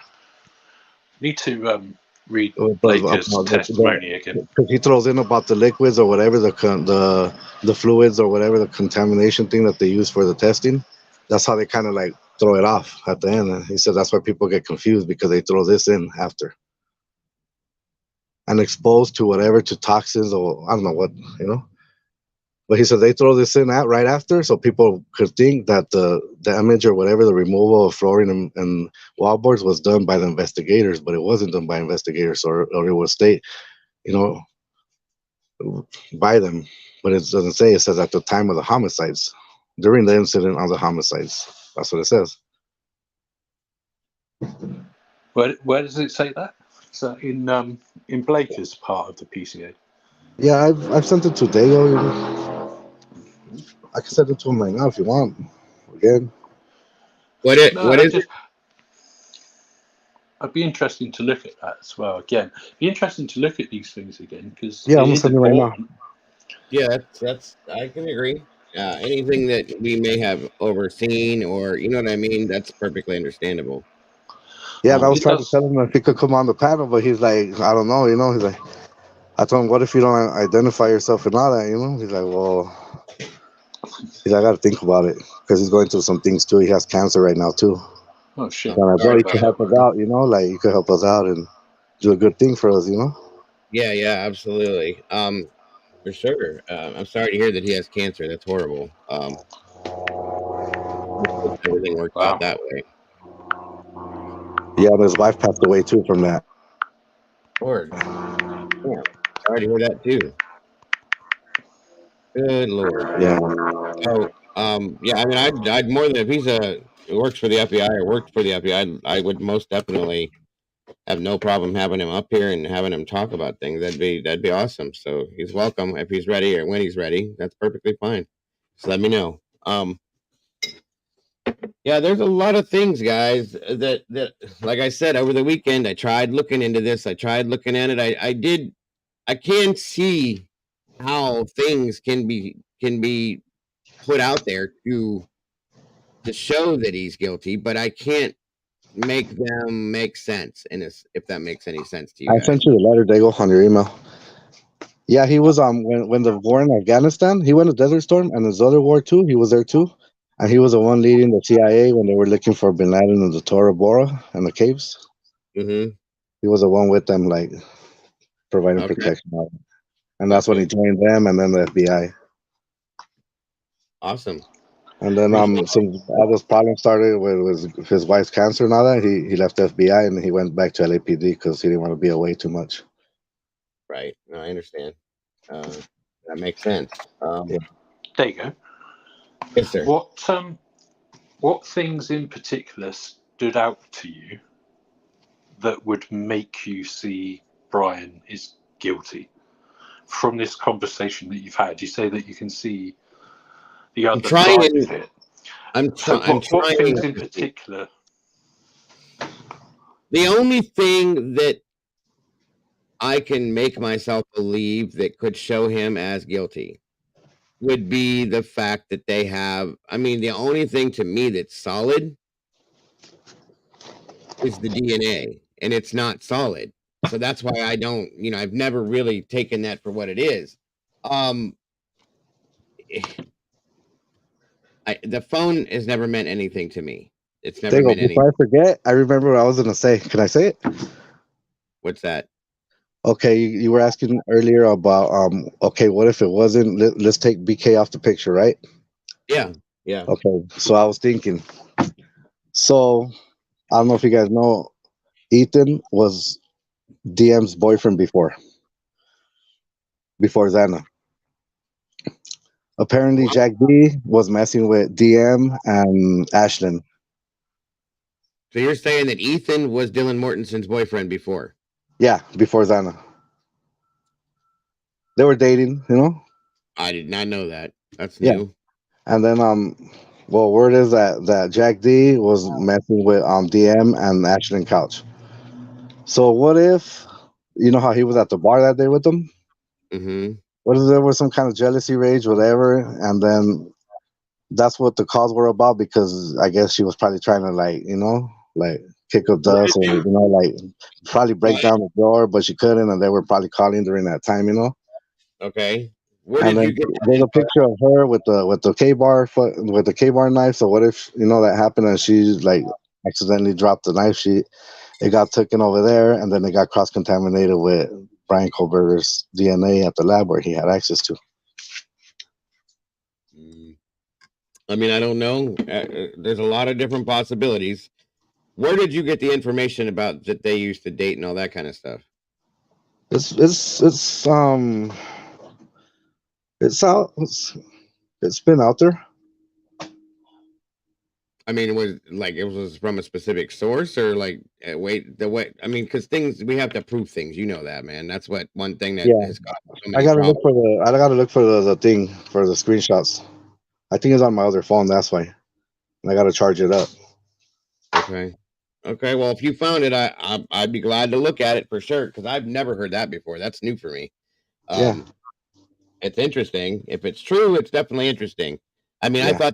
I would have thought that I would have heard that a long time ago, something like that, because that's kind of a important piece of info, and it would make some sense in some things. You know what I mean? It would make some things make sense. But yeah, if you find it, please show it to me, because I would love to see it. For sure. It probably went with the other ones with like the how with the deletion of that and the picture of what's her name in the blanket outside. Wait, say that again. Which one? You know how they deleted that post where it showed one of the girls in the brown blanket outside the home when the cops got there? Yeah, I remember. I think it went along probably with that, like. Okay. Got deleted, but I mean, I think I have a screenshot or something. I'll look for it, but I know it's not hard to find. Google it. Yeah, and then it's also called something about a smart search, a smart Google search. If you do it like that, it shows like the documents that were deleted, from the case. If you do a smart search, you'll find them. How do you do that? Put it in smart search, and then there's another Google. It's called Google something. I gotta watch this video to find it again. But there's a different Google search where it's like more advanced. Okay. And it shows more like stuff that's not like kind of like that you're not basic stuff, like it takes away the privacy stuff. There's another Google search that you could do. Well, yeah, but the stuff that was redacted by government officials. How could you find that kind of stuff if it's pulled out? No, I mean it was publicized and then it was erased. It was deleted after. So once it was publicized, people had it, put out and then redacted. Okay, yeah. I got it.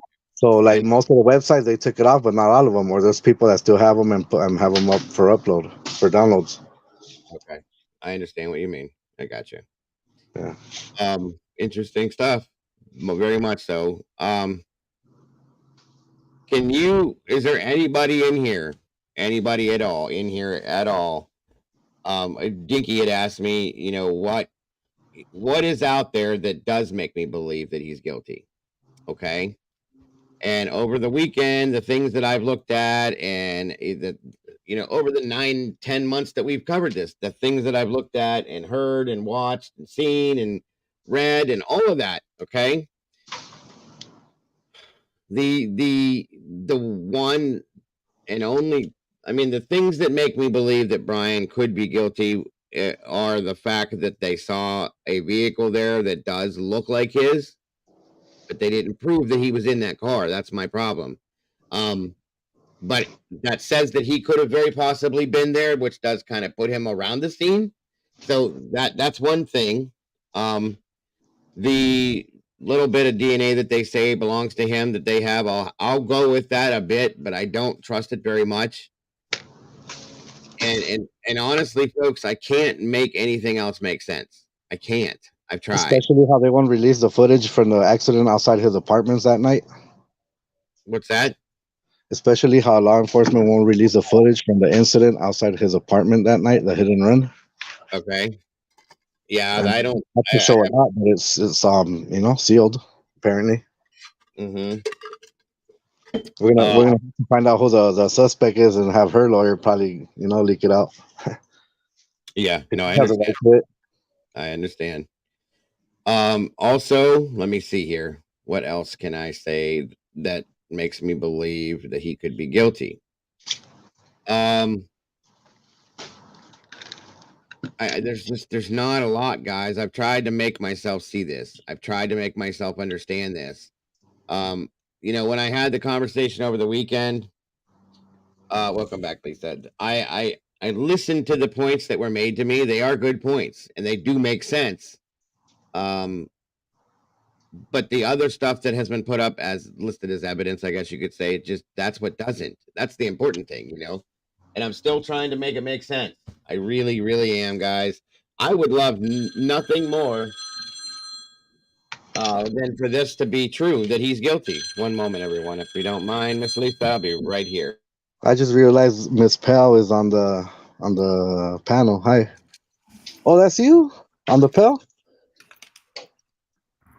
Are you talking to me? Yeah. You're the one that has a channel? Yes.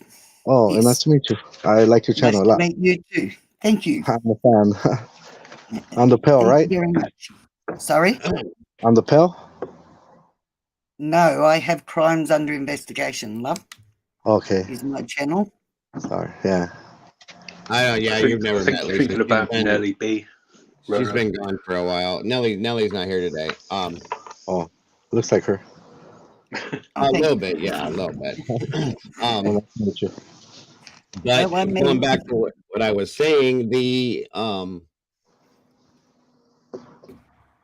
I think I was more apt to believe that he could be guilty until they said that they did not find any of the victim's DNA on anything that belonged to him. That's when it got kind of harder for me. Okay. And I am still open, 100,000% open to going with him being the suspect. If they can show me something else, just one more thing, I think that's a strong piece of evidence that puts Bryan in that house. That's one more thing I want to see. And I'm not saying that they don't have that, okay, but we haven't seen it yet. I don't know what they're waiting on. Just show it, for God's sakes. I want to see it. In a bad way. I really got do. another thing for the basics. So remember supposedly the big fight at Sigma Chi earlier that night? Yeah.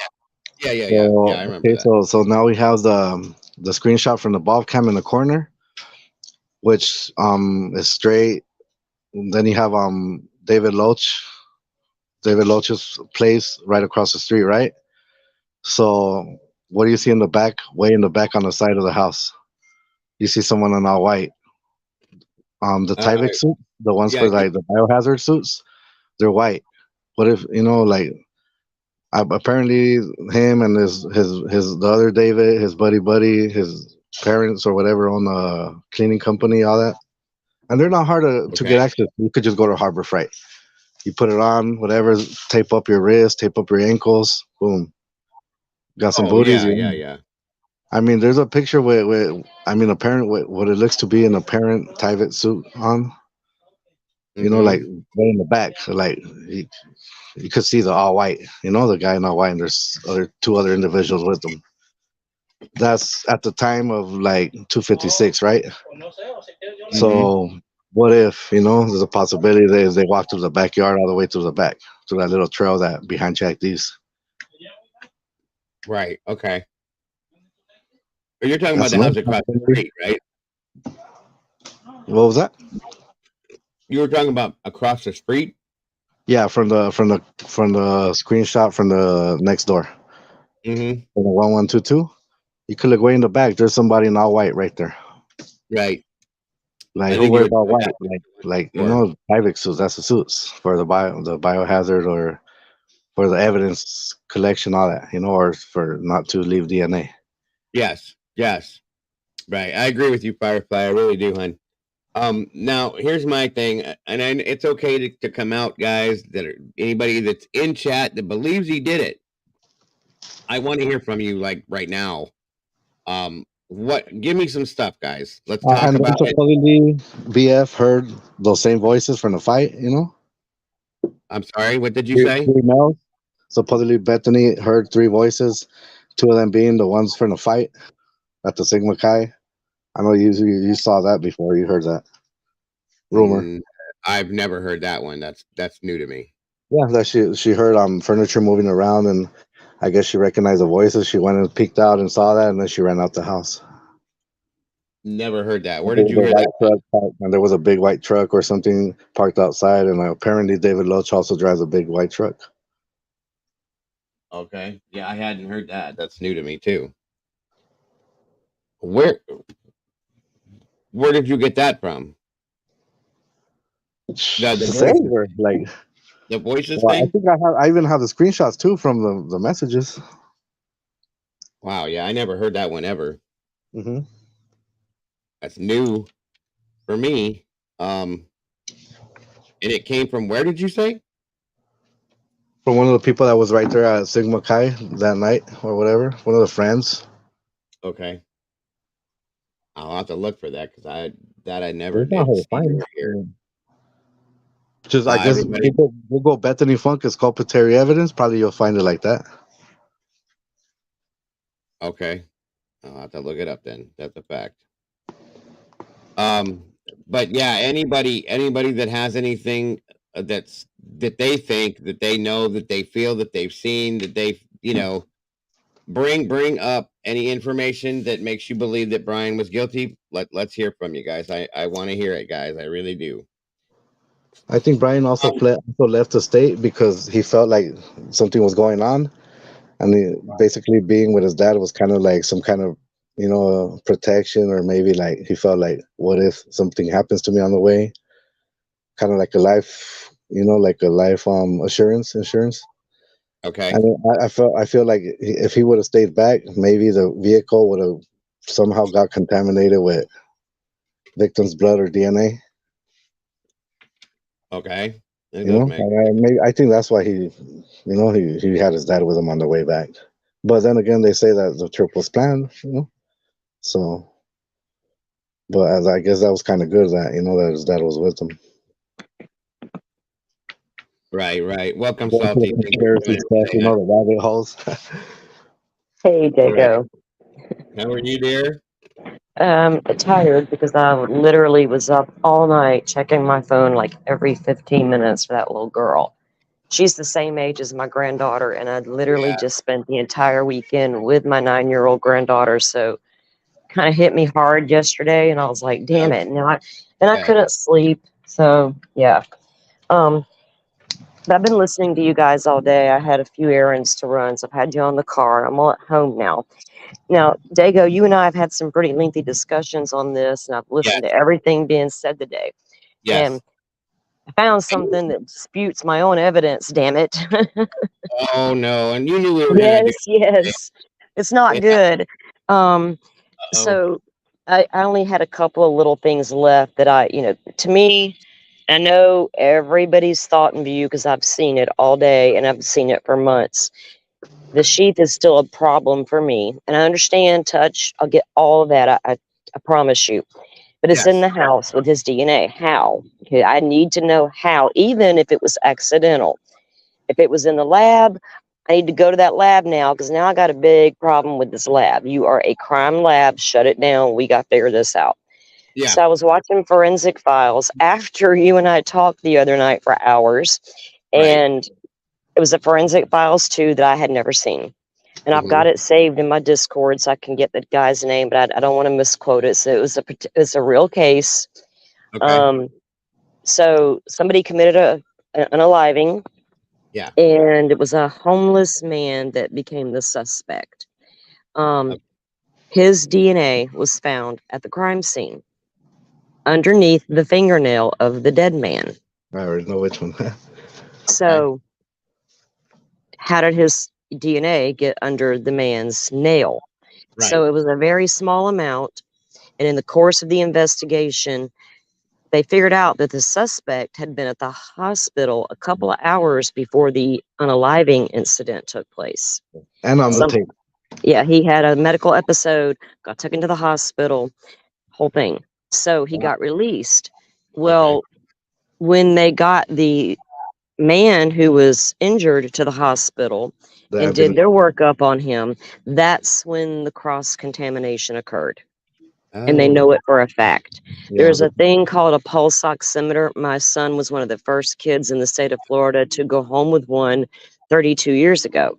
It Yep. slips on the end of your finger, has a little red light, monitors your oxygen levels. All Yes, it does.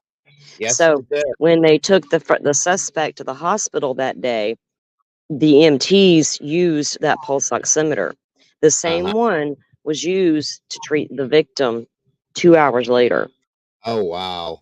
Transfer occurred There it because they is. know, and they have a solid alibi on the homeless guy's suspect. Several people placed him in a whole other location, but yet his DNA was still found. So explain it. But that is the only actual case other than a theory or a rumor.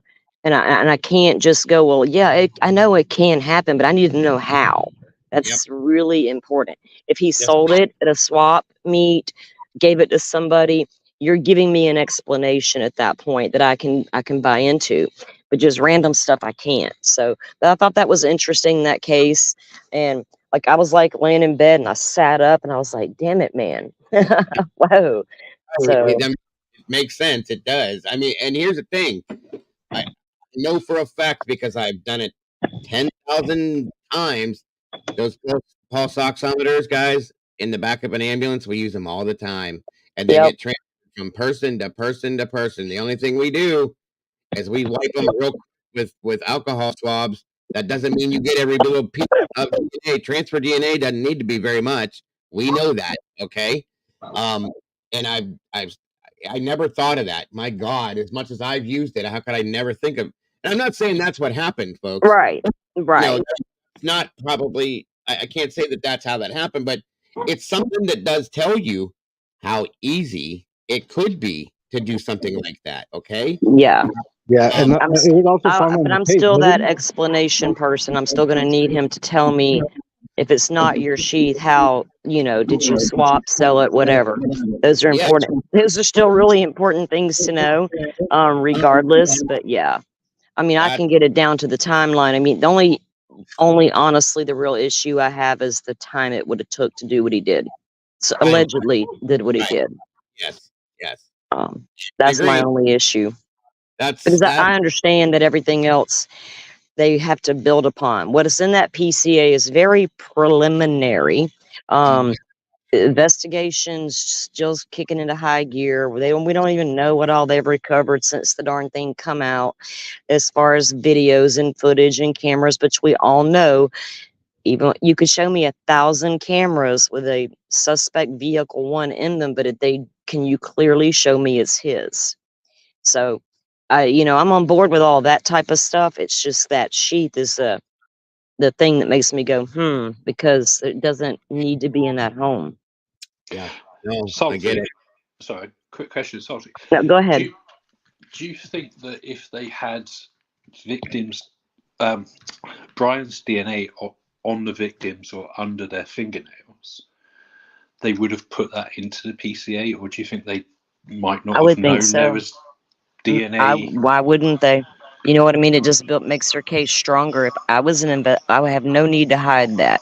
If I'm going to come out in my PCA and say I've got a sheath with single source DNA, and that DNA also happens to match underneath one of my victim's nails, you darn right it's going in that PCA. If I had that information at the moment. Because, I mean, as far as we're led to believe, the only DNA of Bryan's in that house is that touch DNA on that snap on the sheet. Depends.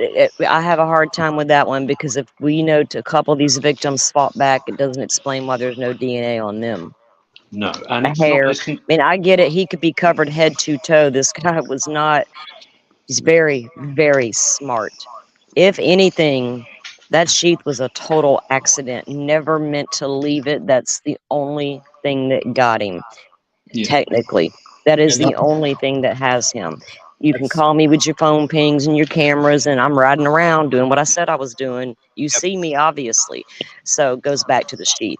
And I'm really interested to see how they attack the sheath evidence because that's what's going to matter the most. And to me, what Jules said is that case you're talking about, didn't they also find the DNA on the victims? I guess he was taped up. And they found the who DNA was taped up? You've heard the rumors that people were taped up. I'm not going off of rumors, honey. I'm not the one. I can't. This case is too wild. Nobody was taped up that I know of. I know the rumors. I know all of them. I didn't think anybody was. But no, the case you were talking about, the alcohol guy, the alcohol poisoning, the homeless guy. No, this was when the transfer occurred. It's because they both used the same medical device within a couple of hours of each other. Yeah, but him and his wife were taped up. They taped up the wife and him. They tied them up, and they found it on the tape also. I don't know. It was late at night. I have to go back and review it. I just know how that particular. Don't know anything about the wife. I just know there was two men involved, and that's what happened. So. And that's the best example I can find because it's an actual case. Right. Yeah. Yeah, there was DNA also found on the tape on that case. The wife was the one that got loose, and she called the cops, and the husband was dead. Yeah, but they did find his DNA also on the tape. Gotcha. Okay. Well, in our minds, yes, there should have been DNA on these victims. That doesn't guarantee there will be. We don't know what occurred in the house. We weren't in there. We don't know. The logistics of how, we just don't know.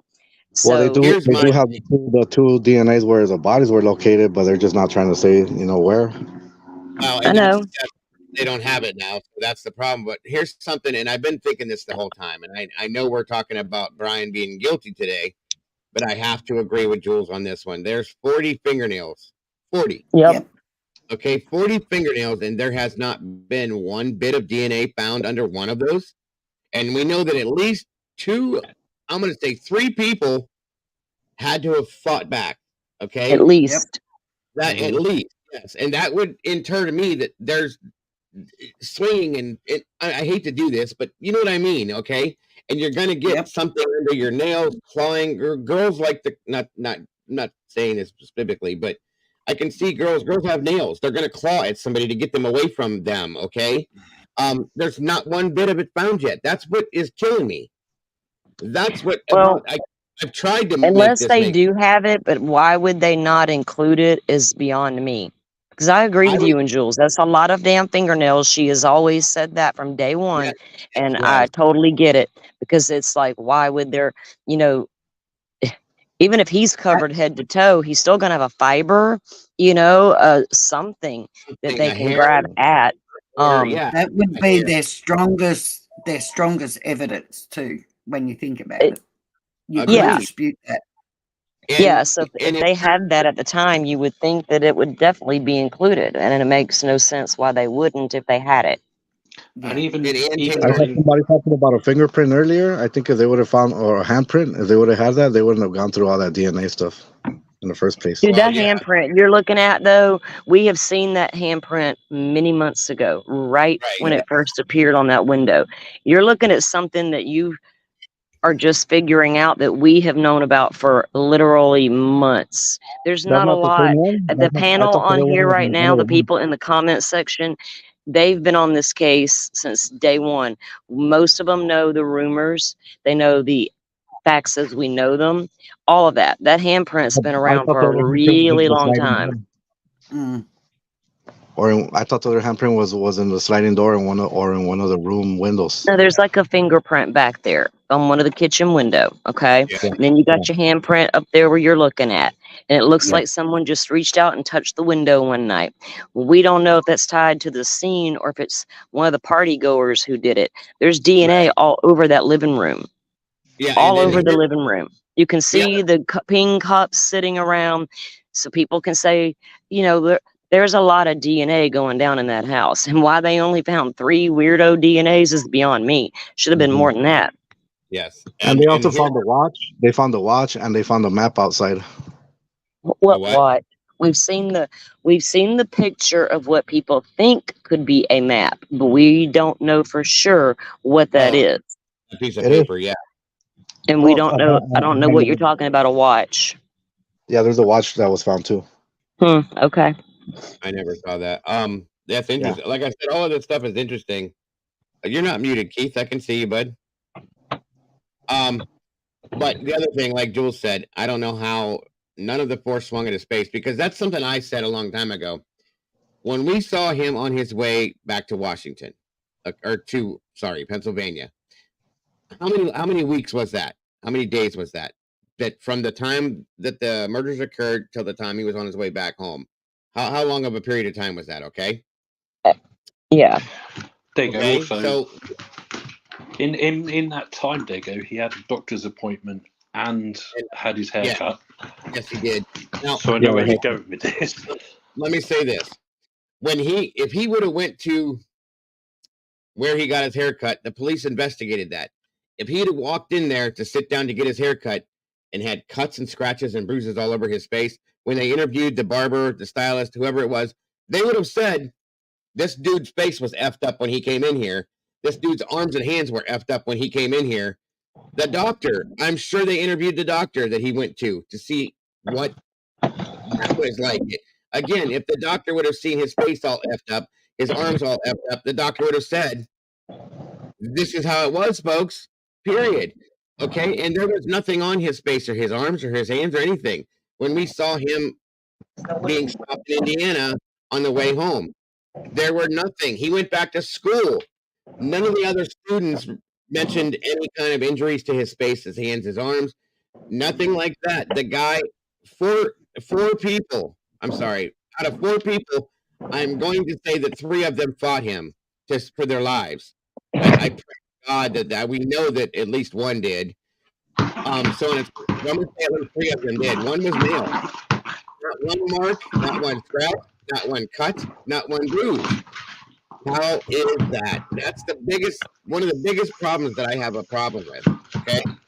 And then you got the kid that are mad because he was a rough or whatever tester, but they should be happy that they had a teacher like that with high demands, because that makes you that brings out the best in you. You know, it brings out.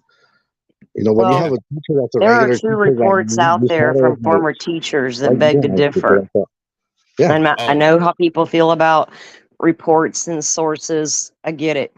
But there's 2 that I have viewed with a couple other people. And one is from one was the high school teacher and one was from DeSales. There are 2 very distinct incidents where Kohberger was kicked out of 2 different programs for inappropriate behavior. The first time was in high school, and he was working with the security force there. There's a program he was involved with, and it's a very big deal, right? But he got kicked out of the program. And then it happened again at DeSales. Something else happened. Something else happened at Washington. What those details are, I don't know. I know the first 2 things I named, the high school and DeSales, weren't that great. You can pick apart evidence all day long. I'm here for it because I love evidence. But what's dangerous to me is going out and telling everybody normal looking won't hurt you. because that's not true. Not true at all. That's the one you need to be afraid of the most. The normal looking guy next door, decent Ted job, Bundy. probably a wife, maybe a couple of kids, living a normal life while being a serial killer. Well, look at Happens every day. the Long Island serial killer, Ted Bundy. All these people were normal looking, living some normal life. BTK. BTK, I mean, the Golden Fred State West. Killer, for God's sakes.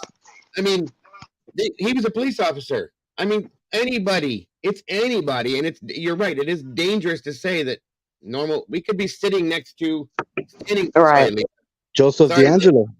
we don't know. You don't know that. That's horrible to say something like that. That's a fact. So there it is. Yeah. Also, when they say that people that are studying criminals or this and that, like, so what are the FBI, all the investigators that study other criminals, are they killers too? no, not every one of them, but it can be. It can be. I mean, it's. If you go back and look at a couple of them's history, what they did for a living was perfect for what they were doing in secret. Okay, these guys aren't stupid. If BK is your guy, that sheath was a complete accident, and you can bet he sweated bullets for weeks praying he did not accidentally leave a speck of DNA on it.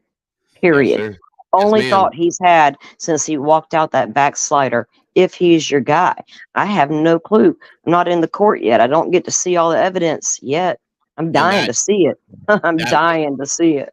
There was somebody that was mentioning that there's a swap meet right by his house, and they have like the knives and the sheaths out right there on the table, and like a lot of people touches them. Yeah.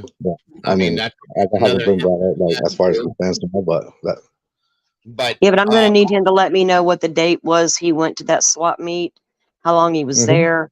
I need to go find out if there were cameras there. I mean, I got to know for sure. No, I can't just take your word for it. You sold it down the road, dude.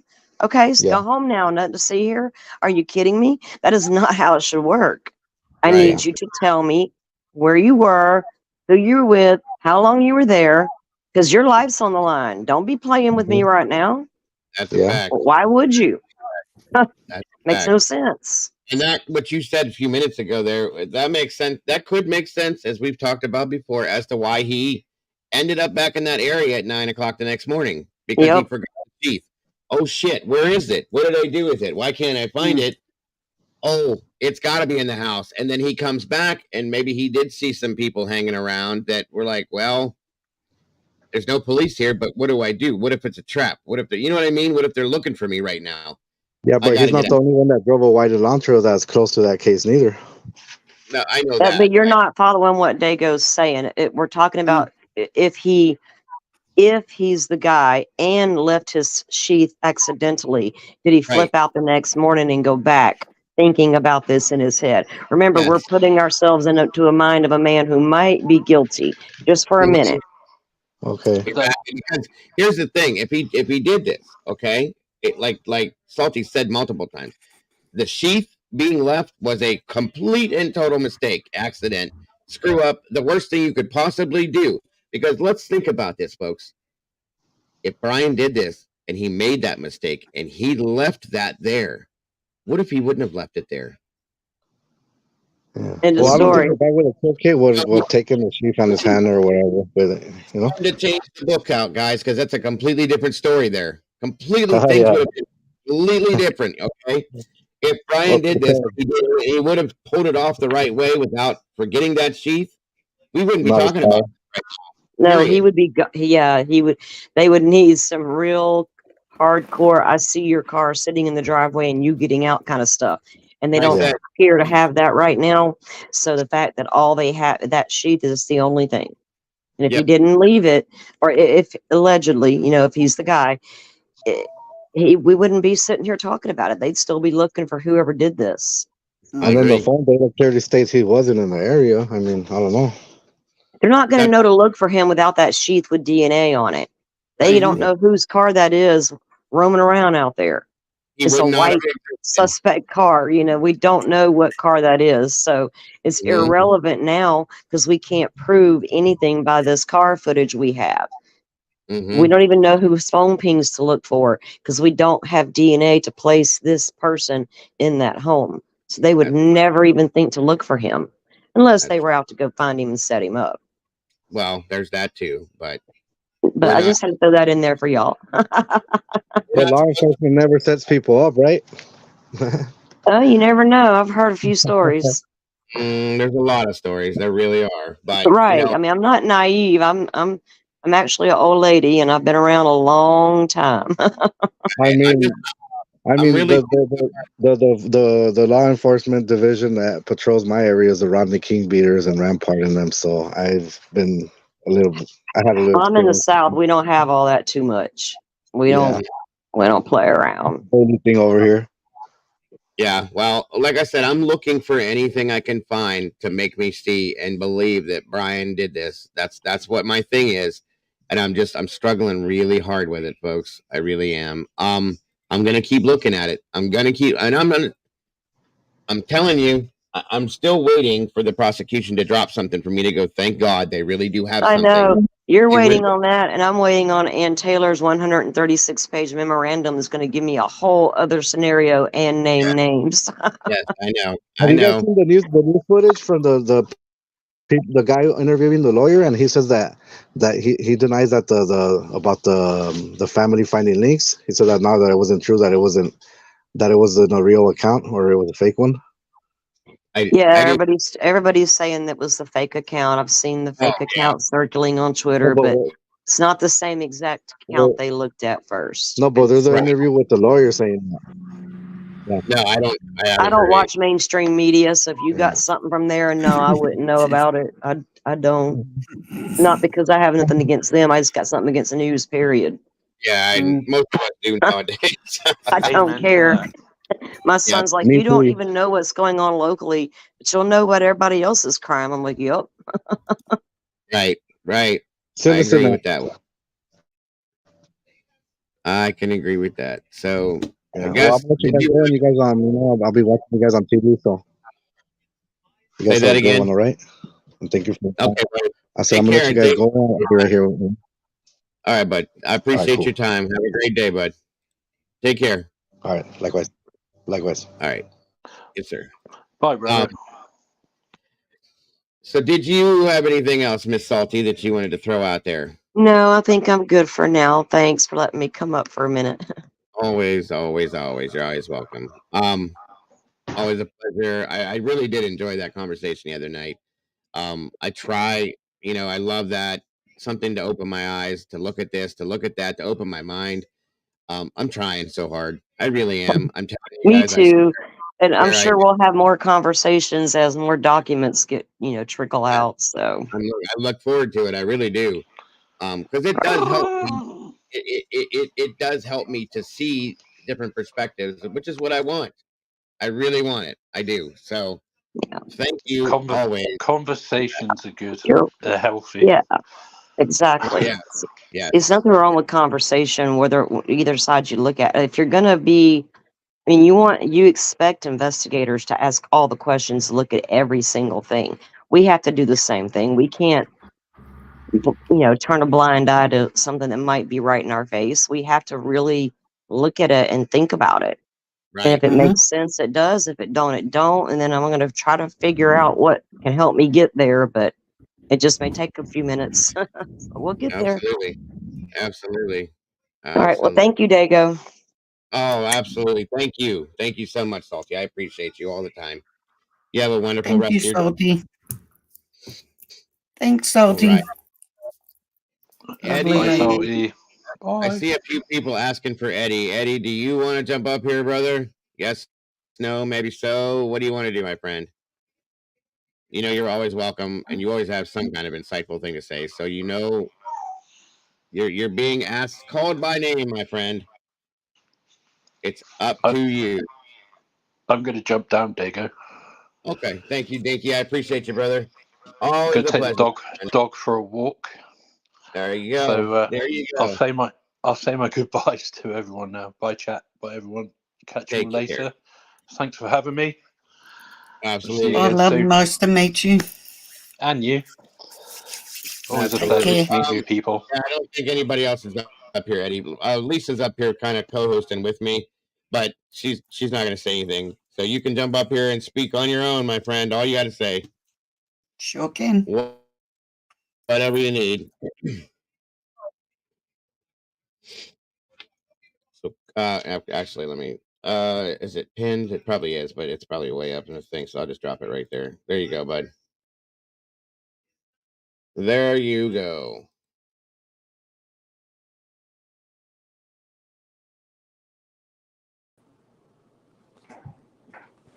All right. What's going on, brother? Can everybody hear me? Oh yeah. I can. Sorry. I can. Okay. Welcome. Lisa, Eddie, meet Miss Lisa. Miss Lisa, meet the awesome Eddie. Hey, Lisa. Hello, also. Nice to meet you too, awesome Eddie.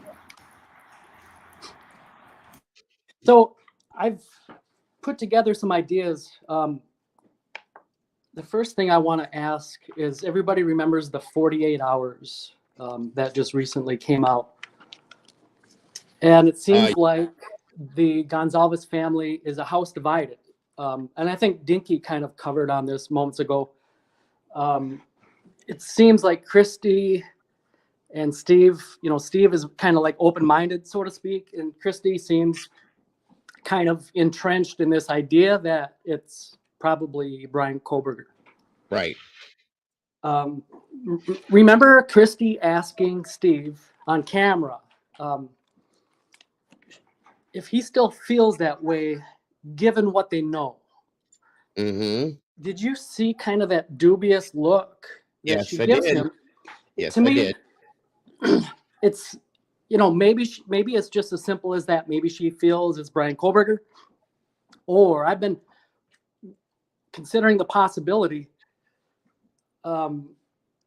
Is it in their best interest to go along with the narrative because that's the safest? That's another way. That's a thought I had, actually. Was that what that look meant? You know what I mean? When he said it's okay, she looked at him like that and she said, given what we know, the way she kind of stressed that, he said it's okay. And Yeah, I don't want to. Yeah, I don't want to, kind of go out in the rabbit hole, but it's just something to consider because, what if that is what do they know, and if they were told to not pursue this, don't go there, so to speak. Yeah, right. And Let it be what it is. Steve is like, no, that ain't happening this way. That ain't going down like that. Yep. And then she's like, well, I mean, we'd be wise to allow it to be like that. Just something to think about. I can see every bit of that, sir. I can see every bit of that with no problems. I really can. But I want to ask everybody on a different topic, kind of talking about the PCA right now, and kind of specifically regarding Dylan's statement. So ask yourself, if any one of you were the detective taking Dylan's statement concerning what she heard and what she saw as stated in the PCA, do you feel she is being honest or deceptive? If you were the detective, do you tell Dylan after she makes that statement, that sounds really good, you're free to leave, I have no further questions for you? Or no, I don't either. I would have a ton of questions. Here's the thing. Do you bring that statement? It depends to on your the context of that. Do you bring that statement to your... Sorry, buddy. Go ahead. That's all right. Do you bring that statement to your superior and he says, wow, that's good, you're really a good detective, nice work, you're going places? Right. Do you bring that statement to the prosecutor and he says, really good, I can work with this, you're making my job very easy? So to me, that statement is hearsay. It has a very Sherry Papini-like feel to it, to me. If that statement is deceptive, Am I getting an echo? Is everybody getting echo or just me? I'm okay. I'm not getting one. Okay. I was for a second. Not now.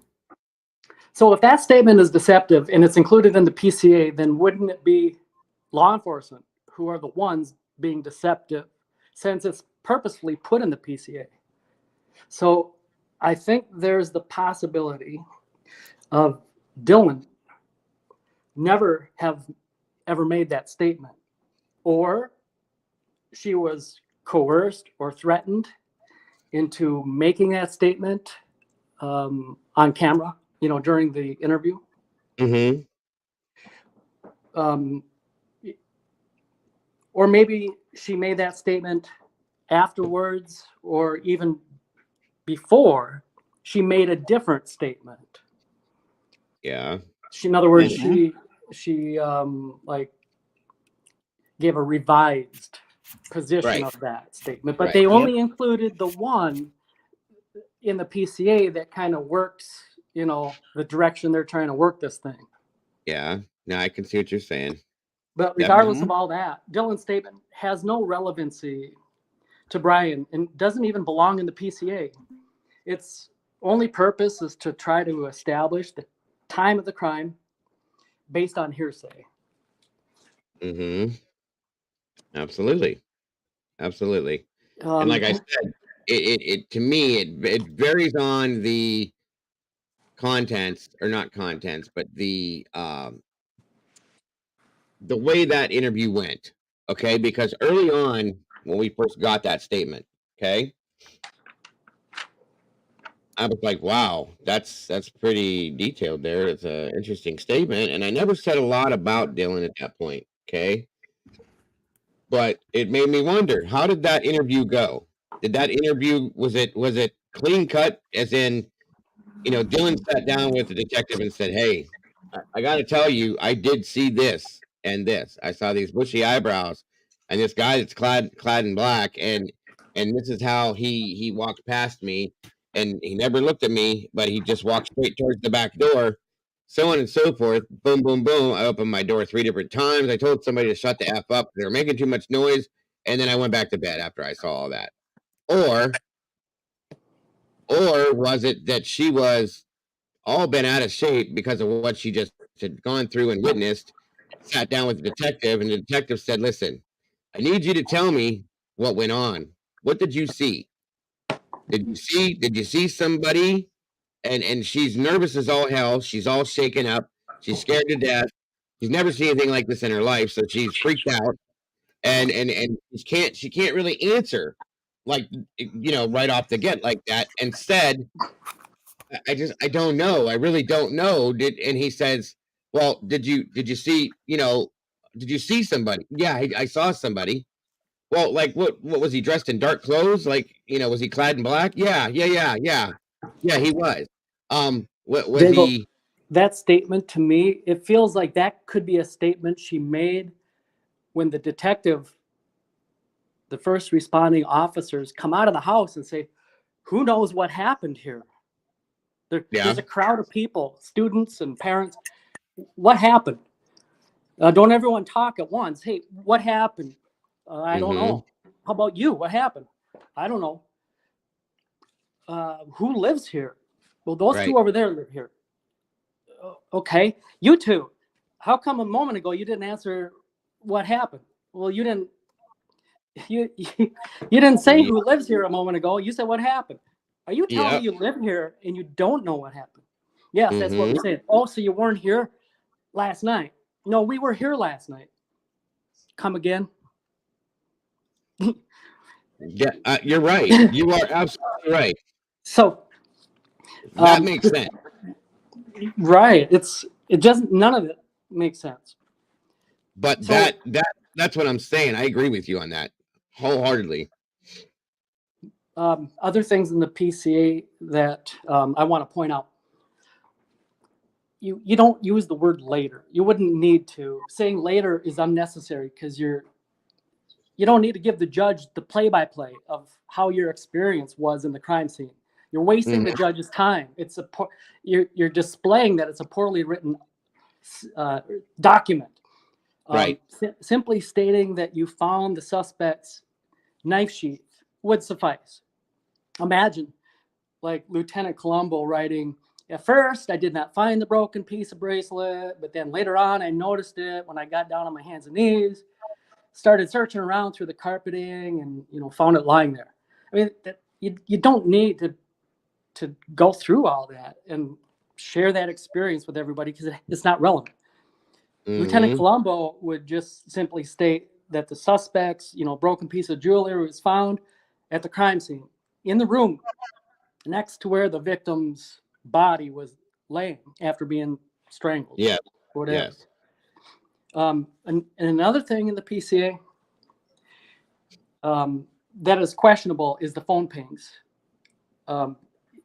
Even an eyewitness account, which at times have proven throughout history to be like among the least reliable types of evidence, would be better than a phone ping.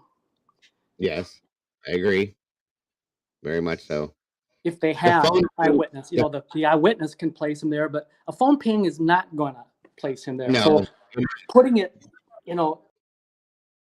PCA, if it's a supplemental piece of evidence to a direct piece of evidence that they have, I could see, but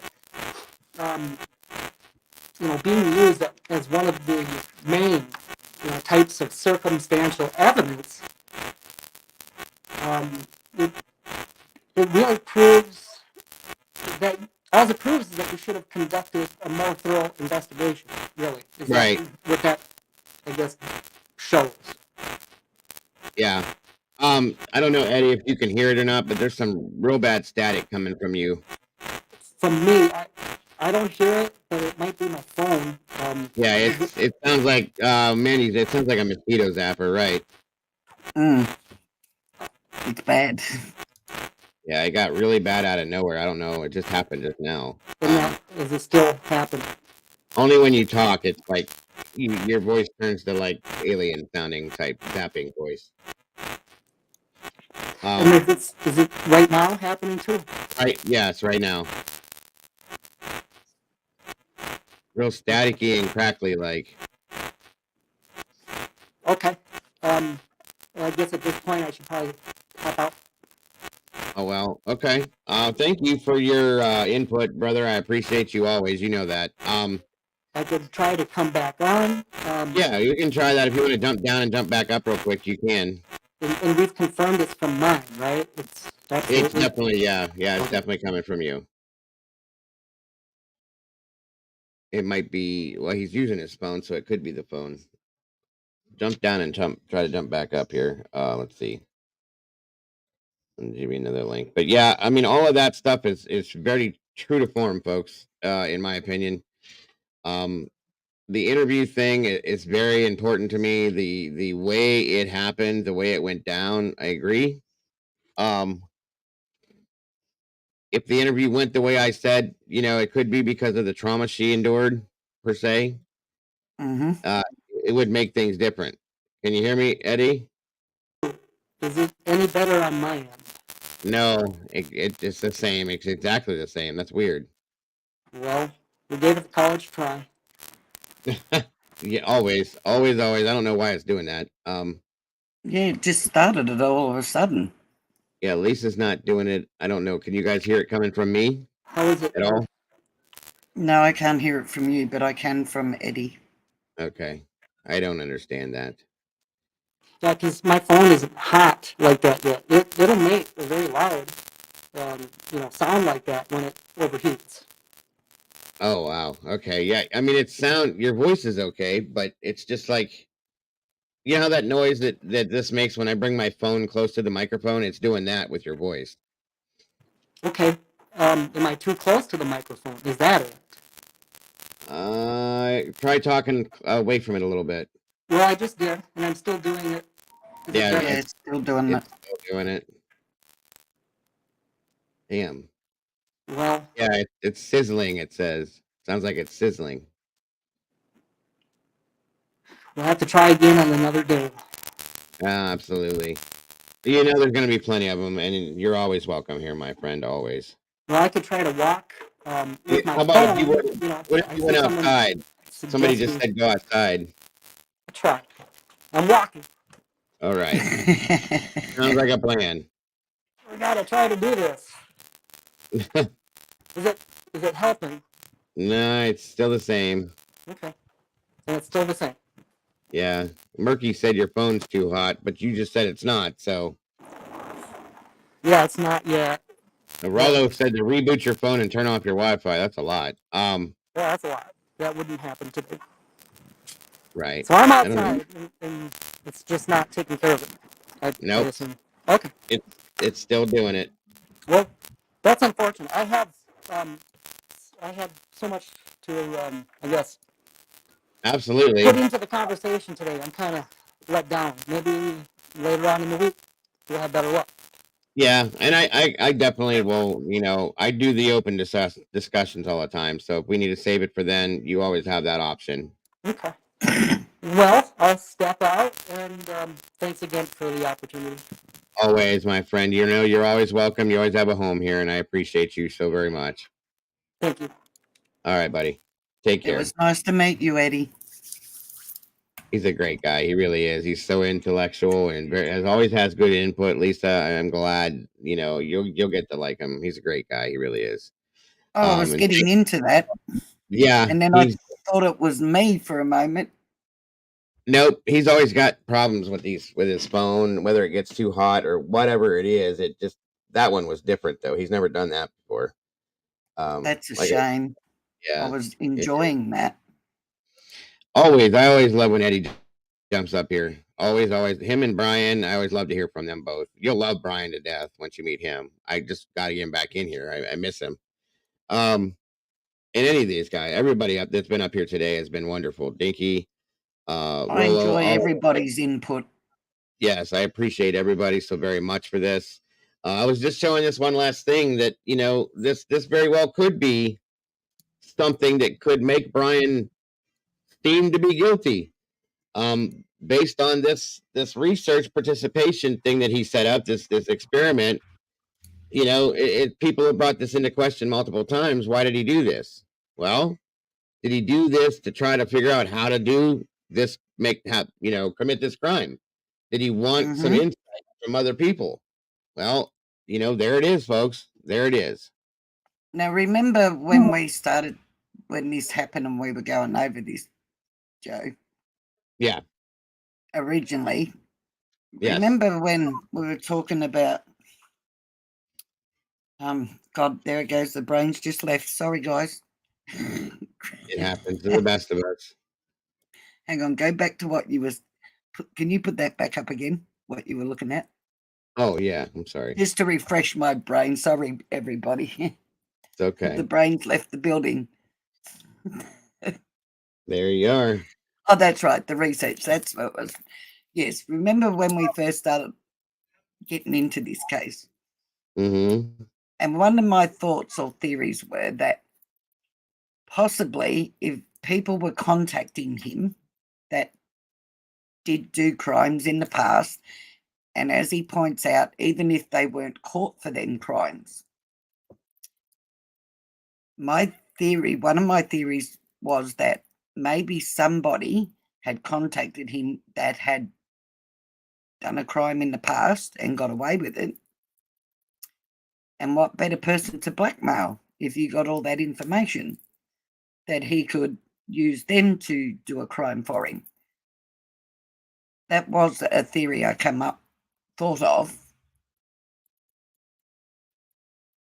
But I mean, that's still way out there. Sorry, I'm muted. That's actually very interesting.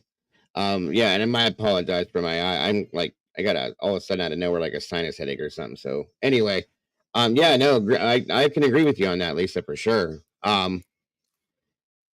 It's quite interesting, and it makes you wonder, you know,